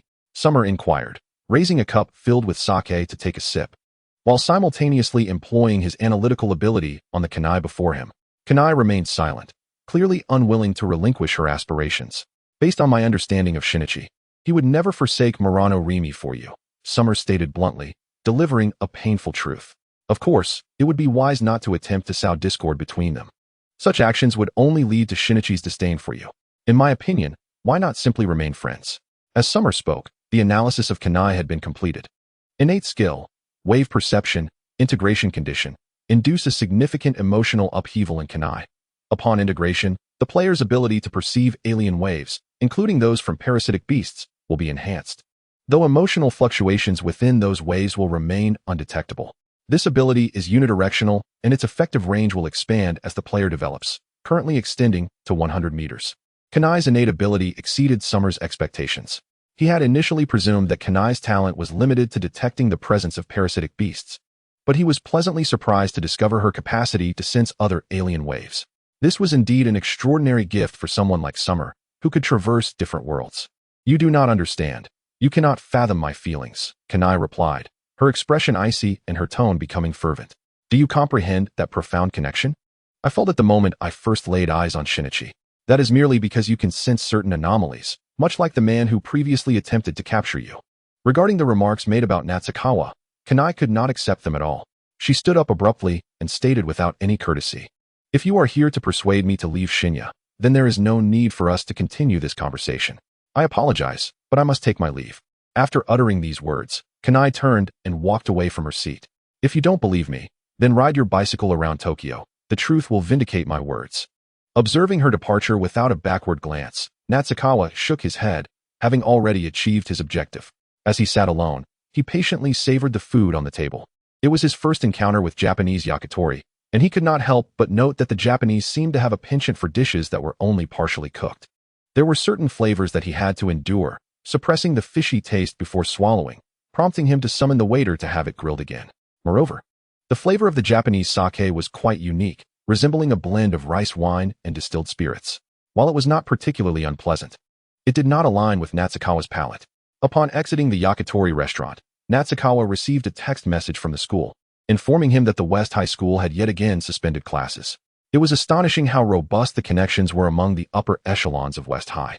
Every time a significant incident occurred, the school would resume operations after a brief hiatus, which was truly remarkable. After expressing his grievances about West High, Natsukawa made his way home when a flyer distributor forcefully thrust a pamphlet into his hand before turning to block another passerby. Initially, he assumed it was merely an advertisement. Just as he was about to discard it, he caught sight of the headline regarding a mayoral election. If his memory served him correctly, the candidate for mayor appeared to be the leader of the Parasite Beast organization. Upon unfolding the flyer, he found, as expected, that most of its contents were related to environmental matters. Chapter 35. The hazardous gas leak incident presented an excellent opportunity for him to experiment with accelerating the fusion process. Based on previous experiences, Natsukawa had gleaned some understanding of how to expedite the amalgamation of his abilities. To swiftly fuse with the power of wave perception, he would undoubtedly need to come into contact with the waves transmitted by the parasite beasts. Glancing at the address on the flyer, Natsukawa boarded a bus heading to Shinjuku in Tokyo. Before long, 30 minutes had passed. As the bus arrived at the station, he stepped down from the crowded vehicle.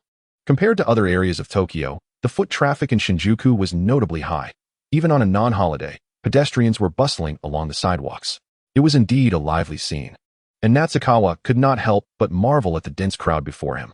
Using the detailed address from the flyer, he successfully located the speaker, Hirakawa Takashi, who was evidently quite skilled in his oratory, as the area was packed with onlookers.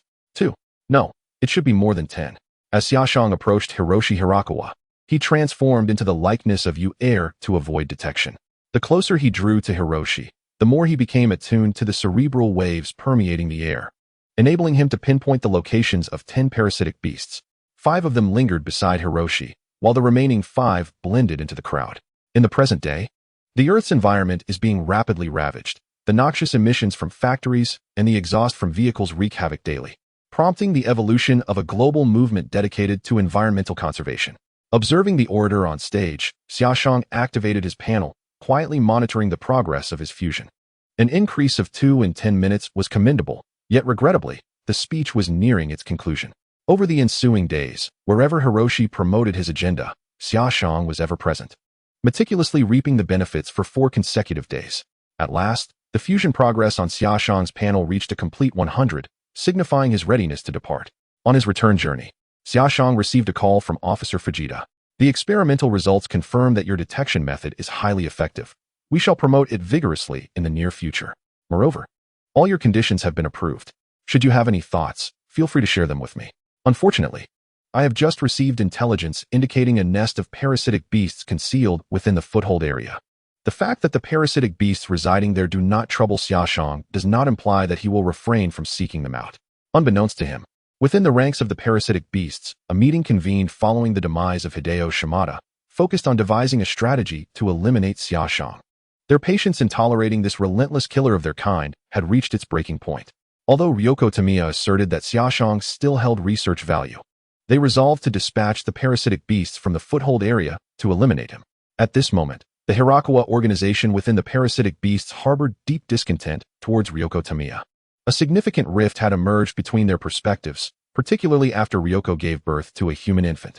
Initially, their intention was merely to experiment with the reproductive capabilities of parasitic beasts, a notion that Ryoko also entertained at first. However, upon the child's arrival, they were met with disillusionment as the infant proved to be an ordinary human. They repeatedly urged Ryoko to terminate the child, yet she consistently deflected their requests with excuses of it not being the right time. This situation almost perfectly corroborated Xia Shang's previous assertions. Initially, Ryoko had contemplated the child's demise, but she found herself unable to act, as an inexplicable emotion blossomed within her heart. At times, she gazed into the mirror and discerned a smile upon her own visage, a notion utterly unfathomable to the emotionless parasitic beasts. Subsequently, she delved into extensive research on humanity and discovered that this emotion was referred to as maternal love. Is the information reliable? Ryoko inquired cautiously over the phone with Tate. My informant is a private investigator, ensuring the reliability of the information. Subsequently, Xia Shang added a friendly reminder. Toxins are far more lethal to parasitic beasts. And when the time comes, you may opt for bullets laced with venom. I believe they will yield astonishing results. With that, he ended the call. Gazing out of the bus window at the scenery, a faint smile graced Xia Shang's lips as he murmured, the grand performance is about to commence. Breaking news, today. A significant leak of hazardous gas has occurred on Chuanyi Street in the Lizu district. The Tokyo police swiftly cordoned off the area. The death toll remains unknown, and several injured individuals have been transported to hospitals. This incident is still under investigation, and we urge citizens to temporarily avoid Chuanyi Street. It appears that the pressure from the parasitic beasts has indeed compelled the police to act swiftly. Xia Shang picked up the remote and turned off the television, simultaneously retrieving his phone to search for pertinent keywords. As expected, online discussions had erupted. Xia Shang casually scrolled through the comments, discovering at least 10 individuals on a forum claiming to have witnessed the scene firsthand. Contrary to the police's narrative, there had been no gas leak. They were conducting searches for parasitic creatures and had suffered significant casualties during confrontations with these beings. You have not witnessed the horror of the parasitic beasts. Their heads can morph and sprout numerous tentacles, a sight that is utterly grotesque.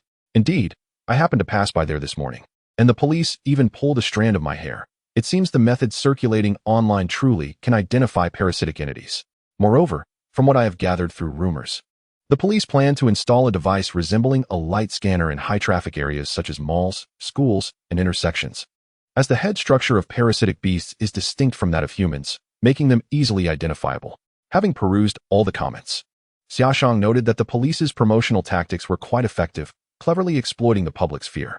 He believed that after this incident, the way people greet one another would evolve from simple pleasantries to a mutual tugging of hair. Just as he set down his phone, Izumi Shinichi called him. Did you see the gas leak incident in Lizu district?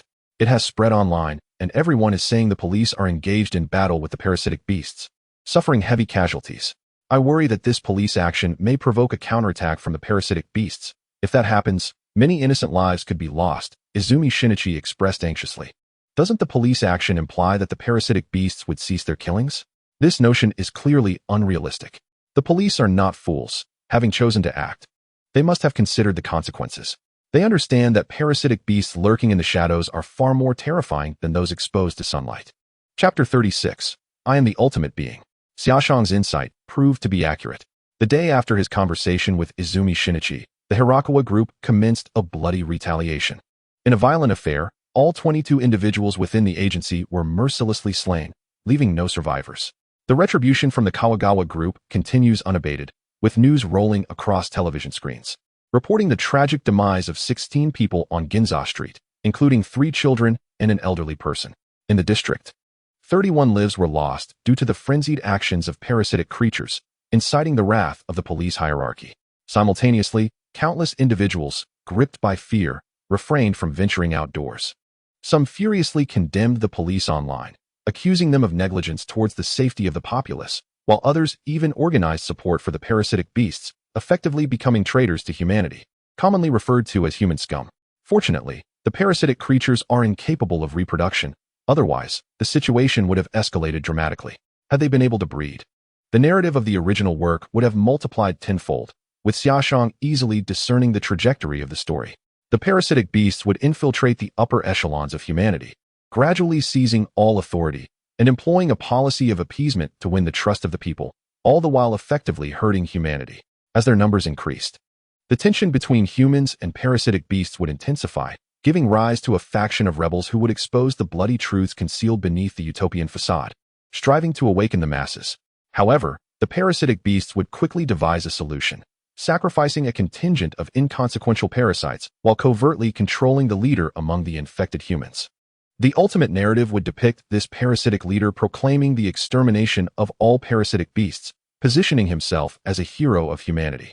This cycle would perpetuate indefinitely. The eventual trajectory of the tale is grim, yet to Xia Shang, it appears the most logical outcome. Regrettably, the current population of parasitic beasts is merely around 1,000. In the context of human society, they are but a drop in the ocean, incapable of stirring significant upheaval. If his conjecture is correct, the introduction of Kawagawa GG is likely a strategic maneuver to gradually infiltrate the upper echelons of humanity. This plan persists, as it represents their final hope. Should Kawagawa GG successfully ascend to the mayoralty, he would wield the authority to halt all police operations. Otherwise, measures such as hair sampling and the installation of light detection machines in densely populated areas would suffice to annihilate the vast majority of parasitic beasts, leading them to face the imminent threat of extinction. This exerts pressure on the police, seeking to compel them to abandon their pursuits against the parasitic creatures, but alas, they have underestimated the resolve of law enforcement. Suddenly, a screen beside Xia Shang illuminated with a message from Captain Fujita. The operation continues. Oh, how intriguing the unfolding narrative becomes. In the ensuing fortnight, the populace of Tokyo and all of Japan found themselves shrouded beneath a cloud of mortality, with an escalating number of fatalities, predominantly among the police. Reports of assaults on police stations proliferated, and as the online discourse intensified, even the police began to struggle under the weight of the situation. Xia Shang stood at the entrance of a CAF, gazing upward, noting the darkened skies of Tokyo. He nonchalantly entered the CAF, where only Tamaki Ryoko awaited him.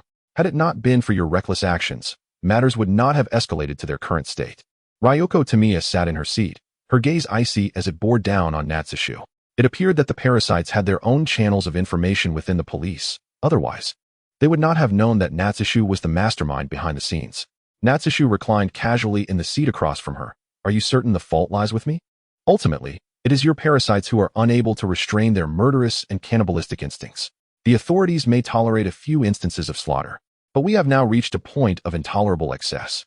I am merely a spark. It is you who have ignited the powder keg. Tamiya found herself at a loss for words, unable to counter Natsushu's assertions, for she recognized the truth in his statement. Initially, she had founded the organization with the hope of integrating the parasites into human society, yet now, the individuals within the organization had gone mad, considering themselves superior beings intent on subjugating humanity, which contradicted her original intentions. Unable to control their primal instincts, the parasites remained, at their core, mere beasts. Do not forget, you are also one of the parasites, Tamiya stated coldly.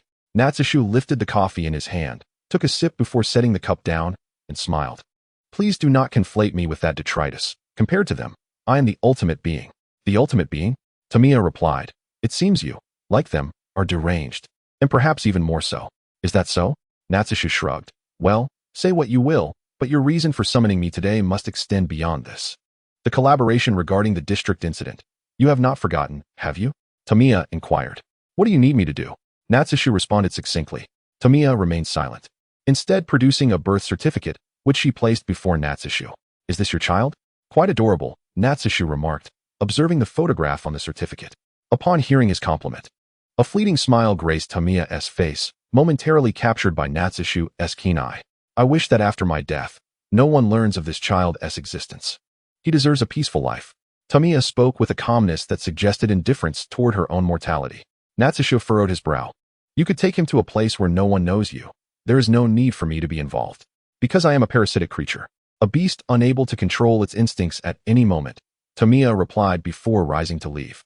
As he watched her retreating figure, Natsushu pondered deeply. Emotions are a complex affair, and once possessed, even a parasite can undergo transformation. He carefully folded the birth certificate and placed it in his pocket. Meanwhile, on another front, Shinichi Izumi was being pursued by a parasite. He sensed 3 parasites in his vicinity, yet before him stood only one. It is indeed astonishing that 3 parasitic beasts reside within his body. Indeed, hence my name, Samu, which is quite inventive. Samu stands in the middle of the road, resembling a fitness instructor, smiling at Izumi Shinichi, clearly underestimating his opponent. As Samu's arms split into 6 tendrils, their speed is such that they swiftly inflict a wound upon Izumi Shinichi's chest at their first encounter. In the face of Samu's onslaught, both Izumi Shinichi and Miki can only barely fend off the attacks. Shinichi run. Chapter 37, Go To. They dash into the woods while observing the patterns of their adversaries' assaults. Under Miki's guidance, Izumi Shinichi flees into the nearby forest, relying on the trees to evade Samu's relentless strikes. Using the trees as cover, he moves up, down, and sideways, dodging the attacks while maintaining a safe distance, allowing them to adapt to their rhythm of assault. One must commend Miki's combat awareness. Under his strategic direction, Samu's attacks have become mere horizontal slashes. Managing 2 parasitic beasts has already proven quite taxing for their opponent. Now is the moment. Suddenly, Izumi Shinichi rushes towards Samu, darting through the tendrils and striking down with a blade, severing Samu's head. As the head is cleaved away, Samu's body gradually kneels, facing away from Izumi Shinichi, a torrent of blood gushing from the neck. Just as Izumi Shinichi believes his plan has succeeded, Miki incredulously exclaims, "How can this be? It's still able to do this." Before them, the body, still turned away from Shinichi, lifts its right arm, which then seems to melt like liquid, converging at the neck to form a grotesque mass of flesh. Numerous eyes emerge from its surface as it opens its mouth and calmly states, "Exchange players." Simultaneously, addressing the severed head on the ground, it commands, "Samu, return." How embarrassing. I think you would do better to remain in my right hand. Samu remains silent, merging with Goto's severed arm. Witnessing this, Miki suddenly comprehends. It can instantaneously control its entire body, becoming a complete organism. It is not merely 3 parasitic beasts. Just now, I sensed 5 distinct consciousnesses within it, meaning there are 5 parasitic beasts in total. 5. Izumi Shinichi can hardly believe it. Miki continues. The reason I previously sensed only 3 was that it had failed to unify the others. Thus, only I and Samu could command them. But only I can fully unify into a single entity. Goto turns to face Izumi Shinichi. Miki understands that now is not the time for astonishment. Confronted with the fully realized Goto, Izumi Shinichi lacks even the capacity to resist. As expected, in the face of Goto's agile movements, the very woods that had once served to restrain Samu now become a hindrance for Izumi Shinichi. In mere moments, multiple wounds are inflicted upon him. At this moment, the only option for Izumi Shinichi was to flee. He dashed onto the road and fortuitously spotted a small pickup truck passing by. Without hesitation, Miki extended his arm, grasped the front of the truck, and pulled Izumi into the bed of the vehicle. Izumi slumped inside, gasping for breath, utterly drained of energy. Damn it! Just as he thought he could escape, he saw God, expressionless, sprinting towards him with astonishing speed, matching that of the moving truck, closing the distance until he was level with the vehicle. Miki did not hesitate and launched an attack, but it failed to deter God. The sound of a collision from behind drew the driver's attention. Looking through the rearview mirror at the monstrous figure of God, he exclaimed in shock. Is he a monster, traveling at 60 kilometers per hour? With the relentless pursuit of the monster, the driver gritted his teeth and pressed the accelerator to the floor. Observing this, God extended his appendages to grasp the railing beside the truck. Izumi's anxiety escalated. If this creature managed to board the vehicle, it would spell disaster. Suddenly, a heavy truck barreled past the pickup, colliding with God and sending him flying. Thus, Izumi narrowly escaped the relentless chase. He must be sent by the parasitic beast organization to kill me. Could it be that the Summer Commerce side has also been attacked? Inside the truck bed, Izumi dialed Summer Commerce's number. As expected, Got reappeared. After hearing about Izumi's ordeal, Summer Commerce murmured softly, "What did you say?" I said everything is normal on my end. You need to be extra cautious. After hanging up, Summer Commerce approached the window and gazed outside. The flow of people on the street had diminished by more than half, lending an air of desolation. Days later, the retaliation by the parasitic beasts gradually subsided, as if everything had returned to normal. Yet, the atmosphere in Tokyo remained oppressive, seemingly brewing an unprecedented storm. At that moment, Ryoko Tamiya sent him a simple text message. I have been discovered by the police. Please fulfill your promise. Summer Commerce had no intention of rescuing Ryoko Tamiya. Truth be told, with her capabilities, if she wished to escape, the police would never catch her. This was her choice. Perhaps she sensed her ultimate fate the moment her child was born. In a park, Ryoko Tamiya, dressed in a white mermaid gown and cradling a sleeping infant, looked at Izumi Shinichi and slowly began to speak. It was I who lured you here. In truth, there are some things I wish to convey to you. Due to special circumstances, I shall keep it brief. To date, I have killed 38 individuals, hunting them for sustenance. However, I can assert that this number is relatively small among my peers. During these days, I have conducted extensive research and pondered the question, what are we to humanity? What does humanity signify to us? I have arrived at a conclusion that can be succinctly expressed. We are all children of the earth, born of your existence. Created by you, and we are far more fragile than you might imagine. The words of Ryoko Tamami perplexed Shinichi Izumi. He furrowed his brow, retorting, What? What are you saying? Do not jest with me. Are you acquainted with Takashi Hirakawa? Is it due to the environment? Shinichi had previously seen Hirakawa on television. He was a prominent candidate whose policies were all environmentally focused. The moment Ryoko mentioned him, Shinichi immediately comprehended that Hirakawa was affiliated with the Parasite organization. And connecting it to Ryoko's earlier statement, he quickly grasped why she claimed they, too, were children of the earth alongside humanity. Let me share another piece of information. The individual pursuing you these days is named Goto. Remember, do not engage him in battle. Had your opponent from the onset been Goto instead of Mickey, you would have perished long ago. Although he is one of my feeble companions created through experimentation, he is invincible. Such a paradoxical statement left Shinichi utterly bewildered. Just as Ryoko was about to say more, a group of police officers surrounded them. Led by a man named Hirama, Ryoko was not surprised to see the police. She moved towards Shinichi, and noticing her unusual actions, Mickey quickly cautioned, Be careful. Prepare for combat. Stop. Quickly halt. Ryoko paid no heed to the police and continued her approach towards Shinichi. Fire. To prevent further casualties, Chief Hirama shouted. To the astonishment of Mickey and Shinichi, Ryoko did not evade or shield herself. Instead, she allowed the bullets to pierce through her body, blood blossoming on her white attire. A sight both harrowing and striking. The infant she cradles is human. Cease firing. Shinichi shouted at the officers. Having previously dealt with parasites, Hirama was taken aback by Ryoko's lack of resistance and ordered his men to stand down. Ultimately, Ryoko held her child and approached Shinichi. She gazed into his eyes, and for reasons unbeknownst to him, her face gradually merged with that of his mother in Shinichi's mind. I have often pondered the reason for my existence in this world. Once one question is resolved, another invariably arises, as I tirelessly seek origins while incessantly exploring conclusions. As Ryoko spoke, blood dripped from her skirt. Perhaps these thoughts bore little significance, and it would be nice to pause. Even upon discovering answers, one might merely think, so that is how it is. Yet today, I have unraveled another mystery, Shinichi.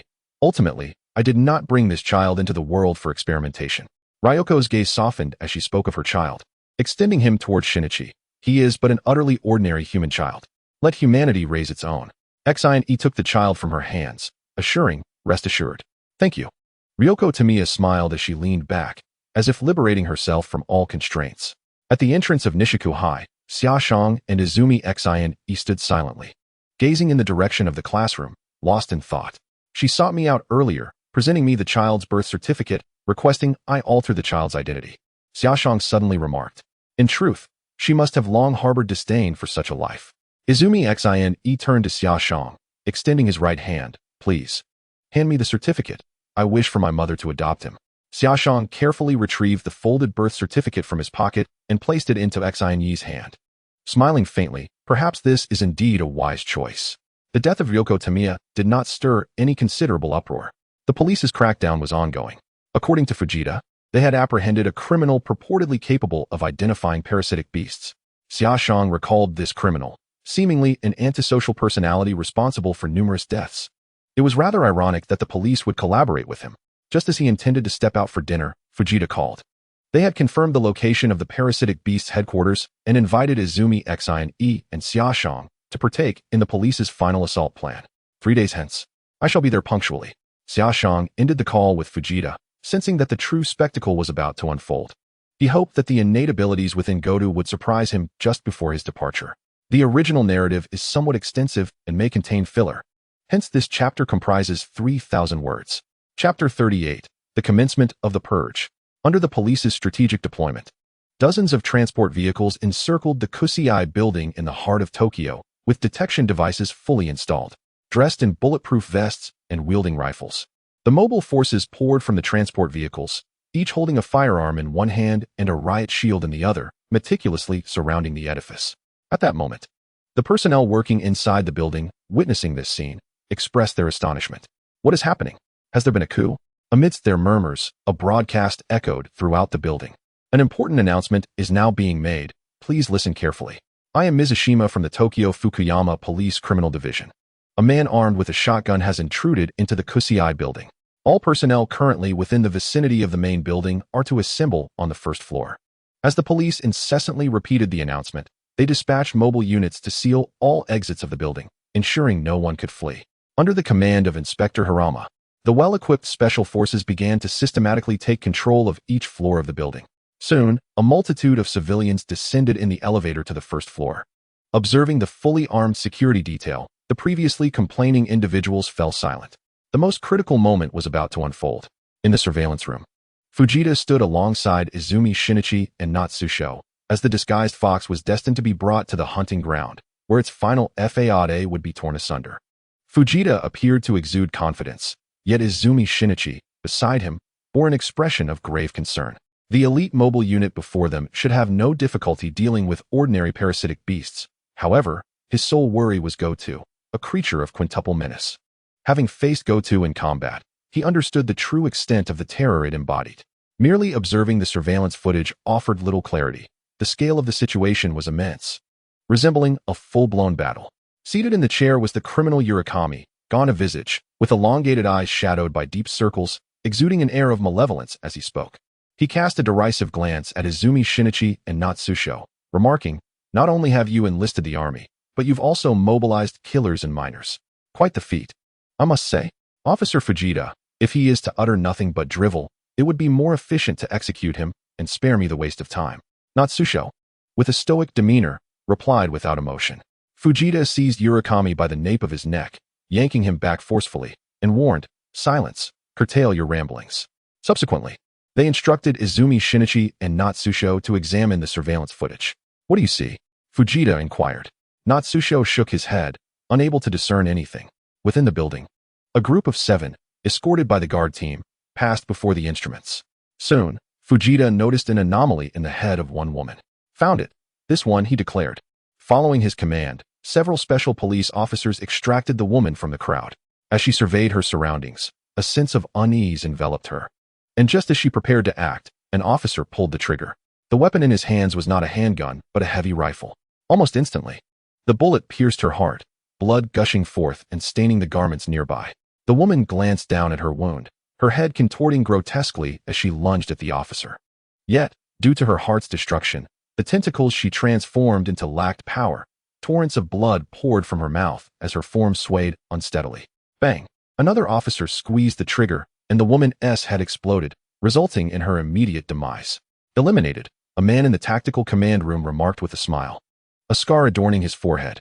He was the overall commander of this fox hunting operation, wielding authority superior to Fujita's, capable of directly commanding the guard and mobile units. They were not merely dead, they were machines manipulated by demons. To halt the machine, one need only destroy the motor. To obliterate the heart completely. Widespread lethality was paramount over mere point penetration. The man calmly analyzed the weaknesses of the parasitic beasts and equipped the special police with specialized lead bullets. As for toxins, they were simply too slow. He had disregarded the suggestions previously made by Natsusho.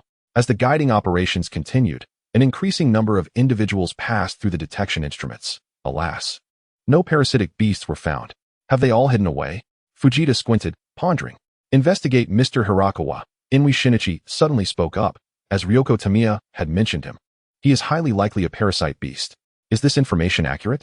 Inui Shinichi shook his head, while Urakami, who was beside him, concurred. He is undoubtedly a parasite beast. A normal person could not maintain such composure. I shall promptly report this information. Soon, several special police officers approached Hirakawa Masashi, intending to take him away. Hirakawa Masashi declined their request, which only served to confirm that something was amiss. Detain them. Do not let them leave. The man lifted his phone and called Fujita, requesting him to bring Urakami. With his hands cuffed, Urakami arrived at the testing equipment at the entrance of the Ko's building, accompanied by Fujita and others. Suddenly, he pointed and shouted at a few individuals in the crowd. There are several over there. Upon hearing his voice, one person fled from the crowd. Yet, after just a few steps, he was shot dead. This man, indeed, possesses the ability to sense the presence of parasite beasts within the crowd. But the individual who was just killed was not a parasite beast. Alas, it appears you have killed the wrong person. He is now undoubtedly deceased. Urakami remarked with a sense of schadenfreude. At that moment, a middle-aged man stepped forward to accuse the special police. Kill him. Inui Shinichi gritted his teeth. The special police in front of the equipment hesitated due to the earlier wrongful killing. However, the middle-aged man swiftly launched a tentacle from his head, slicing through the neck of one of the officers and damaging the testing equipment. Damn it! Kill him! Shouted the man in the command room in fury. The parasite beast was then shot, crashing through the glass of the building and collapsing before the crowd. This instantly incited panic, with screams erupting all around. As the concealed parasite beasts among the crowd began to act, they first sent a portion of the parasite beasts to attack the crowd, thereby diverting the attention of the special police while they made their way to the second floor. Bang! Bang! Bang! The incoming tactical unit fired at the ceiling. Humans! Drop down! With a furious shout, all the humans instinctively went to the ground, while the parasite beasts in the crowd, caught off guard, were riddled with bullets. Listen closely. If you consider yourselves human, obey our commands without hesitation, a scarred man with an assault rifle announced loudly. It is nearly time for the conclusion of this chapter. Chapter 39, Talent, Ultimate Control. Meanwhile, Xia Shang received a black box from Fujita, opened it, and found a damp cloth soaked in ether and a small glass vial containing a colorless liquid. The liquid within is the infamous hydrogen cyanide, a highly toxic substance. I had to apply to the higher-ups for a long time to get this approved. Handle it with care. Do not worry. I am well aware of its lethal potency. With that, Xia Shang placed the box into his pocket. Subsequently, under the arrangement of Fujita, Xia Shang entered the Xingjing building, resembling a member of the tactical unit. Adorned with a helmet, mask, and goggles, he scanned the crowd, and through the waves of electric signals, discerned the absence of any parasitic beasts within. Looking towards the second floor, he heard the distant sound of gunfire, where, under Yura's command, the parasitic beasts were being systematically eliminated. Inform me of Kawakawa GG's location. Xia Shang communicated through his earpiece. He was currently situated in the main hall on the second floor. Excellent. He casually discarded the earpiece aside. With his ability to sense the electric waves emitted by the parasitic beasts, he deftly navigated past the lurking threats on the second floor and directly approached the main hall. Inside the expansive hall, a handsome man stood at the podium, Kawakawa GG, who regarded Xia Shang's arrival with a calm gaze. Bang! Bang! Bang! In an instant, Xia Shang pulled the trigger, obliterating all cameras positioned in the corners. Who are these people? The officers in the surveillance room seethed with anger at this audacious act. Who are you? Kawakawa GG questioned, surprised that Xia Shang's weapon was not aimed at him. Was the opponent also a parasitic beast? But how could a parasitic beast infiltrate the police ranks? With the police's investigative techniques, distinguishing between humans and parasitic beasts should be effortless. Who I am is of no concern. Xia Shang approached him, producing a wet wipe to cover Kawakawa GG's mouth and nose. As the ether evaporated, Kawakawa's eyes widened in confusion, fixating on Xia Shang until he succumbed to unconsciousness, still pondering the motive behind this act. Because soon, I shall become you. Xia Shang removed his helmet, revealing a visage identical to Kawakawa GG's. He smiled, donned Kawakawa's attire, and took his place at the podium. At the corner of the second floor, a parasitic beast lay lifeless. Xia Shang sensed the electric signals of the remaining parasitic beasts fading one by one. With the exception of God, whose signal radiated like the sun, impossible to overlook. Let the action commence. God's position shifted rapidly, swiftly eliminating Yura and his team. Standing amidst the corpses, he murmured, fascinating, one can distinguish between humans and parasitic beasts by mere sight. Is it instinct or some unique ability? Unfortunately, the lifeless bodies could not provide an answer. With the sound of synchronized footsteps echoing, the tactical unit designated as Kisaragi flooded into the hall, sealing the exits. Faced with the row of dark gun barrels, Xia Shang remained remarkably composed. Standing upright before the microphone, he cleared his throat and addressed them. I trust that your weapons are meant to eradicate parasitic beasts, and I am merely a hostage coerced by them. Even if I am guilty, it is the court that should judge me, not you. Xia Shang plucked a strand of his hair, and held it aloft before the crowd. The members of the mobile unit exchanged uncertain glances, unsure whether to open fire. Fortunately, at that moment, a command from Sheriff Ping Jian echoed in their earpieces, instructing them not to shoot and to escort him out of the Xinjiang building. Understood, sir. Several special police officers advanced toward Xia Shang, intending to remove him from the scene. They're here, Xia Shang murmured, glancing toward the entrance. Suddenly, with a resounding crash, the glass of the upper hall shattered, and a bare-chested man leaped down from a height of 4 meters. His muscular physique exuded an explosive power, captivating the attention of all present. He rose gracefully and strode toward Xia Shang. Have you made your decision? Will you stay or leave? Damn it, don't move, shouted a nearby special officer. But before the command could settle, a flash of cold light cut through the air, and a head was severed in an instant. Noting Xia Shang's silence, Go To, wearing an impassive expression, remarked, understood. I will eliminate these individuals, and then you can decide for yourself. What followed was a gruesomely bloody massacre. The special officers pulled their triggers frantically, only to find their bullets ineffective against the opponent's defenses. In a shocking twist, as Go To swung his arms, the bullets were repelled back toward their origin. His limbs transformed into lethal blades, slicing through the crowd, leaving behind a trail of dismembered corpses. Witnessing the carnage unfold before him, Xia Shang's eyes betrayed no flicker of emotion. He was meticulously concealing his feelings, aware that any sign of weakness could cost him his life. From the moment he had contacted Fujita, he had resolved to leverage the police's strength to wear down Go To's stamina. Indeed, it was the thrill of battle that invigorated me. After dispatching all the officers, Go To's face contorted in a grotesque manner, revealing sharp fangs and fissures across his visage from which 4 eyeballs emerged, absorbing the surroundings. Analysis complete. Talent skill. Ultimate control. Fusion condition. Eliminate the parasitic beast named Go To. Upon fusion, the player's control over their body will be significantly enhanced, allowing for meticulous manipulation of every inch, while simultaneously fortifying the player's willpower and elevating their physical self-defense threshold. As the conflict subsided, Xia Shang's analysis of Go To also reached its conclusion. The unique talent possessed by Go To did not surprise him. The fact that he could flawlessly control 4 other parasitic beasts was a testament to his formidable willpower and extraordinary bodily control. Standing amidst the corpses, Xia Shang gazed at Go To's retreating figure, unable to suppress his admiration. What a terrifying physique, seemingly born for slaughter. Alas, despite his fusion with 5 parasitic beasts, he ultimately cannot assimilate the entirety of his being. Should another parasitic beast take residence in his chest, it would indeed represent a true perfection. Meanwhile, within the building, reports of assaults continued to echo from the mobile unit. Once the news spread, there was no further development. Alas, an extraordinarily powerful parasitic beast appeared, capable of intercepting bullets. The entire mobile unit within the building had perished. The moment Fujita received the intelligence, he inhaled sharply, followed by a chilling sensation enveloping his entire being. Chapter 40. Return of the Black Robe. Where is Xia Shang? Izumi Shinichi glanced around, yet he could not find Xia Shang's figure. Meanwhile, Xia Shang was trailing behind Vought, observing the massacre. Humans are indeed fascinating. Do you not feel any anger as you witness your comrades falling before you? Vought, atop the building's rooftop, tore off the head of the last special police officer and tossed it downwards. Upon completing this act, he turned to face Xia Shang. A mere group of pests that only destroy the environment. Once they are all gone, I can establish a new world, a new order, Xia Shang stated with a calm demeanor. You are quite impressive. Vought expressed his satisfaction with Xia Shang's ambition. Only such individuals were worthy of existing before him. Then let us transform this world together, Vought proclaimed, extending his arms as he stood at the edge of the rooftop, gazing down upon the entirety of Tokyo, until Xia Shang pierced his heart with a single strike. Who are you? Vought roared in fury at this sudden assault, swiftly severing Xia Shang's hand. Do you think destroying my heart will lead to my demise, foolish one? Boom.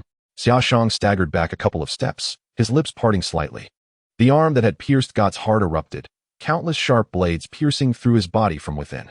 Today, I shall make you comprehend what it means to be invincible, Vought declared, reaching through his own chest to extract the myriad blades, crushing them in his grasp. Yet, he failed to notice that among the fragments was a reflective substance. Meanwhile, his other hand, transformed into a liquid form, penetrated his chest to replace his heart. However, just as he seemed to succeed, an overwhelming sense of weakness surged through his body. Subsequently, Vought's facial skin rapidly wrinkled, his hair shifted from black to white, and his eye sockets hollowed, as if he had lost all vitality. He could feel that all the tissues within his body had been irreversibly damaged. What is this? God inquired in his final moments. Hydrogen cyanide. No wonder God's corpse plummeted from the heights, ultimately collapsing in a pool of blood. It is over, Xia Shang declared, standing in the very spot where God had just been, with an air of indifference.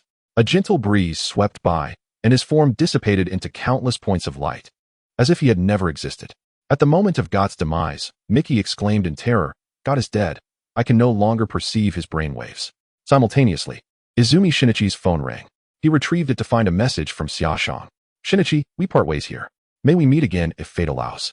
In a brightly lit room, countless specks of light surged forth, coalescing until the figure of Xia Shang gradually materialized. Having returned, even his injuries could not be healed instantaneously. How frustrating. He scoffed at the inept interface, glancing at his right arm, which lacked a hand. Nevertheless, one must admit that the preceding scene had been perilously close. Had he misstepped even once, survival would have been an impossibility. Fortunately, he emerged victorious. For Xia Shang, the means to achieve his objectives mattered not. Only a fool would refuse to leverage external forces, fighting fiercely without aid, unless one possessed the aura of a protagonist. In which case, such individuals often met a grim fate. Is it despicable? Is ambush ignoble? The corners of Xia Shang's mouth curled upward. It seemed he would be unable to return to work for at least another fortnight. Approaching his desk, he picked up his phone to request a leave of absence from his supervisor, or readily granted the request, on the condition that Xia Shang would forfeit half a month's salary. Given that time flowed at a ratio of 150, one between the two worlds, his journey through the realm of fantasy had only consumed a single day. To avoid raising suspicion, Xia Shang deliberately chose an outfit with pockets, slipping his hands inside to conceal the absence of his hand. As he walked toward the Walmart supermarket, he unexpectedly encountered a couple locked in a passionate kiss, oblivious to the world around them. As the saying goes, those who flaunt their affection often meet an untimely end. Just as Xia Shang prepared to hasten past them, a sudden chill coursed over his skin, prompting him to instinctively turn and brace for confrontation. To his astonishment, a gust of wind met him, followed by droplets of liquid splattering against his face. Pondering the absence of standing water nearby, he soon recognized the unmistakable metallic scent of blood, human blood. What transpired next mirrored a haunting memory with eerie precision. A woman was brutally struck by the locomotive, blood misting the air as the train came to a halt, leaving a gruesome heap of flesh and shattered bone on the ground. I cannot stop. I cannot stop. The locomotive donned its protective goggles once more and sped away, leaving behind only Huey, tightly clutching his girlfriend's severed hand, still in shock. How tragic. Xia Shang wiped the blood from his face and shook his head. Had the couple not been so close during their kiss, perhaps he might have recognized Huey. Alas, it seemed that fate had ordained otherwise. Curiously, he wondered how many fantasy points he might have gained by saving Huey's girlfriend, but it appeared that opportunity had slipped away. Subsequently, he visited Walmart to purchase some everyday items, most adorned with images of superheroes. Among them, he spotted a functional beverage emblazoned with the likeness of the locomotive. Finally, while checking out, he noticed a promotional short film featuring himself playing on the television screen behind the cashier, showcasing Queen Maeve, who appeared even more stunning than in reality. Regrettably, by the end, his own contribution had been reduced to a mere 3 seconds. Curse that director. As Xia Shang concluded his transactions, he noticed the cashier placing a flyer into his bag. What was it? A promotional flyer for a superhero talent search, which had recently gained considerable popularity, reportedly attracting a multitude of participants. In fact, I had attempted to join, though I did not succeed in the interview, the cashier explained while placing items into the bag. Our supermarket has recently partnered with the Water Group for a joint promotion. Purchasing superhero merchandise grants a 10% discount, along with this flyer. So that was it. Xia Shang picked up his bag and exited the supermarket. In this world, the Water Group truly permeated every facet of life. He retrieved the flyer from the bag and examined the details of the event. The deadline was 2 weeks away, and it seemed likely that Starlight would successfully be chosen for the Superhero 7. To gain fantasy points, one must alter the plot or eliminate key characters from the original narrative. To be frank, at that moment, Xia Shang harbored murderous intent towards Huey, compared to the superheroes. The ordinary Huey was undoubtedly a soft target. However, after much internal conflict, Xia Shang ultimately resolved to forego this course of action. Once Huey was dead, who could predict how the narrative might shift? Until he possessed the strength to comprehend the entire situation, such a move would be exceedingly foolish. Xia Shang had no intention of taking risks, and if he were to do so, It would need to be after he acquired power comparable to that of the citizens of his homeland. Chapter 41. Windfall in Midsummer. A week had passed since Xia Shang's return. During this week, news of a train colliding with a pedestrian had continued to gain traction, reaching the second spot on trending searches, while the first was occupied by reports of citizens from his homeland dismantling an underground terrorist organization in New York City. However, according to rumors, that underground organization appeared to be merely a distributor of pirated DVDs. Just then, a sudden knock echoed through the door of Xia Shang's room. He assumed it was Blitz coming to dine with him, but upon opening the door, he was greeted by a lawyer from the Water Group. "Hey there. I'm truly glad you're with the Water Group. You've saved me a taxi fare," he remarked. "I am Ilian Fast, an attorney with the Water Group. You can just call me Fast, as my friends do." Dressed in a suit, Fast shook Xia Shang's hand before settling onto the sofa beside him. "Would you like something to drink?" Xia Shang asked, walking to the fridge to retrieve 2 cans of chilled cola. "I presume your visit today is not to terminate my employment contract," Xia Shang said with a smile, tossing one can into Fast's lap. "How could that be? With an exemplary employee like you, even if the Water Group were to dismiss me, they would never let you go." Fast produced a document from his black briefcase and handed it to Xia Shang. "I've got some good news for you, my friend. You are about to strike it rich." "Really? I doubt the Water Group would award bonuses to us security personnel," Xia Shang replied, setting down his cola to take the document from Fast. He opened it and glanced through its contents, which could be succinctly summarized in a single phrase: "Take the money and keep quiet." It has come to light that, apart from the involved party, Hugh, there exists a witness to the train collision incident. This witness is none other than Xia Shang. Here lies a check worth $20,000. All you need to do at the forthcoming press conference is to make a brief appearance and assert that the locomotive was indeed pursuing bank robbers at the time, while also clarifying that the woman was standing in the middle of the road, which led to the train's failure to react in time. Simply sign here, and I shall provide you with the check. Fostet produced a steel pen, removed its cap, and extended it towards Xia Shang, his expression exuding confidence, a smile playing at the corners of his mouth. Such a generous offer, he presumed, would surely not be declined by the security guard before him. However, the subsequent scene rendered his expression frozen in disbelief. Xia Shang pushed the pen away from his hand and casually tossed the contract onto the table. "Are you attempting to refuse?" Fostet squinted, his tone laced with a hint of menace. "Do not misconstrue my intentions. I merely feel a twinge of conscience and require some time to ponder." Xia Shang reclined with his legs crossed, sipping his cola with a smile that betrayed no signs of remorse. The seasoned Fostet quickly grasped Xia Shang's implication. "I can offer you an additional $5,000. Fostet's previous jovial demeanor had vanished, replaced by a grim countenance as he spoke.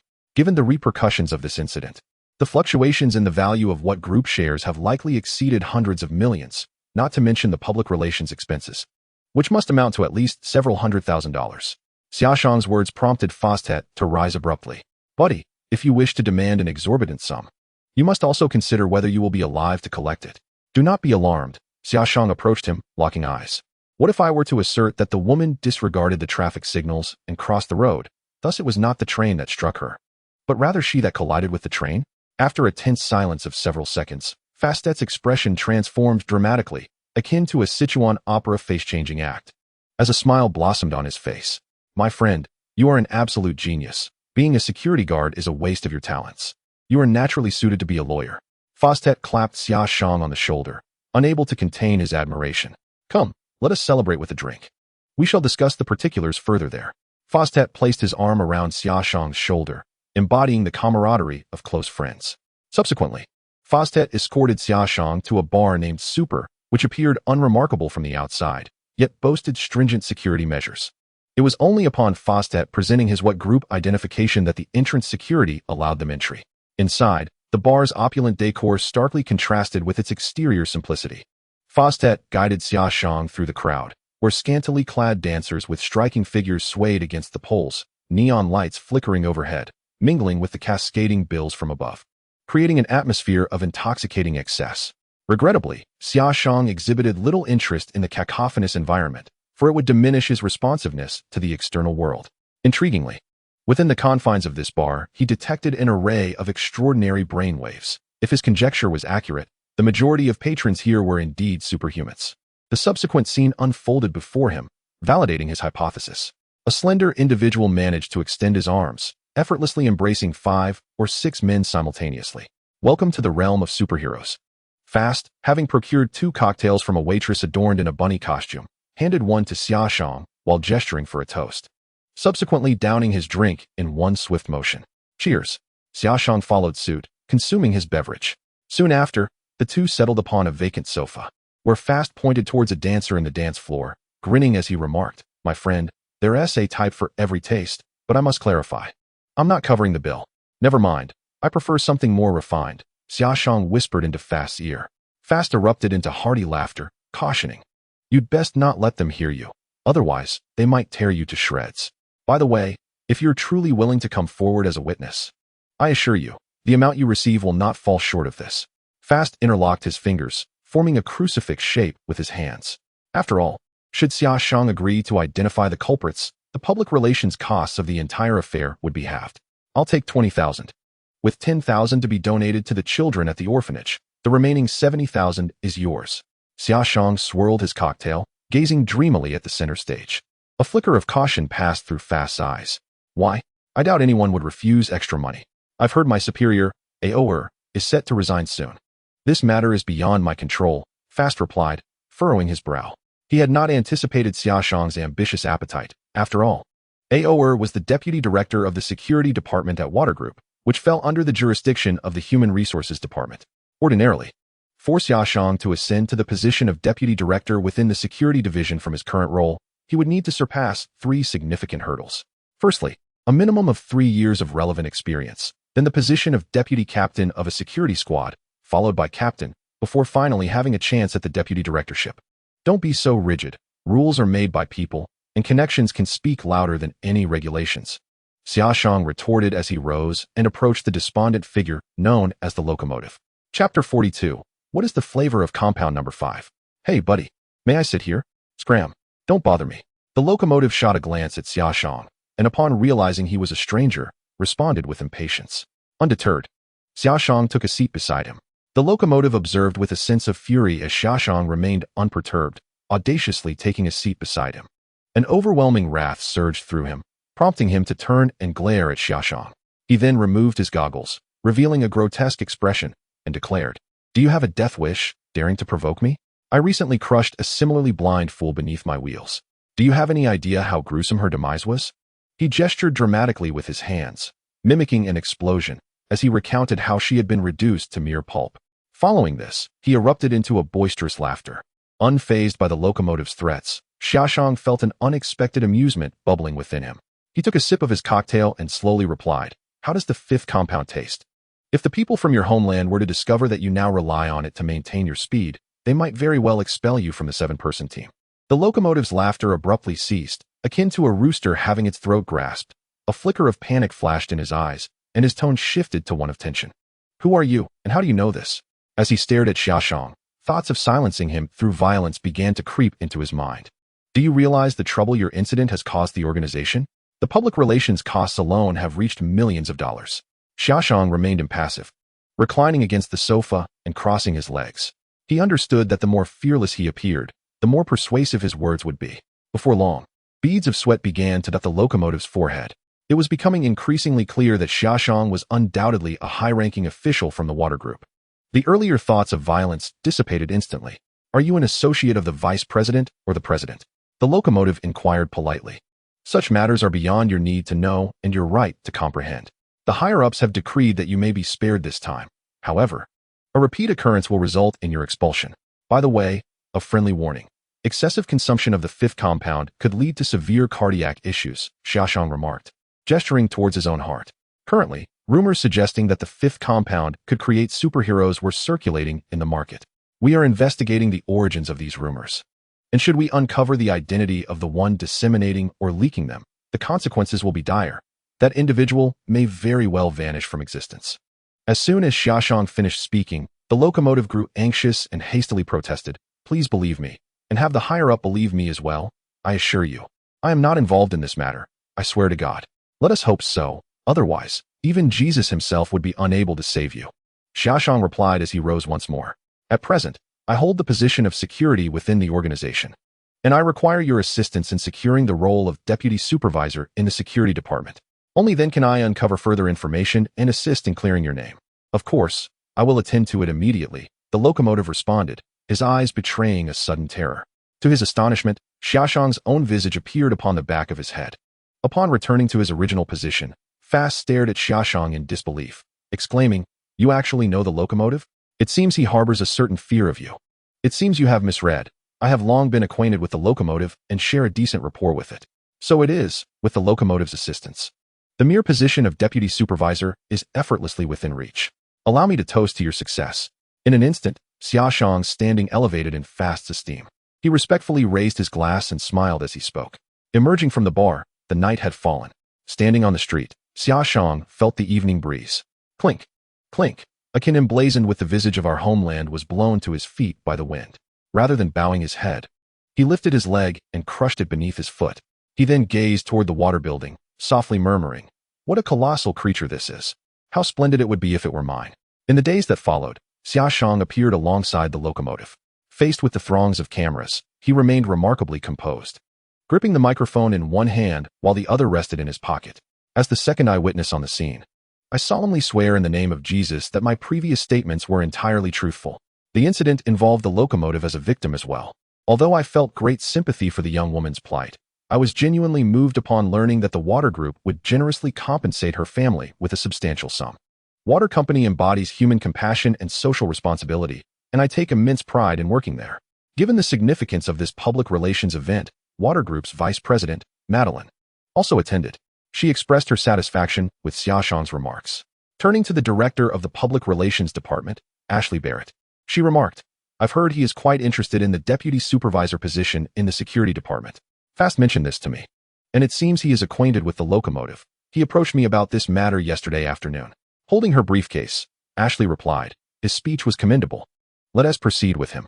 Please arrange it promptly." "Certainly, President." Ashley nodded affirmatively. After addressing the public relations incident, Ashley scheduled a private meeting with Xia Shang. As she observed him approaching, she rose from her seat and stepped forward to shake his hand. Smiling as she said, "Congratulations on your appointment as Deputy Supervisor of the Security Department. I will inform OL of your transition. You can commence your duties in a week. We will be hosting the annual shareholders meeting, and you will be responsible for maintaining order on site." "No problem. I shall not disappoint the group's expectations." Upon leaving the Public Relations Department office, Xia Shang encountered his former superior, OL. To be honest, OL was quite taken aback by Xia Shang succeeding him. Yet he congratulated him on becoming the department's deputy supervisor. In this day and age, having connections is indeed paramount, and even as he prepared to depart, he wished to avoid antagonizing such individuals.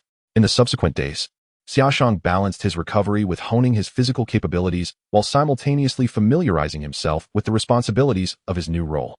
However, as he ascended to a higher position, he casually promoted Blitz, a decision he could make unilaterally without reporting to his superiors regarding such personnel changes. Thus, it was only natural that Blitz covertly assumed all his responsibilities. After all, Xia Shang had promised to transfer him to the personal security team of Queen Maeve. And upon hearing that he would be close to his idol, Blitz eagerly agreed, without even requesting a salary increase. Presently, Xia Shang's right hand had nearly fully healed, and his innate abilities had progressed to level 88. It was anticipated that by the time the Vought shareholders meeting commenced, he would achieve complete integration. Chapter 43. Starlight. A few days later, Huey watched a news interview featuring the train wreck on television. Fouquet, at that moment, was still 3 meters away from the center of that damned road and had not crossed it at all.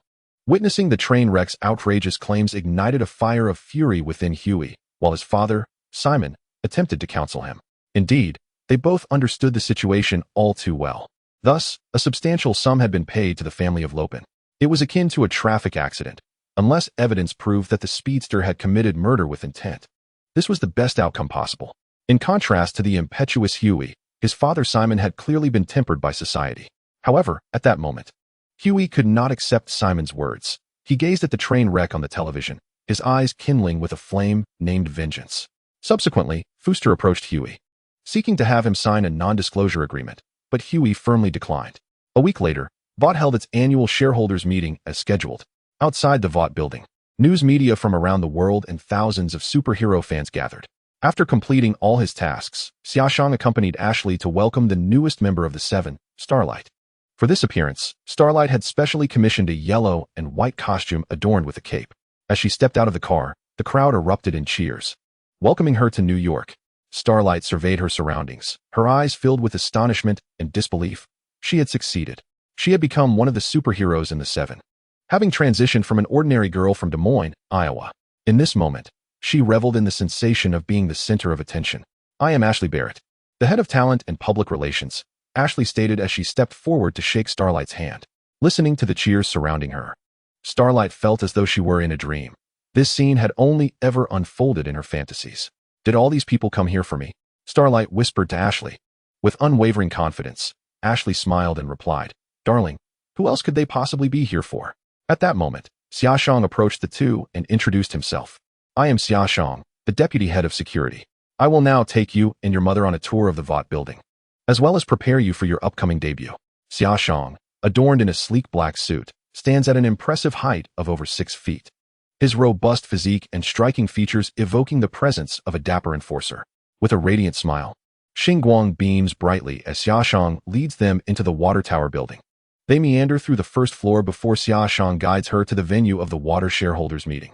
Numerous attendees greet Xia Shang, who responds with geniality. Turning to Xinguang's mother, he states, "Here is your seat number. Please take a moment to settle in while Xinguang attends to her makeup backstage." After handing a card from his pocket to Xinguang's mother, Xia Shang ascends to the second floor with Xinguang. "Try not to be too anxious. Consider it your own home," he reassures, having noted her slight unease. "I'm feeling much better," Xinguang replies with a deep breath and a smile. "What are your thoughts on superheroes?" Xia Shang inquires unexpectedly. Without hesitation, Xinguang responds, "They're wonderful. They combat evil daily and are dedicated to philanthropy. They are the heroes in the eyes of the public." Xia Shang halts, turning to reveal a knowing smile. "What if I told you they are the antithesis of your perception? Imagine an ordinary person endowed with extraordinary abilities. Believe me, human nature is inherently flawed, and law and morality are but constraints on malevolence. Yet, most superheroes operate beyond these confines." "I don't understand your point," Xinguang admits, struggling to grasp Xia Shang's words, as her upbringing has thoroughly conditioned her worldview. "It's all right if you don't comprehend. I merely wanted to mention that within Water Group, the fate of superheroes is determined solely by the board members. As long as you demonstrate your commercial value, you need not fear being ousted from the Seven." Xia Shang is curious to observe whether Xinguang will still compromise in the face of the deep-sea threat after his remarks. Should she choose to yield, it would only signify her inability to rise above her circumstances. Xinguang recognizes that Xia Shang is alluding to certain unspoken rules within Water Group. "Thank you for the reminder. I'll treat you to a coffee later," she offers. "Certainly. Here is my business card," Xia Shang replies, presenting it to her. Upon reaching the makeup room, he pauses. "Please, go in. I look forward to your stunning appearance." "Thank you." Xinguang nods and enters the makeup room. Leveraging his position as the deputy head of security, Xia Shang takes a seat in the second row of the venue, where the first row is reserved for the shareholders and executives of Water Group. Beside him sits his superior, the head of security, Eric Shack. As the lights dim and a single beam illuminates the stage, the shareholders meeting commences. "Ladies and gentlemen, welcome to the Water Group shareholders meeting," announces the host. None other than Water's vice president, Madeline. "Undoubtedly, now is the most opportune moment to enter the realm of superheroes, as our net income has surged by 14. At this juncture, Xia Shang gazed at the panel before him, where the progress of the ultimate control integration pulsated, leaping from 99 to a resounding 100. It has finally concluded. A subtle smile graced Xia Shang's lips as he observed the surface of his hands, crossed over his abdomen, glimmering with scales akin to steel. However, this peculiar phenomenon was fleeting, unnoticed by anyone. Soon, Madeline's speech approached its conclusion, heralding the moment for the appearance of the Super Seven. The illustrious lineup included the locomotive, the treasure of the water crown, Deep Sea, the invisible man, Xian, and the most formidable superhero to date, the patriotic man. As each name was announced, corresponding images of each superhero illuminated the grand screen. "I have a magnificent surprise for everyone," Madeline proclaimed with an elevated tone. "Members of the Super Seven and the Lords of the Seven Oceans are present here today. Please welcome Deep Sea." Bathed in a spotlight, Deep Sea made a dazzling entrance. The Lords of the Seven Oceans, Xia Shang smirked with a hint of mockery, harboring doubts about whether Deep Sea could match his combat prowess once detached from the ocean. To Xia Shang, Deep Sea's super abilities held no allure. After greeting the audience, Deep Sea embraced Madeline, then approached the microphone to express his gratitude. "Thank you. Thank you all for your support." Chapter 44. The Patriotic Man, Truly a perfect saint. Amidst a wave of enthusiastic applause, Deep Sea continued. Having served for a considerable time in the Super 7 and achieved remarkable feats, my good friend the Lantern Man has retired. However, Water is about to welcome a special presence, and I can hardly wait to collaborate with her. Please welcome Starlight. In the wings, Starlight felt a twinge of nervousness, compelled by Ashley's encouragement to step onto the stage. As she emerged, the audience erupted in cheers and applause. Ladies and gentlemen, Starlight and Deep Sea. Madeline extended her hands toward the duo. That young lady is rather striking, remarked Supervisor Eric Shack, unable to contain himself, as the audience seemed to revel in such appearances. Xia Shang joined in the applause. The Water shareholders' meeting proceeded smoothly. Regrettably, after its conclusion, Starlight did not invite Xia Shang for coffee as promised. However, this was understandable. Acclimatizing to her new environment took precedence. Meanwhile, Deep Sea was inviting Starlight to tour the conference room, but gradually, Starlight sensed something was amiss with Deep Sea. Upon turning, she was startled to find him removing his trousers, exposing his shorts to her. Starlight quickly turned to leave, but Deep Sea, while adjusting his shorts, remarked, "What's wrong? You just said you were infatuated with me. I thought, hey, you are beautiful. I'm not just referring to a kiss, a nibble would suffice."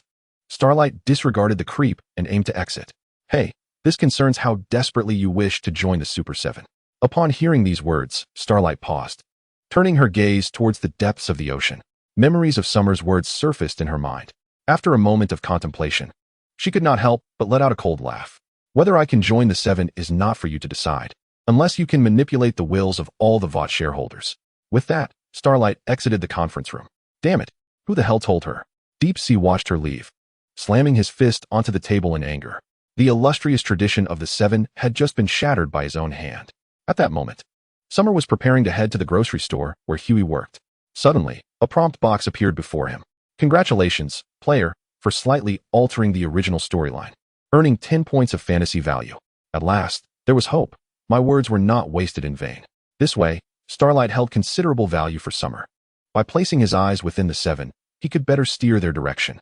As for the head, that fellow, who was so nervous even in the presence of his fellow countrymen, would only expose himself as a double agent, rendering him utterly useless. Summer stepped into the grocery store, the location provided by Fast. Unfortunately, the other party was not present. It seemed Huey was currently in contact with Billy Butcher, the leader of the Payback. Summer was now preparing to eliminate the Invisible Man to acquire his powers of invisibility, yet he lacked a perfect scapegoat. Billy's appearance conveniently filled that void. Just half an hour prior, Billy Butcher had found Huey. He held up a teddy bear, scrutinizing it closely, catching Huey's attention. "Are you interested in the nanny surveillance camera?" Huey inquired as he leaned in. "It's on special right now. This bear is quite popular, with a camera hidden in its eyes. Tell me, how many nannies would shake a baby's neck?" "What?" Huey responded, puzzled. "Like this." Billy seized the teddy bear by its neck and shook it vigorously. "One, or perhaps fewer." Huey shook his head, indicating he did not know. Can you imagine? Products like this rake in sales of up to $1 billion globally every year. The two continued their conversation until Billy steered the topic towards Robin. He revealed the truth behind Robin's demise and knew that Huey had rejected the hush money from Vought. He led Huey outside, conversing as they walked. Superhumans indirectly cause the deaths of hundreds each year. No, that's an understatement. Otherwise, the news would have reported it widely, and everyone would be screaming about it being a damn murder. Huey was skeptical of Billy's claims. Indeed, there might occasionally be untimely reports, like the one about Robin, but far more remains concealed. "Why?" Huey asked, perplexed. With a sweep of his arm, Billy pointed to a distant billboard. "Isn't it obvious? The global industry encompassing movie tickets, cultural derivatives, theme parks, and video games is valued at tens of billions to hundreds of billions of dollars, supported by corporate lobbyists and the affluent. However, the primary reason you seldom hear about these matters is that the public is disinterested. People revel in the comfort bestowed upon them by superhumans." After hearing Billy's words, Huey felt his previously unshakable beliefs begin to falter, ultimately choosing to follow Billy to the super bar. Through internal connections, they successfully entered the bar, where the debauchery before him shattered his worldview anew. Superhumans were everywhere, and he witnessed the very heroes he once idolized engaging in unsightly acts. What hypocrites! Huey's reaction pleased Billy immensely. This was the desired effect. Only by bringing down the lofty gods could their repulsive, true nature be revealed. Subsequently, he led Huey to the surveillance room, where they reviewed footage from the previous night of the locomotive mocking the death of Robin, laughing heartily. Huey clenched his fists, fury burning in his eyes. Billy then took Huey to a secluded room. Were they all like that? Even the Homelander? In response to Huey's query, Billy shrugged. The Homelander was an exception. He neither smoked nor drank, resembling a perfect saint. Then, he produced a stack of documents and placed them before Huey. He had investigated all police reports from the day of the incident, yet there was no record of a bank alert, indicating that the locomotive was not pursuing bank robbers, but rather had ulterior motives. What must I do? Billy instructed him to accept the hush money from Vought Group, but insisted that the locomotive be present when signing the agreement. Upon arriving at the conference room, a listening device was to be installed to uncover the superhero's true dealings. In short, Huey was duped by Billy's masquerade as an FBI agent. Meanwhile, Vought's Summer was also waiting for their move. Otherwise, he could not find an excuse to lure out the Invisible Man. Once he engaged the Invisible Man, the risk of exposure was inevitable. He was patient, akin to a leopard lurking in the jungle, meticulously observing every aspect of its prey until a flaw was revealed. Thus, in the following days, he deliberately remained on the first floor of Vought Tower, monitoring the comings and goings of all superheroes via electronic waves. Chapter 45. Your invisibility seems ineffective. Fortunately, Huey and Billy acted swiftly, not keeping Summer waiting for long. The next day, they arrived at the entrance of Vought Tower. In the car, Billy affixed a mini listening device to the back of Huey's phone case. With this, Huey approached the security checkpoint, masking his inner tension with a smile. Upon his first attempt to pass through the security gate, an alarm blared. "Sir, could you kindly remove everything from your pockets?" inquired the security personnel of African descent. Huey once again returned, placing all the contents of his pockets onto the tray in front of the security guard, and subsequently passed through the security gate without incident. After a cursory examination of Huey's belongings, the guard returned all items to him. Observing this, Huey felt a wave of relief wash over him, and, after expressing his gratitude, made his way to the superhero conference room. In the distance, Summer observed the entire scene unfold. If his intuition served him right, Huey would soon retrieve the listening device in the restroom, albeit, due to his overwhelming nerves, he mistakenly entered the women's restroom and accidentally dropped the device outside. Unbeknownst to him, a voyeur who had long been concealing himself within the women's restroom was present. Half an hour later, Huey exited the water building with a composed demeanor. The Invisible Man demonstrated remarkable patience. Summer, holding a cup of cola, patrolled the first floor area. Approximately 5 hours later, he detected the energy waves belonging to the Invisible Man leaving the building. "Buddy, I've got to clock out. The remaining security duties are yours." Summer greeted a white security guard at the entrance. "No problem. Have a pleasant evening," replied the guard. Exiting the water building, Summer donned the pre-prepared attire and transformed into the likeness of you. Following closely behind the Invisible Man, he utilized his phone to analyze the other's superpowers. About 10 minutes later, the panel displayed the successful completion of the analysis. Talent skill, carbon super refinement, fusion requirement. Eliminate the Invisible Man within 3 minutes. Upon fusion, the player can transform their skin into the material of carbon super refinement, granting exceptional defensive capabilities while allowing light to bend, achieving invisibility. Additionally, the player's physical attributes receive a slight enhancement. A rather impressive talent skill, albeit from the original narrative. It appears that this ability has a notable flaw, a fear of electrical attacks. However, Summer surmised that once he fused with this talent, the lethality of the laser vision possessed by the inhabitants of his homeland would be significantly diminished, as laser is also a form of light that can be bent or even reflected. Of course, this is contingent upon the energy of the laser remaining within the tolerable limits of the carbon skin. Otherwise, the laser vision could still penetrate the reflective surface. Soon enough, the Invisible Man entered the audiovisual shop where Huey worked. "Who are you?" a voice suddenly echoed, startling Huey from his reverie. He hurriedly glanced around, but saw no one. "What the hell?" Huey exclaimed as he leapt from his seat, suspecting he might be hallucinating. "I'm right in front of you, you fool. Did you think I couldn't find this?" The Invisible Man revealed the listening device that Huey had placed beneath the table at the Sevens meeting. Following that, he tossed the device onto the table in front of Huey and seized the work badge hanging from Huey's chest. Before Huey could react, the Invisible Man's fist struck his face, subsequently yanking him out from behind the counter. "Oh, quite lively here. Are you performing an illusion without any props, my friend?" Xia Shang remarked as he stepped through the door. "Get lost, or you'll wish you hadn't." The Invisible Man barked at Xia Shang. The Invisible Man, the pervert who enjoys peeping into women's restrooms. Xia Shang took a few steps forward, firmly grasping the Invisible Man's face, and whispered into his ear, "Your invisibility seems rather ineffective." Enraged, The Invisible Man attempted to retaliate, only to have his nostrils pierced by a tendril that emerged from Xia Shang's palm, swiftly followed by his brain being utterly crushed. Certain human organs are indeed fragile, Xia Shang remarked, tossing aside the lifeless body of the Invisible Man and wiping his blood and brain matter-stained palm on Huey's clothing. As the Invisible Man's corpse became fully visible in the air, the grotesque sight was revealed. Blood mixed with other semi-liquid substances oozed slowly from his nostrils. Congratulations, player. You have killed a major character from the original work, earning 800 points of fantasy value. He's dead. Huey's pupils dilated abruptly as he stared at Xia Shang, retreating a few steps in terror. Who are you? You killed the Invisible Man. Does my identity truly matter? I merely accomplished what you wished to do. Keep going. I shall watch from the sidelines, Xia Shang replied with a smile, waving his hand as he closed the door behind him. Huey stood frozen, staring at the body on the ground, his mind inundated with countless questions. How did he kill the Invisible Man? Why did he kill him? How did he know what Huey had been doing? Why encourage him to continue? A myriad of inquiries clouded his thoughts, and he felt as if he had just stepped into a trap, only to find himself ensnared in an even larger one. Suddenly, a black car crashed through the glass, barreling towards Huey, nearly colliding with him. Shit, are you trying to murder me? A shaken Huey shouted at Billy, who was in the vehicle. What happened? How did the Invisible Man die? Billy exclaimed, having witnessed from a distance the scene of Huey being attacked, leading him to rush to his aid. Thus, he had not seen Xia Shang enter. How the hell would I know? That guy came in, covered the Invisible Man's face, and when he removed his hand, the Invisible Man was dead. This is insane. The news said the Invisible Man had invulnerable defenses. It's utterly ridiculous.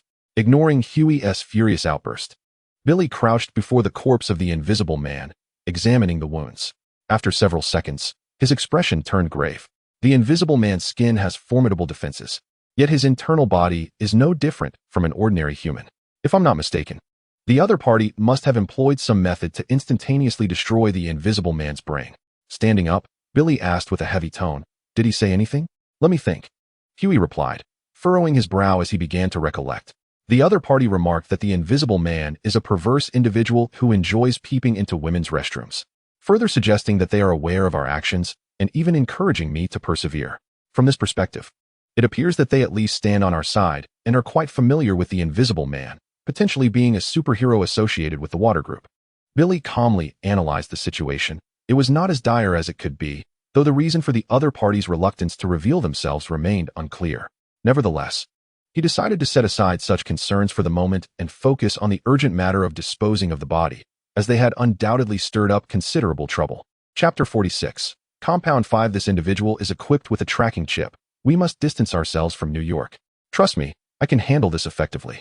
Following this, Billy drove throughout the night, traversing a state to locate Frankie, the black market expert in the repair and refurbishment of secondhand weapons. To his surprise, he was pleased to see Frankie. Frankie, bare-chested, aimed his gun at Billy. "I'm equally glad to see you, my friend," Billy greeted warmly. "Does that mean you brought the 40,000 you owe me? I have something even better that can double your money." After some banter, Frankie was eager to see what Billy had brought. They approached the trunk of the car, and Billy flung it open, revealing the corpse of the Invisible Man inside. "Oh, shit, it's the Invisible Man. His body is in your trunk," Frankie exclaimed, his hands clutching his head in despair. He felt an overwhelming urge to kill Billy. This was a real disaster. Had he known, he would have shot him on the spot. "Nothing escapes your notice, my friend," Billy remarked as he turned around. Furious, Frankie drew his handgun and pressed it against Billy's jaw, growling, "Get out of here and remove this damned thing from my sight." "Oh, come on. Don't be so agitated. Don't you realize he has a tracker on him? The Homelanders might be on their way here right now," Frankie said, visibly distressed. "You brought him to my doorstep? This has nothing to do with me. Unfortunately, you've already seen his corpse. Do you think the Homelanders would believe you?" Noticing Frankie had calmed down a bit, Billy continued, "I need your assistance now. I will not leave, even if the 7 come after me." The die had been cast. Frankie realized he had once again fallen prey to this doggone trap. Consequently, they had to venture to a secluded street in Jersey City, where Frankie discovered an abandoned diner that had been closed for years. On Billy's suggestion, they lined the kitchen's cold storage with aluminum foil to shield against tracking signals. At present, they needed to deliberate on how to dispose of the Invisible Man's corpse. Originally, Billy had thought that if the Invisible Man were alive, he might reveal some secrets about the locomotive. Regrettably, he was deceased and could provide no answers. They could only start investigating those close to the locomotive, such as his friends or girlfriend. Perhaps they held the key to understanding the true cause of the locomotive's uncontrollable behavior. So, how shall we handle this body? Frankie inquired. Billy gazed coldly at the lifeless body before him and instructed, first, dismember him and locate the tracker within. Then, attach the tracker to a dog or some other creature to fabricate the illusion that the invisible man is still alive, buying us time for our forthcoming actions. As he spoke, he picked up a dagger from the side and handed it to Huey. Huey, bewildered, pointed at himself, exclaiming, "Me? Are you out of your mind?" "There's no time for deliberation," Billy retorted, thrusting the dagger into Huey's hand before departing the kitchen with Frenchie. "You seem quite invested in that lad," Frenchie remarked, discerning Billy's intent to deliberately challenge Huey. Huey stood before the corpse, dagger in hand, trembling uncontrollably as he bit his pale lips, hesitating to make the cut. "Good morning, Supervisor. You look well today," he greeted the Asian security guard at the entrance before proceeding into the water tower. Last night, he had conducted an experiment at home regarding the capabilities of carbon superconductivity. Although the integration process was slow, he had managed to cover a finger. He pondered whether Compound 5 could accelerate the fusion process. After all, superpowers were birthed from Compound 5, making it reasonable to assume it could hasten the amalgamation of abilities. However, he recalled from the original narrative that Compound 5 had severe side effects, particularly for adults. The injection would lead to bodily mutations, with the severity escalating with the dosage, ultimately resulting in cancer and potential brain damage. In the original story, after receiving 3 or 4 injections of Compound 5, Huey's brain matter had oozed out. Nevertheless, it was evident that the stronger the physical constitution, the greater the resistance to Compound 5. Based on his conjecture, as long as one's self-healing capability was sufficiently robust, it could reverse the mutations, thereby mitigating concerns about long-term repercussions from using Compound 5. Yet, with each additional injection, the requirements for self-healing abilities would need to be continuously enhanced. If the locomotive possessed self-healing superpowers, its heart should gradually mend, unless it continued to use Compound 5 indiscriminately. In that case, the repair rate would be outpaced by the mutation speed, leading to a dire conclusion. Moreover, while Compound 5 had side effects for humans, Xia Shang's cells had undergone numerous modifications, rendering him fundamentally distinct from traditional humanity. Much like those from his homeland, he could be classified as a superhuman, perhaps even more perfectly evolved. Xia Shang returned to his workstation. To be candid, unless there were significant events, his workload was quite light. Furthermore, he could delegate some tasks to Blitz. Upon seeing him that morning, he appeared to be in good spirits. "Hey buddy, have you heard? It seems the vice president wants superheroes to join the Defense Department. After all, how much could be earned from hero-related activities and hiring heroes to maintain public order? In my opinion, war is the true engine of profit." The speaker is Hayam Baruch, the deputy director of the Foreign Affairs Department of the Water Group. Typically, a department consists of a director and several deputy directors. Recently, Baruch has found himself without new assignments, leaving him with an abundance of free time. Due to his relatively tolerant views on racial issues, his relationship with Xia Shang remains amicable. "Why do you have the time to drop by again today?" Xia Shang inquired, offering Baruch a cup of coffee. "I heard about the mayor of Baltimore's unfortunate plane incident. Shouldn't you be handling diplomatic relations?" Baruch pulled a chair from the side, seated himself, and took a sip of coffee, responding, "Who knows? I've heard that the Public Relations Department is managing this situation. You see, over the years, their power has grown significantly. They oversee everything. It's best to refrain from complaints to avoid being overheard." Although Azu was entirely focused on the blonde woman, Madeline, he might occasionally catch snippets of conversation among the staff. "Rest assured, I only vent my frustrations to colleagues within the company. I'm not foolish enough to broadcast corporate secrets to the world." He added, "Damn, why does the coffee in your office taste better than mine?" Hayam Baruch stood up to refill his cup,